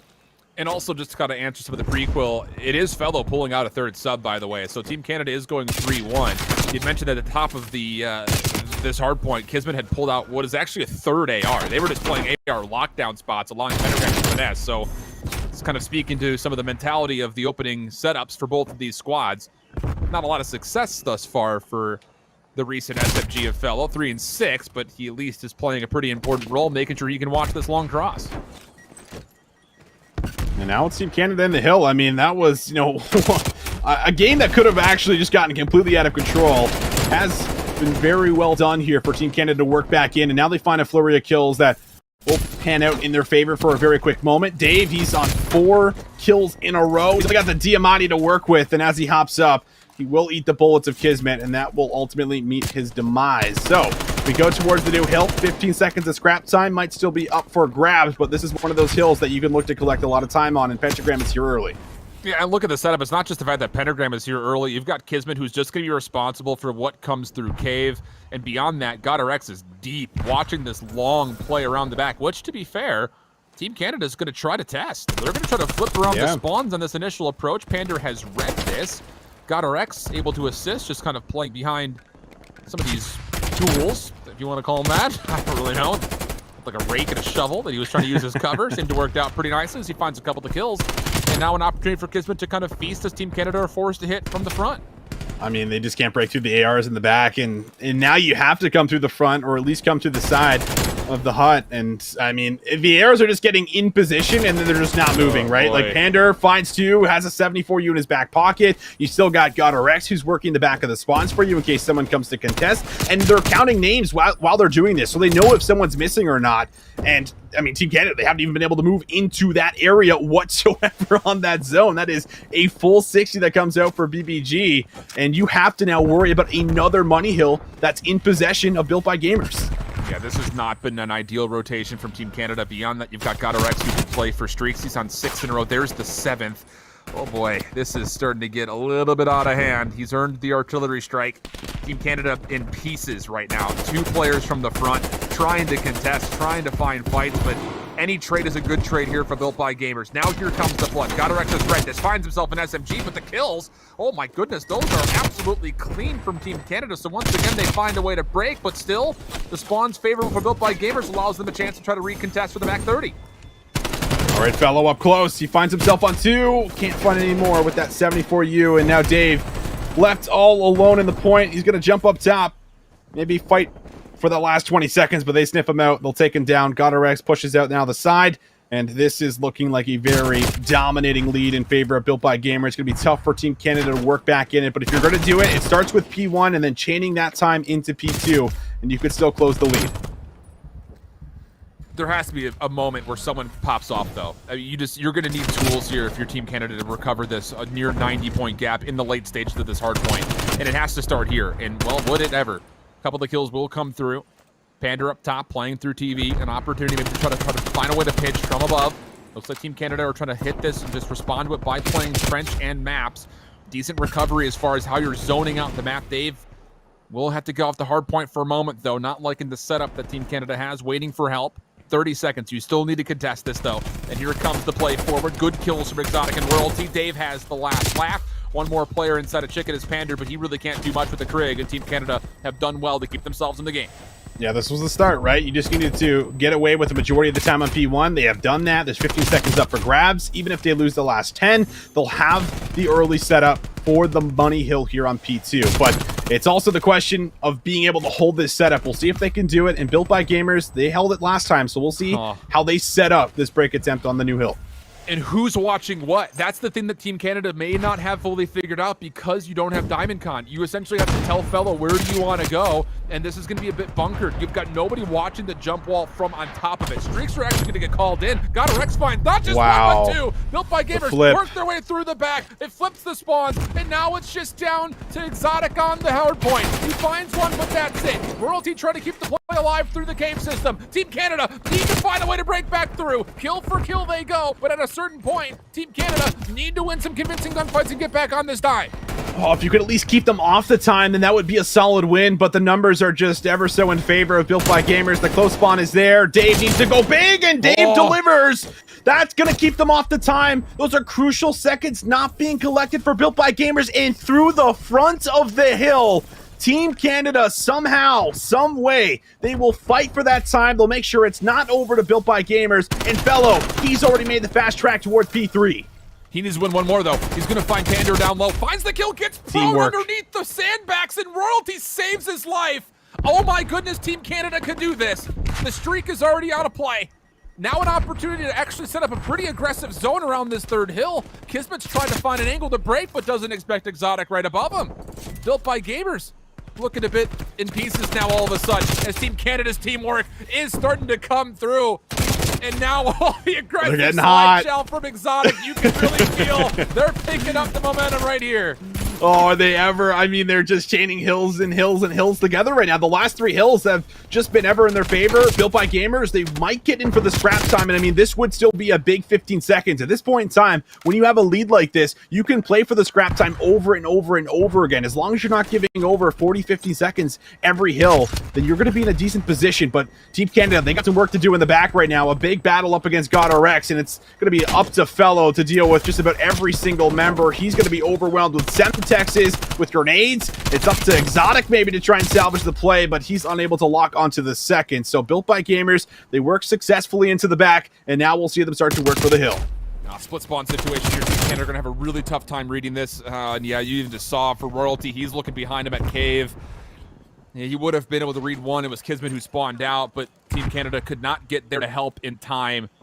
So now 5 in a row for GodRx, 23 and 14. Goodness, Adam, what a game he's had. And over to the 230 threshold, go Built by Gamers. Team Canada, last hope, last call. Got to find a way in, otherwise you're going to have to do this in a second best of 5. Hit coming around from the back. This needs to be perfect on this break attempt. And then beyond that, you have to win this next rotation, and the kills are good. Actually, the kills are incredible. It's just Pander who's last one left. He's inside a coop. He really can't do too much. Trying to chase him down his Royalty. Able to essentially shake hands with him. Finds the kill. And now more beyond that. Oh, Royalty's able to find another double up. There may have been a chance to really zone off this hard point, but regardless, Team Canada hold the spawns, and it comes down to can they get a full hold here? It is doable. This is one of those hills where you can lock it down. And Built by Gamers, they got to take their time. As they break into the back, it's up to Fellow to try and see if he can win this battle. He's going to be shrugged off, but excellent help there. Royalty will find Kismet, so the push doesn't fully come through. But Pentagram, he's working at the top of the hill. He finds 2. The spawn's now up flipped. Built by Gamers, they get in for a very quick second, but it's up to Exotic, and Exotic is holding with everything he has. But Royalty, the next one up, needs to find a way in. It's not going to happen. Built by Gamers, they will hold on to the first best of 5 as they close it out in 3-1 fashion. My goodness. I mean, that is, look, you have to talk about Team Canada's ability to really start getting hot around that second rotation, because things were looking really dire. I mean, the late stages of that second rotation, you could really feel that they were starting to figure out how exactly they wanted to play the map. It just came down to the simple fact that it was too little too late. But Bryce, we framed up talking about all the SMG players. We were treated to a display there through and through. Got to get your initial thoughts over the first best of 5. Honestly, I think Built by Gamers just looked better for the majority for that game. Like, I was sitting there going, hey, realistically, Team Canada should have been the team to beat here. They've done very well through all the bracket. Built by Gamers, we've said, you know, do they have the legs to go the final distance? Well, right now it looks like it. They just looked like a better team throughout the entire series, and that's not really what I was expecting. Team Canada, like, they have these great fights from behind, but why are they behind? Why are they having to force themselves to be in this hard position to make the hero plays, mount a ridiculous comeback? Built by Gamers is just better, and I hate to say it again, consistently better. tempo, pacing, everything seemed to be just going BBG's way. And yeah, I think you're absolutely right. For Team Canada coming off of a 3-0 of Trash Bros from the winners finals, you had to feel like their bracket was going very well for them, but now they have to fight for their lives again. It's a second best of 5 as Team Canada has lost the first coming out of the winners bracket built by gamers. Probably one of the more resilient teams in North America. It feels like every time that they make their way to a grand finals, they're throwing themselves to the lower bracket. They have these map 5s. It just feels like they always get tested and they always provide. But we'll send things to a break. Let the teams get themselves a new set of maps, or maybe not maps, depending on how the picks and bans will go, and we'll jump back in with them when we're ready for our second best of 5 after this.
Welcome back. We have had bracket resets all day long today in our final open of the regular season here for Call of Duty Challengers. My whole chip with me, Visions, and still Bryce on the cams here for you guys. And of course, that means we are in our second best of 5 for North America. Built by Gamers coming out of the lower bracket.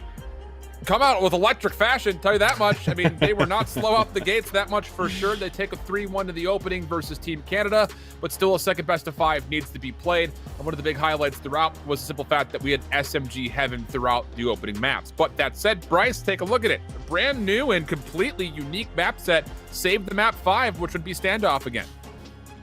I don't know. I was watching that entire last game, and like I said before, right, like you realistically have this expectation of the team from the winners bracket should be the better team. Funny enough, right, obviously we've been doing this for quite a few hours now. We have watched Europe, we've watched APAC. The team from the winners bracket has lost every single first best of 5 they've actually played. So that is gone completely out of the window here. But it is a back down to normal. It's back to these two teams throwing down for this last big win. Honestly, Built by Gamers, I feel like it's time for them to get this big win here. They've been doing great all year long. They've been consistent. They've had a great showing in the first series. I'm going to go with them. Fair enough. Okay. I like the expectations and predictions. I think the reasoning is also very sound throughout, just considering what we just saw. But Visions, me and you will take this one on, try to cover it as best we possibly can. It's Moscow for the opening Hardpoint. And, well, I'll tell you this much. We haven't really had a chance to watch these two teams square up on this map at large throughout the time over the course of the last stage or a couple of tournaments we've had a chance to watch. So I'm really curious to see what the setups are going to look like for both squads. I am too, and I think going into this, I like the change up, making sure that maybe the ARs are going to get a little bit more involved compared to the SMGs for us. So that's got to be at least a little bit different for Team Canada, which is exactly what they need. But so far, it's looking the same for as far as the kills up until Fellow and Exotic get involved, and they're going to keep things fairly contested. Pander not going to read the second player for the pre-fire. So just about 12 points going over, a lot of it going to the game clock here, and Exotic might finally be able to open up enough room to start collecting some real time. 4 kills for Exotic. Wanted the 5th challenge, but decides to play his life instead, and a wise decision at that. But careful here. Team Canada do not seem to be aware that Built by Gamers did get spawned out. They're going to have a chance to come back through this first hard point, try to pinch it from behind. That, of course, means that God RX number 1 in the minimap has to play their life for as long as possible until help can arrive, and it is quickly on the way. Exotic still holding on to this 4 spree. Not sure which direction to look. Finally catches Pentagram, but that information will be mutuals. Now Pentagram turns. Exotic expecting that there would be at least a challenge from the front, but it's Pander who's able to take him down, and the threat of streaks already nullified. Kismet going to push right up to the cutout. This is going to give them a lot of information on anyone that's crossing, but Pentagram, he's about to have all the information right in his line of sights. Unfortunately, can't find anyone, but Kismet has found an angle. Will get bad timing as Royalty comes from behind, and Team Canada, they will find a clean wipe. And this is with 30 seconds left here, so Built by Gamers likely going to send a couple members to try and push through. And it's going to be Royalty up first. It's a team kill for Dave, but Fellow and Exotic are here to reinforce, and that means they should be there for the next 20 seconds. Yeah, that whole break attempt for Team Canada, I think a lot of people will look at the 3-man hit around the backside through the street and say that's why it works. But honestly, for me, it's the 1 kill from Exotic from the front off screen that actually completely throws chaos into the face of Built by Gamers. If Exotic doesn't win that gunfight, Built by Gamers could just all focus on what's coming around the back, and likely you would feel like with the power positions, be in a pretty favorable spot. But because Exotic wins that gunfight up front through lobby, it forces Built by Gamers to have to look at 2 places at once, and that's never something you want to do when you're trying to set up a hold. So Team Canada, good break, find themselves a marginal lead so far, but Built by Gamers on this rotation to the 3rd. Pretty solid setup thus far. Royalty seeing if maybe he can find one more stray kill over the top. Dave will clean things up from where he gets started, but still, it's not going to be enough for Team Canada to put much influence on the hard point nor the spawns. Oh, they're just not able to really work through this pinch. Exotic, though, actually, as I say it, will be able to find 2, and then slips into the library. Exotic down with a couple of individual plays that have actually played the factor in who has control here, and he is still going strong on 3. Royalty wins the battle onto Pander as well, so this means that you should be there for the next 15 as well. And I mean, these are just 2 moments where Built by Gamers very likely could have had lockdown hills, but it's not the case, and it's all because of the man on your screen. Yeah, Exotic has been doing an incredible job throughout this series, but most importantly here in this first map, A key reason, I agree, why they've been able to find breaks so far. So Built by Gamers, again, trying to set up a hold. But maybe it's the other SMG for Team Canada who's got other designs in mind.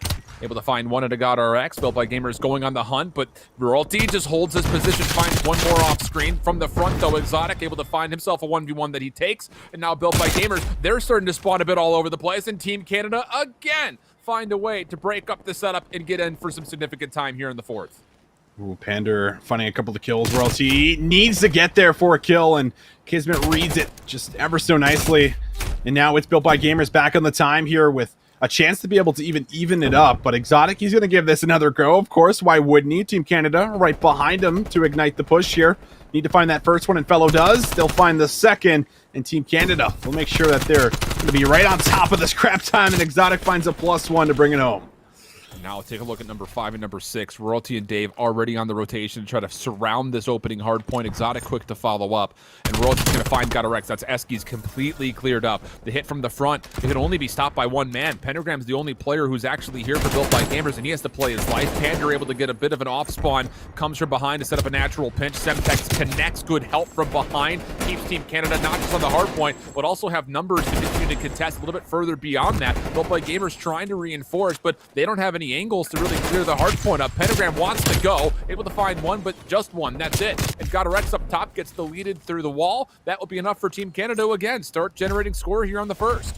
The Team Canada, they've just been so dominant around this P1 hill, and it's either because they're getting all of the time or they're stopping you from getting time here, and that's been the big factor. They're contesting, waiting for the numbers, waiting for the chows to come through, and while they're doing that, they're also on the move now for the rotation. So this is going to cause a bit of a flip. There's only one player in the back. It's going to be GodRx. He is against the world, and he will find that first one, but Fellow will get the trade, and now it's Fellow also on a 5 spree. So this is just really good job from Team Canada playing around P1, making sure that they're always set up for the new hills, and it's going to be up to Built by Gamers to try and work through in the back for a break. Split hit coming out for BBG, 2 from behind, like you mentioned. Royalty controlling the apartments, able to find one through. That's going to slow Built by Gamers down, knowing they need to deal with Royalty. Pentagram trying to test him, not going to find the kill. Pander finds the trade, but still, this is not enough for Built by Gamers to put together a hit to try to break this hard point up. Although Pander, that elimination could maybe just start to foil up some of these spawns. Yes, indeed. Dave going to spawn out for Team Canada. Built by Gamers now a chance to start to break from the front. Exotic turning around, trying to recover. Not going to happen. Pentagram able to get into the mix. Again, just showing his weapon versatility. It was a slow start for him, but a double there leads to a break at the hard point for BBG.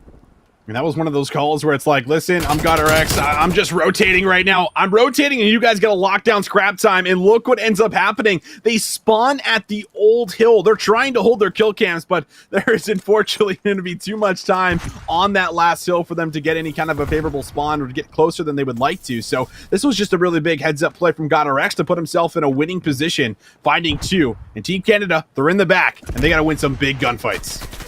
These are massive overall. Built by Gamers can get right back into this game with these wins that we've seen. GodRx backside library will fall. Pentagram also going to be taken down. So Team Canada have now flipped the spawns around. Pander trying to hold on, not going to be able to. Just up to Kismet, nothing he can find, and that is perfection for Team Canada. I mean, I don't know how else to say it besides that's flawless.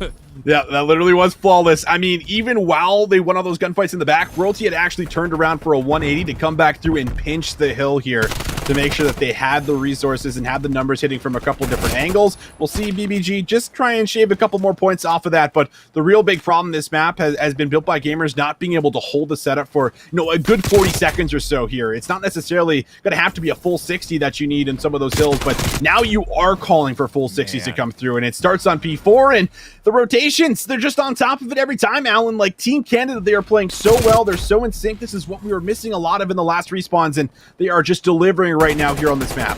Bro, just look at the difference in the kill feeds. I mean, yes, Team Canada is still getting so much participation from Royalty and Exotic, but look at the other side of the map.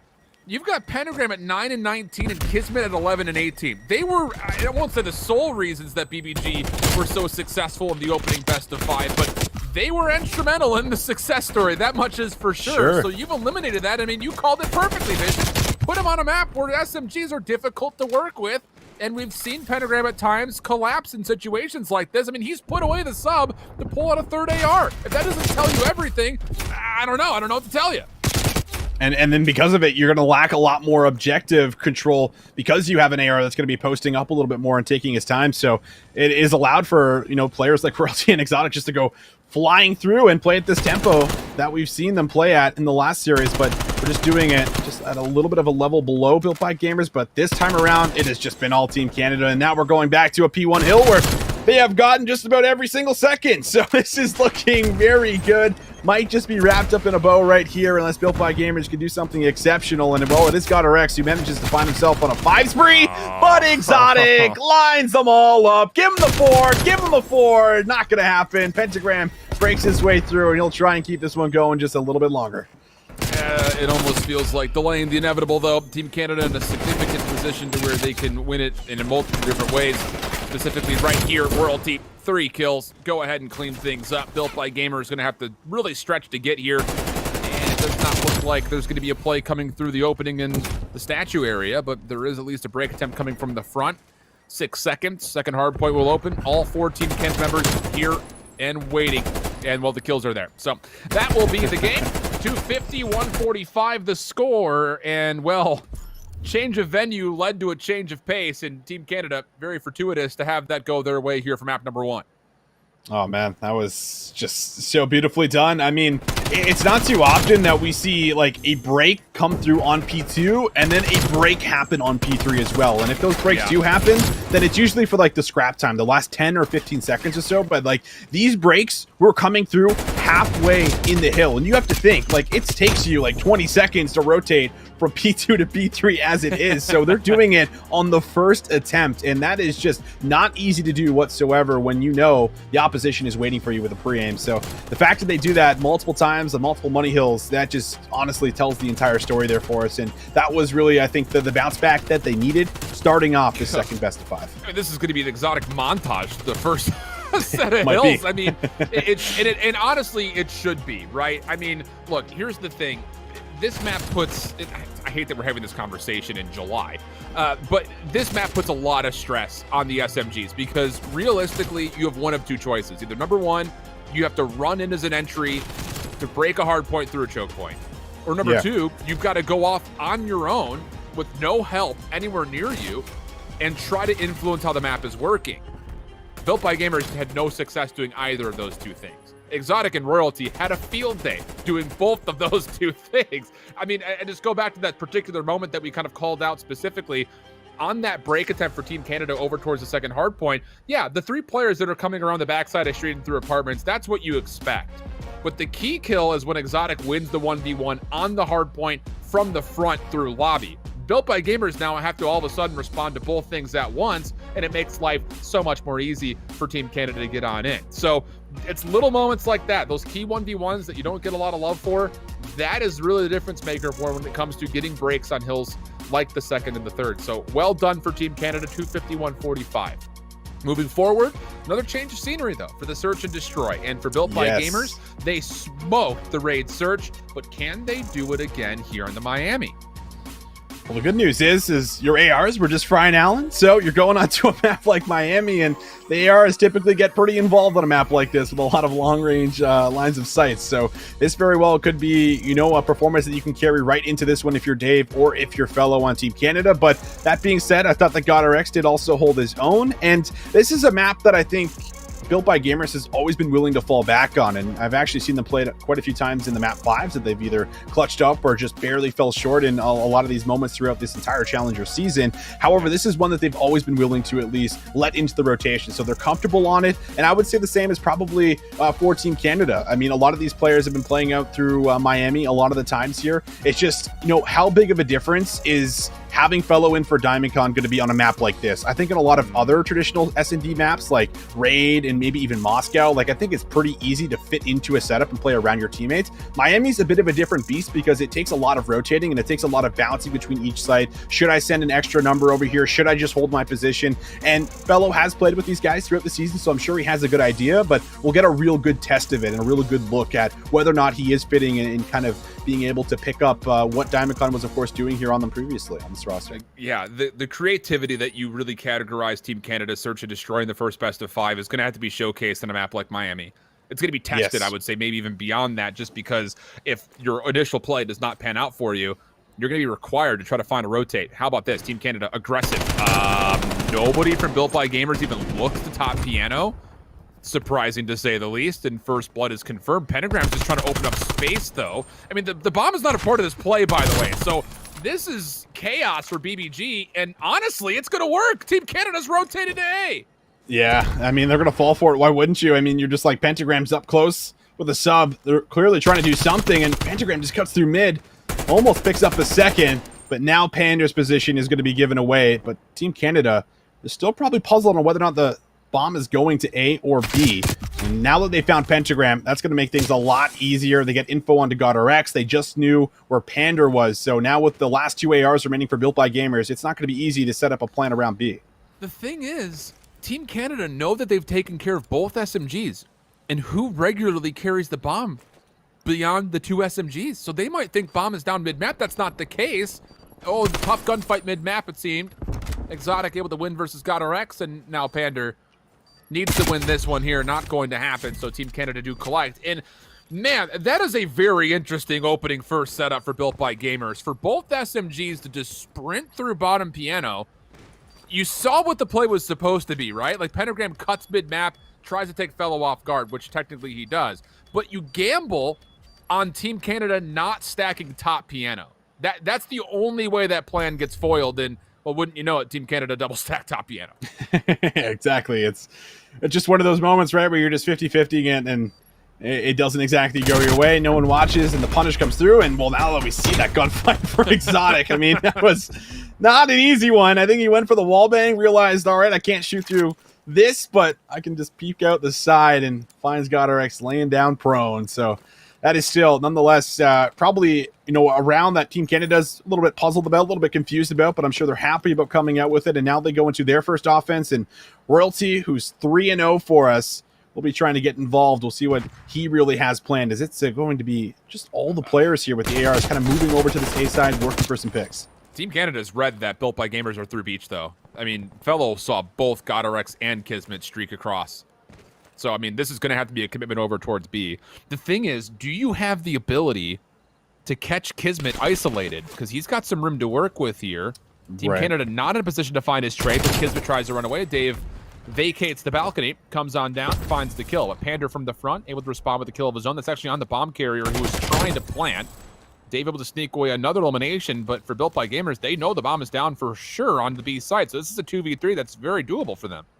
It is, and Pander needs to win this one-on-one battle against Fellow, who might try to inch up in the back here. Will take the gunfight. Fellow deals quite a bit of damage himself, and now the push comes through. Brilliant play from Exotic, and that's going to leave Pentagram in the back with no real time, knows where the bomb is, but he's got so many gunfights to work through, and they're not easy gunfights. No, they are not. A heap of damage into Dave, but he stays alive, and yeah. This is not going to happen, surely. Surely this is not going to happen. Oh, goodness. I thought you said that, and I was like, whoa. I would caster curse myself with a way too early call, let's be honest. But no, I mean, this is, again, for Built by Gamers, this is now 2 maps that they're trying to play the same speed that they did in the opening 4 that we had in the first best of 5. But these are not venues that you can get away with this aggression without being checked. And that's 2 separate times now that Team Canada have just been able to check and found the information early on BBG and have quelled the play before it can even unfold.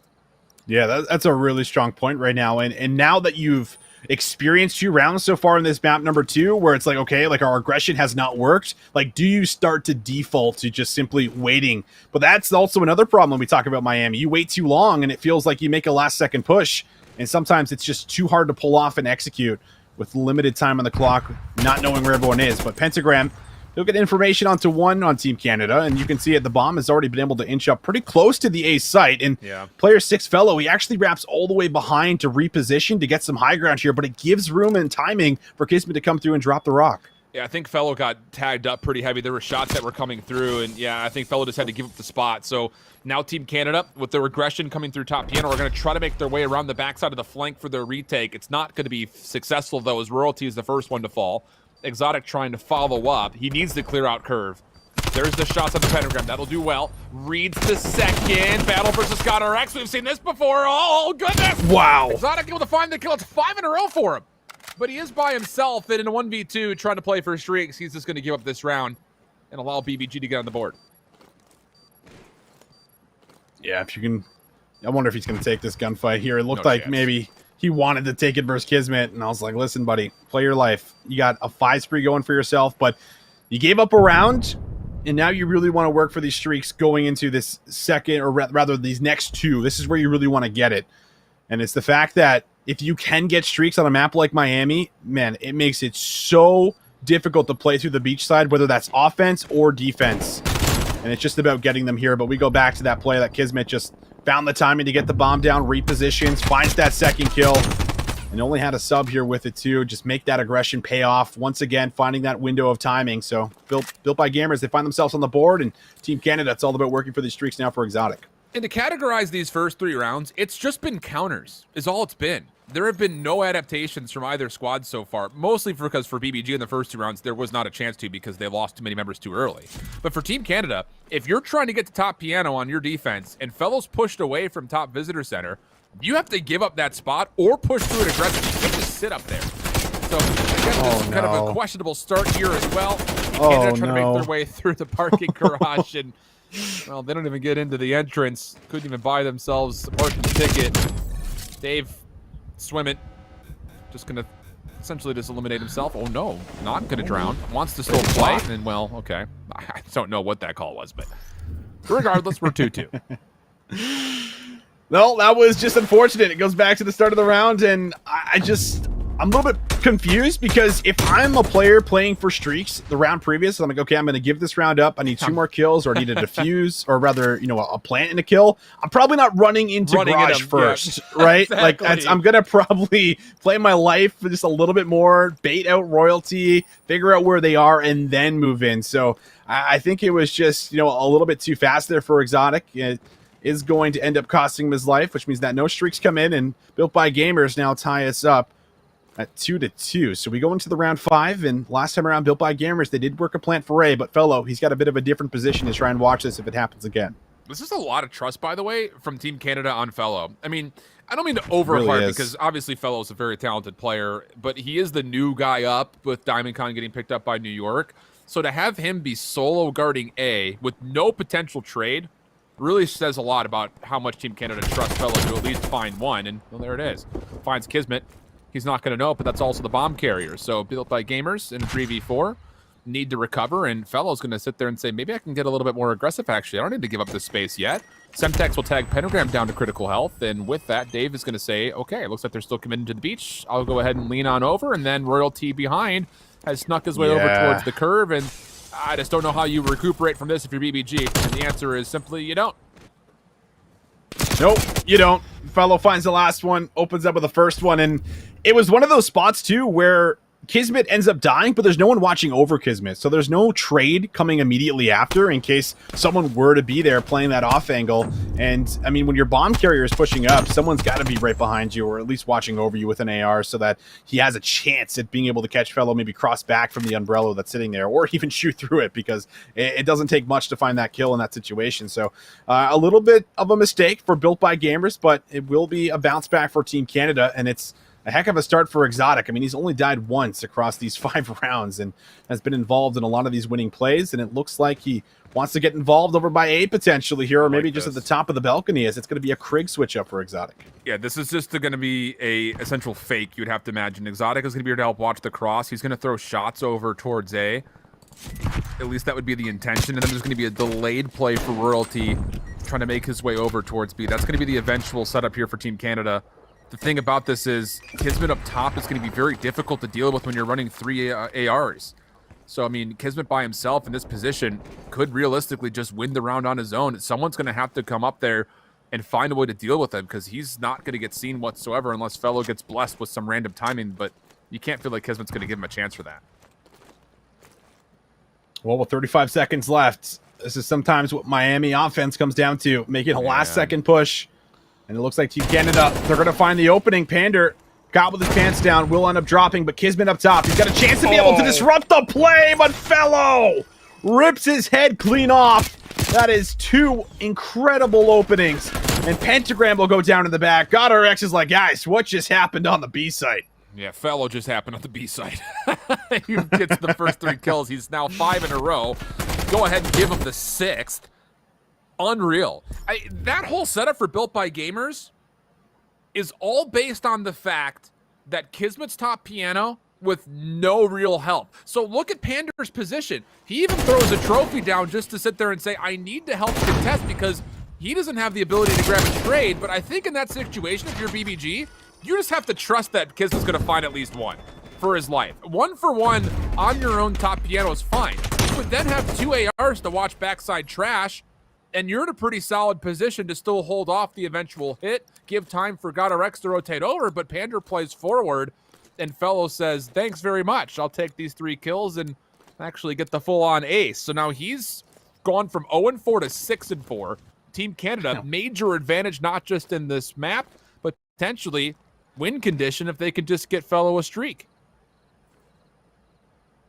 One more, even just the artillery is enough. And that's what he's going to be working for. But it's another one of those spreads where Pentagram is playing for some kind of a late flank, needs information to play out, or maybe a kill will just be gifted to him.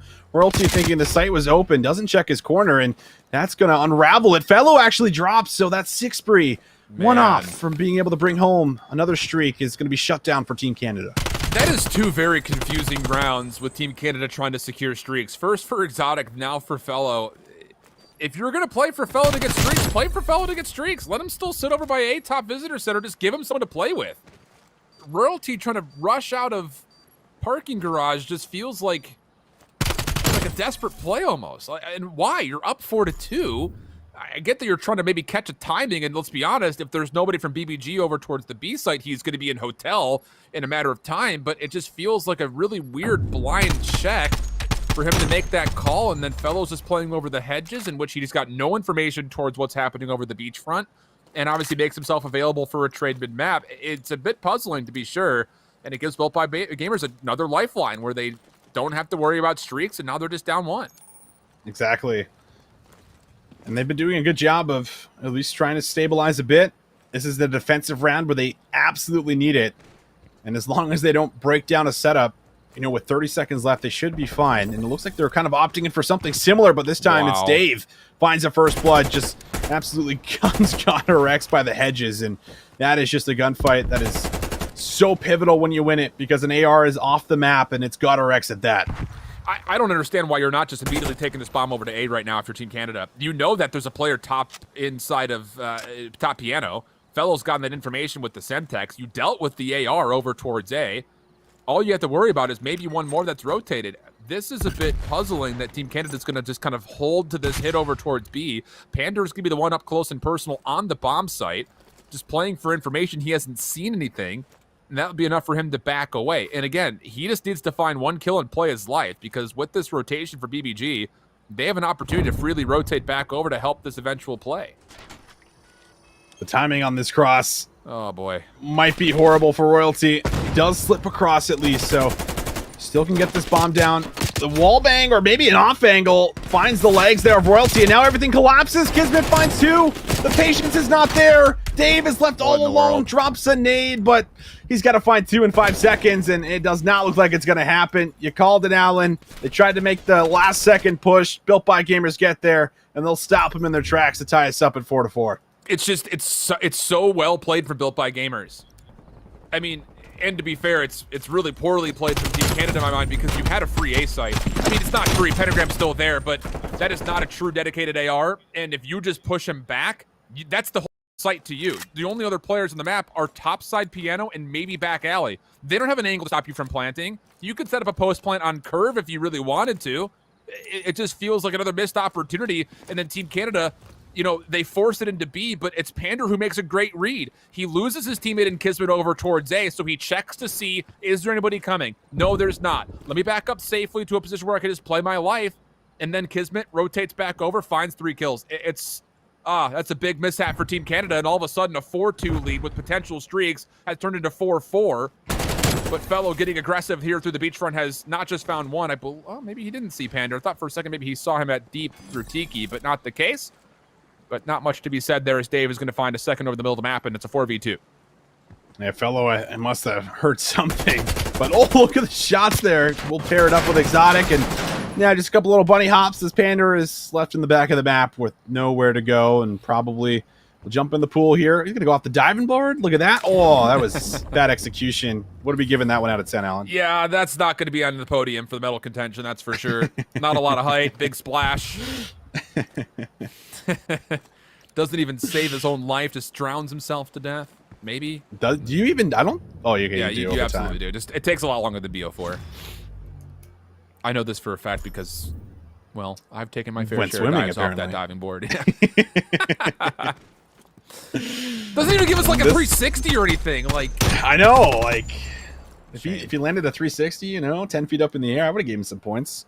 But oh well, I agree. Have to look at it another time. Either way, Team Canada looking a lot more solid now.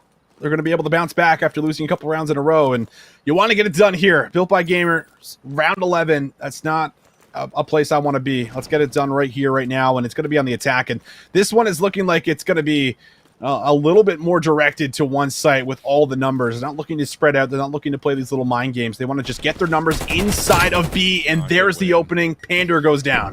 But I was going to say, if Kismet wins this battle onto Fellow, Team Canada is going to be a little bit hard-pressed to hold this position because their flank would be open, but Fellow, another massive win. Said that a couple of times so far through this search. Gotarex reads that Royalty has exited, but the problem is I don't know how you're going to challenge him all the way back by the docks. Gained a bit of real estate here, but Royalty comes up from behind, finds the kill. Pentagram by himself can't do much. So Team Canada still win the map, but it's definitely not as clean as it could have been. That much is for sure. But still, regardless of the fashion, there's no pictures on the scorecard. It's a 2-0 right now. Map count for Team Canada. Good situation here for them in this second best of 5. Yeah, and you got to give a good call out here to Fellow, someone who's coming into this very short notice and played lights out after starting 0-4. Like, it's never easy to recover like that on a map like this, but as soon as you start winning a couple of those initial gunfights, it starts to flow. You start to find that groove, and Fellow certainly found it in that map there for them. And it was Exotic, of course, that also started off 6-1. So it's been a lot of like key individual performances where they've been able to like pop off for multiple rounds, and then someone else will, you know, take over and end up doing it themselves here. And it's played out for them, at least in that search and destroy. And now Built by Gamers, they find themselves in a very similar situation, don't they, Alan? 0-2 down, have to respond in reverse sweep fashion, and it's going to happen very, very quickly. But we start looking over everything that just took place, and I mean, it did feel like Team Canada were starting to light things up with a couple of the big moments here, and at least finding some more rhythm here.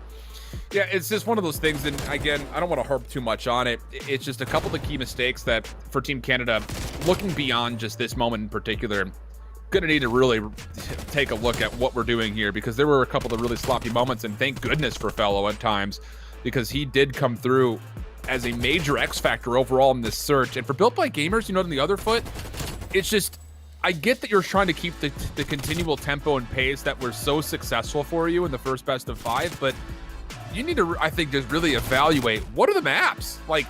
Can we really get away with some of this aggression? And granted, of course, they've, I'm sure, tried a handful of these setups before in scrims, and I'm sure that they've worked. But honestly speaking, the opening 4 rounds were just dictated by blind counters, in which for BBG, when they weren't finding success, it was simply due to the fact that they weren't really in a position to check all of the different counters that could be there, you know, that play through bottom piano on their offense. They just run right through. Nobody even looks behind whatsoever. There's a couple of weirdnesses where I feel like BBG is really trying to find a way to play at a different tempo on these maps than we've seen maybe even ever in this North American region so far. And granted, I'm sure that's worked at times, but not here thus far. So 250, 145, and then actually a 6-4 there, I believe, on that second map. So Garrison will be the control, and I guess the good news here for BBG, if you can win that map, you do find yourselves right back into a Garrison hardpoint. Now, I will obviously merit the fact that Team Canada did win this opening map, but it came down to the wire, and BBG did look really, you know, strong when it came to trying to control the tempo. So there is at least some hope that you could come and kind of reprise what you did in the first best of 5 here with map number 3 and map number 4. Yeah, there really is, and it is just going to come down to, you know, are we going to get the same Kismet, the same pentagram that we got in that first best of 5? And not to say it's all on those two to dictate whether or not this is a win or a loss, but it's pretty obvious that you need your subs to be involved here. And if they can get just as involved as they did, then there is maybe a real good shot that you can take a Garrison control and chain that into a Garrison Hardpoint as well. I mean, it's the same map, just a little bit of a different game mode here. So that's maybe your avenue of working back into this series. But at that same point, Team Canada, I mean, they looked lights out in that very first Hardpoint. It looks like they were looking to get down to business here in this second best of 5, Alan. They don't want to go to any more additional maps. They want to get it done and dusted here. We'll see if that is the case. 2-0 up to Team Canada, built by gamers. If they got anything left, we're going to have to see it now. Starting things off defensively, Royalty, and to be fair, Team Canada, they have not fallen yet. No one's died. An impressive opening as far as everyone just staying healthy. Exotic will find first blood. Even beyond that, no one's able to find his trade. Exotic nearly able to find a third. Will be denied. And Team Canada will kind of have to reset just a touch, but they have gained some clearance to get up top in the high ground. That's exactly where you want to be if you're Dave. Watching over the top of all of these plays. Godarex trying to contest through lights. Is going to be hard-pressed to do too much besides just step on in towards the actual control zone itself and hope that he can stall some time, but that will not be allowed. And Team Canada not only finding success on B, Dave's going to put pressure on A. Love this play. Yeah, I like this as well. If he can win this one-on-one battle, it would be huge, but Kismet will shut him down, and that's going to open up top green for a chance to still contest B. Pentagram from the front, looking to break on through for his first kill, tags up Exotic, finds the kill, waits for the second challenge, brings it very low, but a Royalty will be able to win out on that one too, and now it's going to be Fellow, who's just going to get involved with a two-piece. That's going to ignite Team Canada to move back on through. That should be the zone, and built by gamers, we're going to have to shift all their attention over to the A zone. Not often you get to praise somebody who starts off 0-2, but Dave really the catalyst for why Team Canada find that success on the B zone. I mean, you put yourself onto A very quickly, and it makes BBG have to respect the play. You've got to clear that player off, and it essentially allows you a chance not just for free progress, but it also gives you a chance to, again, just build up a bit of a life lead, which Team Canada are enjoying at the margin of 3 at the moment. Godarex down low in the Sat Truck, SMG in hand, trying to hold on. Dave is going to get a read on this, but a brilliant jump shot from Godarex to find the kill. Looking for more beyond that. Sliding through, runs out of ammunition, but Kismet here to recover. Finds one, needed a second, not going to happen. Royalty able to, again, stall the clock and start working on the first stick of progress. Oh, no one is close. No one's inside of bricks just yet. Finally, what player is going to get there? And Royalty, he's going to immediately slip on through, finds the first one and plays his life. If he can hold it and get back to the zone, that would play the factor, but Pander, how has he found 2? And it's Dave shooting for toes, and it's not going to matter a whole lot. Godarex says, I'll take the 70 for you, gets 2, including his teammate. But that is enough to get Team Canada off the zone, and now we're going to be looking at a life lead that's in favor of Team Canada by 4. Yeah, this is really good for Built by Gamers, though. Just on this high ground, you can keep contesting this. You got to be careful. No trophy systems to keep you safe. Lots of nades on the way in. Royalty also coming on forward, but he gets a little bit baited out right there. Brilliant slide from Pentagram to allow a free kill for Godarex, who's now on 3. Pressure, though, starting to amount for Team Canada. They've got players around the back. Exotic has snuck through once more. I mean, you can see Pentagram is trying to watch this. He's number 5, but realistically speaking, Team Canada just needs to create a bit of noise and keep Built by Gamers distracted while they try to form something here with minimal lives from both sides. 9 playing up against 7. BBG's defense, the one that's a little bit more stagnant than Team Canada's. And well, Exotic, again, just watching for kills as they start to come. Finds one. Double child will be traded away. And now the pressure from the back has been alleviated, and Built by Gamers can start focusing on the front.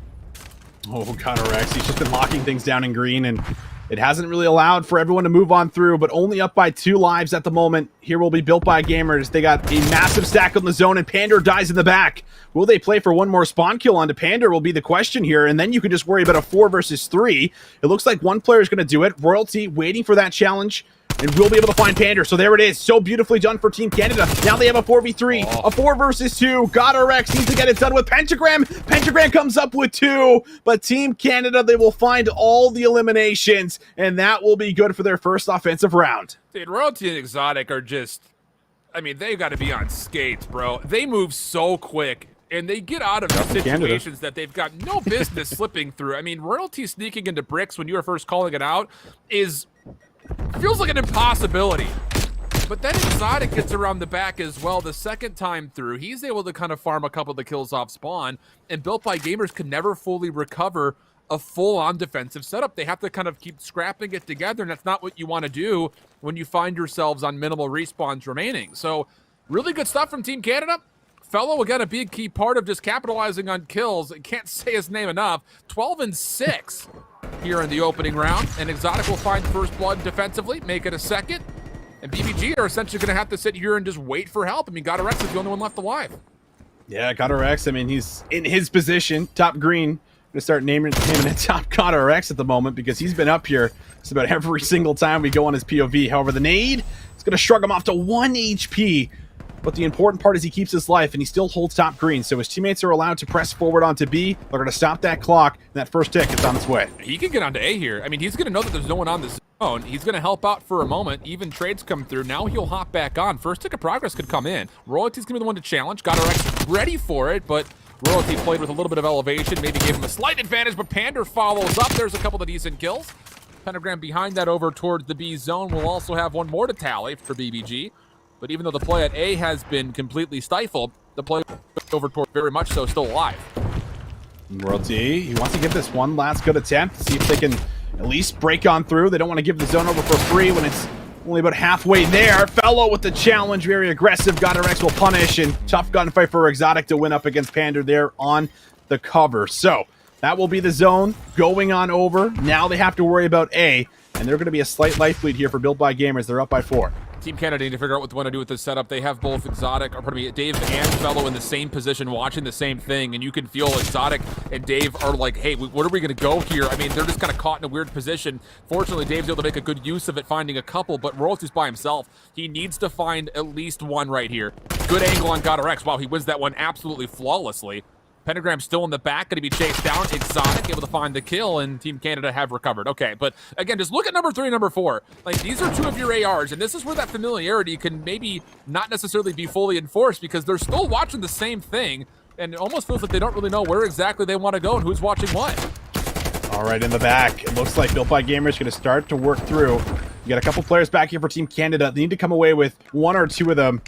Exotic gets 1, Dave gets 1. That puts him on 2 in a row, and that's going to leave Pentagram isolated, and you also have Pander isolated top green, so it's going to be a 1v1 on the point. That Royalty ends up winning off screen there for us, and now the last couple of hits have just not gone BBG's way, and they find themselves in a position where, sure, they're still up by lives, but they're starting to get low on time. Yeah, that's just heroics from Royalty in 2 separate instances. I know that he only wins 1 elimination in each of those moments, but when you don't know where your ARs want to set up because you haven't played a lot with one another, Royalty saving the day from a hit from the front is actually so key. But now Built by Gamers, all 4 members kind of hitting from the backside. Oh, Dave, big win there into Kismet. Godorex looking to follow up, but denied by Exotic. So it's just down to Pentagram. Trying to play this with Pander. They do each walk away with elimination, so the play is still alive, but time becoming a bit of a problem. And you still need to deal with Royalty, and he has been so slippery. Coming around the corner, able to find one more. No! Royalty! 4 Royalty! kills, spots the pin, gets the first opening shots in, trying to still finesse for his life, and help has come to recover. Oh my goodness, King Royalty, what have you just done to save this defense? I'm pretty sure Royalty has been alive here for almost like the entire round because he only has 4 kills, but he's had pivotal kills. But this is the last push. Built by Gamers, they got to break through. No lives remaining on either side. 4 seconds on the clock. Jeez. Royalty is still alive, and Royalty will find the 6th. That is enough for the zone. That is enough for the hold. And Team Canada clutching up in round number 2. Dude, that is unbelievable from Royalty. It is criminal that Activision Blizzard's not giving a play of the round. I know he only found a couple of kills, and barely any of them were in sequence, but the impact of these eliminations, you can even see it right here. There are 3 different BBG members trying to threaten the zone. Royalty's on his lonesome. Yeah, Pentagram clears space, but Royalty says, no, get off my zone. This is my land. Peasant, 6 in a row. Unreal. I'm surprised with all that objective time sitting there, maybe accumulating some additional score wasn't enough for the first streak because he was alive for so long on that point. But now it's Built by Gamers. 0-2 down in the series, 0-2 down in the control. They got to find 3 rounds in a row here and then 2 more maps after it. Oh. Tall ask with the way Team Canada's playing, but somehow, I don't know how, Kismet will smoke Royalty coming out of the vent system, so no streaks come into play, and that was actually such a big kill. But Fellow, he just found 3, and he's already waiting for the 4th. Dude. First of all, How? If you're Kismet, how does that happen? Second of all, what in the world is that from Fellow? I mean, to be fair, BBG was tagged up pretty heavily in their opening gunfights, but still, 3 quick kills keep Team Canada's offensive play towards B alive and well, and Royalty still on the hunt. Got a Rex playing with him just a touch, but the pistol comes into work. Royalty back on over towards the zone, Didn't trade completely him. eludes Pander, and that might be just good enough for the first point of contest. Looking for the kills, and Royalty just cannot be stopped right now. Oh, okay, well, maybe I spoke a little bit too soon. He can be stopped, but only by Semtex, apparently. Yeah, it's still actually not too bad for Built by Gamers despite all that happening. That first tick didn't come through on B. There's only 30 seconds left. Like, this is a very winnable offensive round, and Kismet apparently has just been so good. Hopping up at the top of the vent and winning those gunfights as he comes out with another. And as you look at the minimap, Dave is the only one pushed up. He does win that first battle. Can they find Pander as well? They cannot, but this does give them time to at least get on the zone and stop the clock. The problem is you have no mid-map pressure, or do you? Exotic actually sneaks up top. He's going to go over towards A. This is going to put a lot of pressure on BBG. 16 playing 16. Pander needs to find another kill. Not going to happen. Where are you going to go if you're Built by Gamers? Pentagram was already on the way to B, thinking maybe he could salvage it. But all of a sudden, Built by Gamers want to try to play for A. Exotic slips away. Royalty helps. This is progress on both zones. First tick of progress good at A. 2 ticks of progress good at B. Still the play is alive at both zones, but Royalty eventually backs down. An extra 60 seconds will be tallied, and a 4-life lead for Team Canada. Yeah, you just made this map so chaotic just by attacking both zones at the same time, and Built by Gamers, they had to think on their feet, had to go for A, but it was already a tick that ended up going over here. So Team Canada, they just need to slow down for a quick moment. If Exotic can maybe make a big individual play in the back, that could play the difference, but it's not going to be the case. Built by Gamers, they are able to at least mitigate the life lead now just to 3. As they hold top green, they hold the zone, and Team Canada, they're only in the middle of the map, so they're going to have to work all the way to the very back of bricks and then work their way in or set up a pinch at the top green and make 2 hits happen at once. Gotarex has read this. This is a really wise reposition for him, just trying to put himself in towards Cobble. Trying to help out Pander in case he needs it. First eliminations are coming through, but Team Canada from the front have found an opening. Pander now needs to respond to the play coming through bricks. Gotarex still here to help. Finds one, but not a second. 2 players now on to stack. Second tick of progress will be good. Last 3 lives are Built by Gamers. They need to find a way to get in. Someone's got to help touch. There's 3 players stacking. Can they even touch in time? Kismet makes a move. Not going to quite get there. BBG put down in the second best of 5. Team Canada 3-0 the control. They 3-0 the second series. Oh, Team Canada, when it comes down to it, that second best of 5 just favored them so much more. And they shut down a lot of the aggression that was working out for Built by Gamers. They get there in the end. Diamond Con or not, Fellow steps in with only a few weeks left in the end of the season, and they get themselves open number 5 win.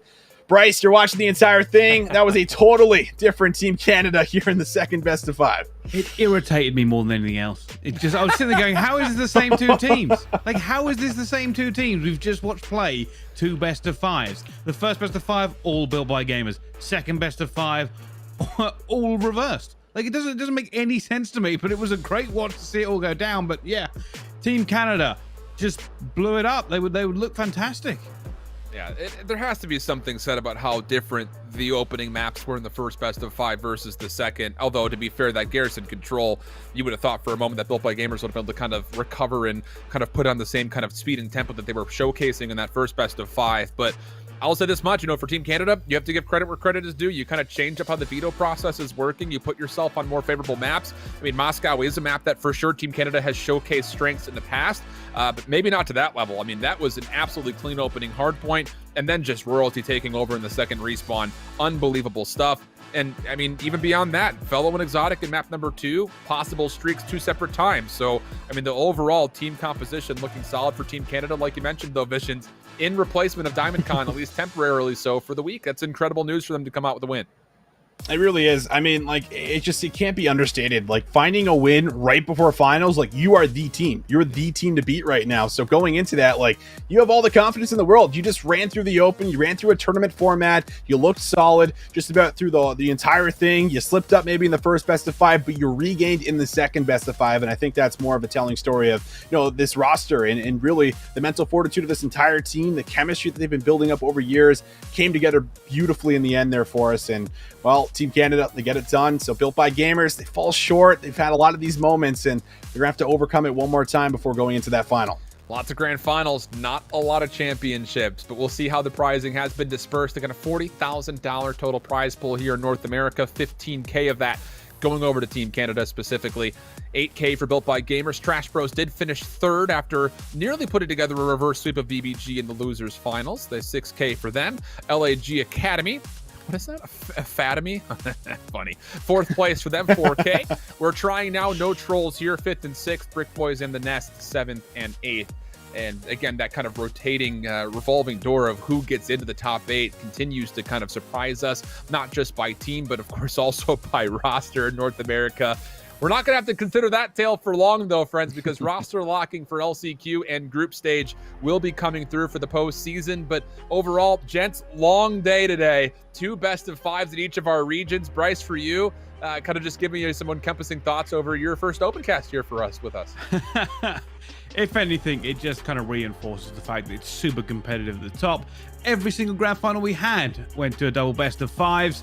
We all know that all the teams are ready basically for the big tournament at the end as well. And this was a great showcase of us. Gives a lot to work on to find out who will actually be the champions right at the end of the season. Visions from yourself? I mean, hey, marathon day of events going through, but like Bryce had mentioned, competitive stuff from start to finish. Yeah, I mean, it was a gauntlet today. Like, this is the first time we've seen every single region go to a second best of 5. So didn't get, those game 5 bangers necessarily, but we did get a lot of entertaining moments through every single region here for us. So, I mean, it just makes me look forward to this grand finals that's coming up here for us very, very soon. The next couple of weeks, just that much more. And we just don't know who's going to show up, man. There's so many teams that can do it, and they're going to be practicing quite a bit going into that final in the next 2 weeks. So it's going to be a great time. Unbelievable stuff, but that brings us to the end of our broadcast. A grueling regular season, to be fair, for all of these teams across every single region. But to capitalize and culminate with what happened in the regular portions, incredible results across the board. The recently signed TAL squad, the Atlas Lions, formerly known as Orglis, not quite able to get things done versus Elevate. Renegades over in APAC still find themselves on top, even though there was a lot of pressure shown by Vertex today on the day. But of course, in North America, as we finish things off, Team Canada able to very successfully find a recovery versus Built by Gamers. Postseason is what's coming up next, friends. Make sure you tune in. We'll see you then.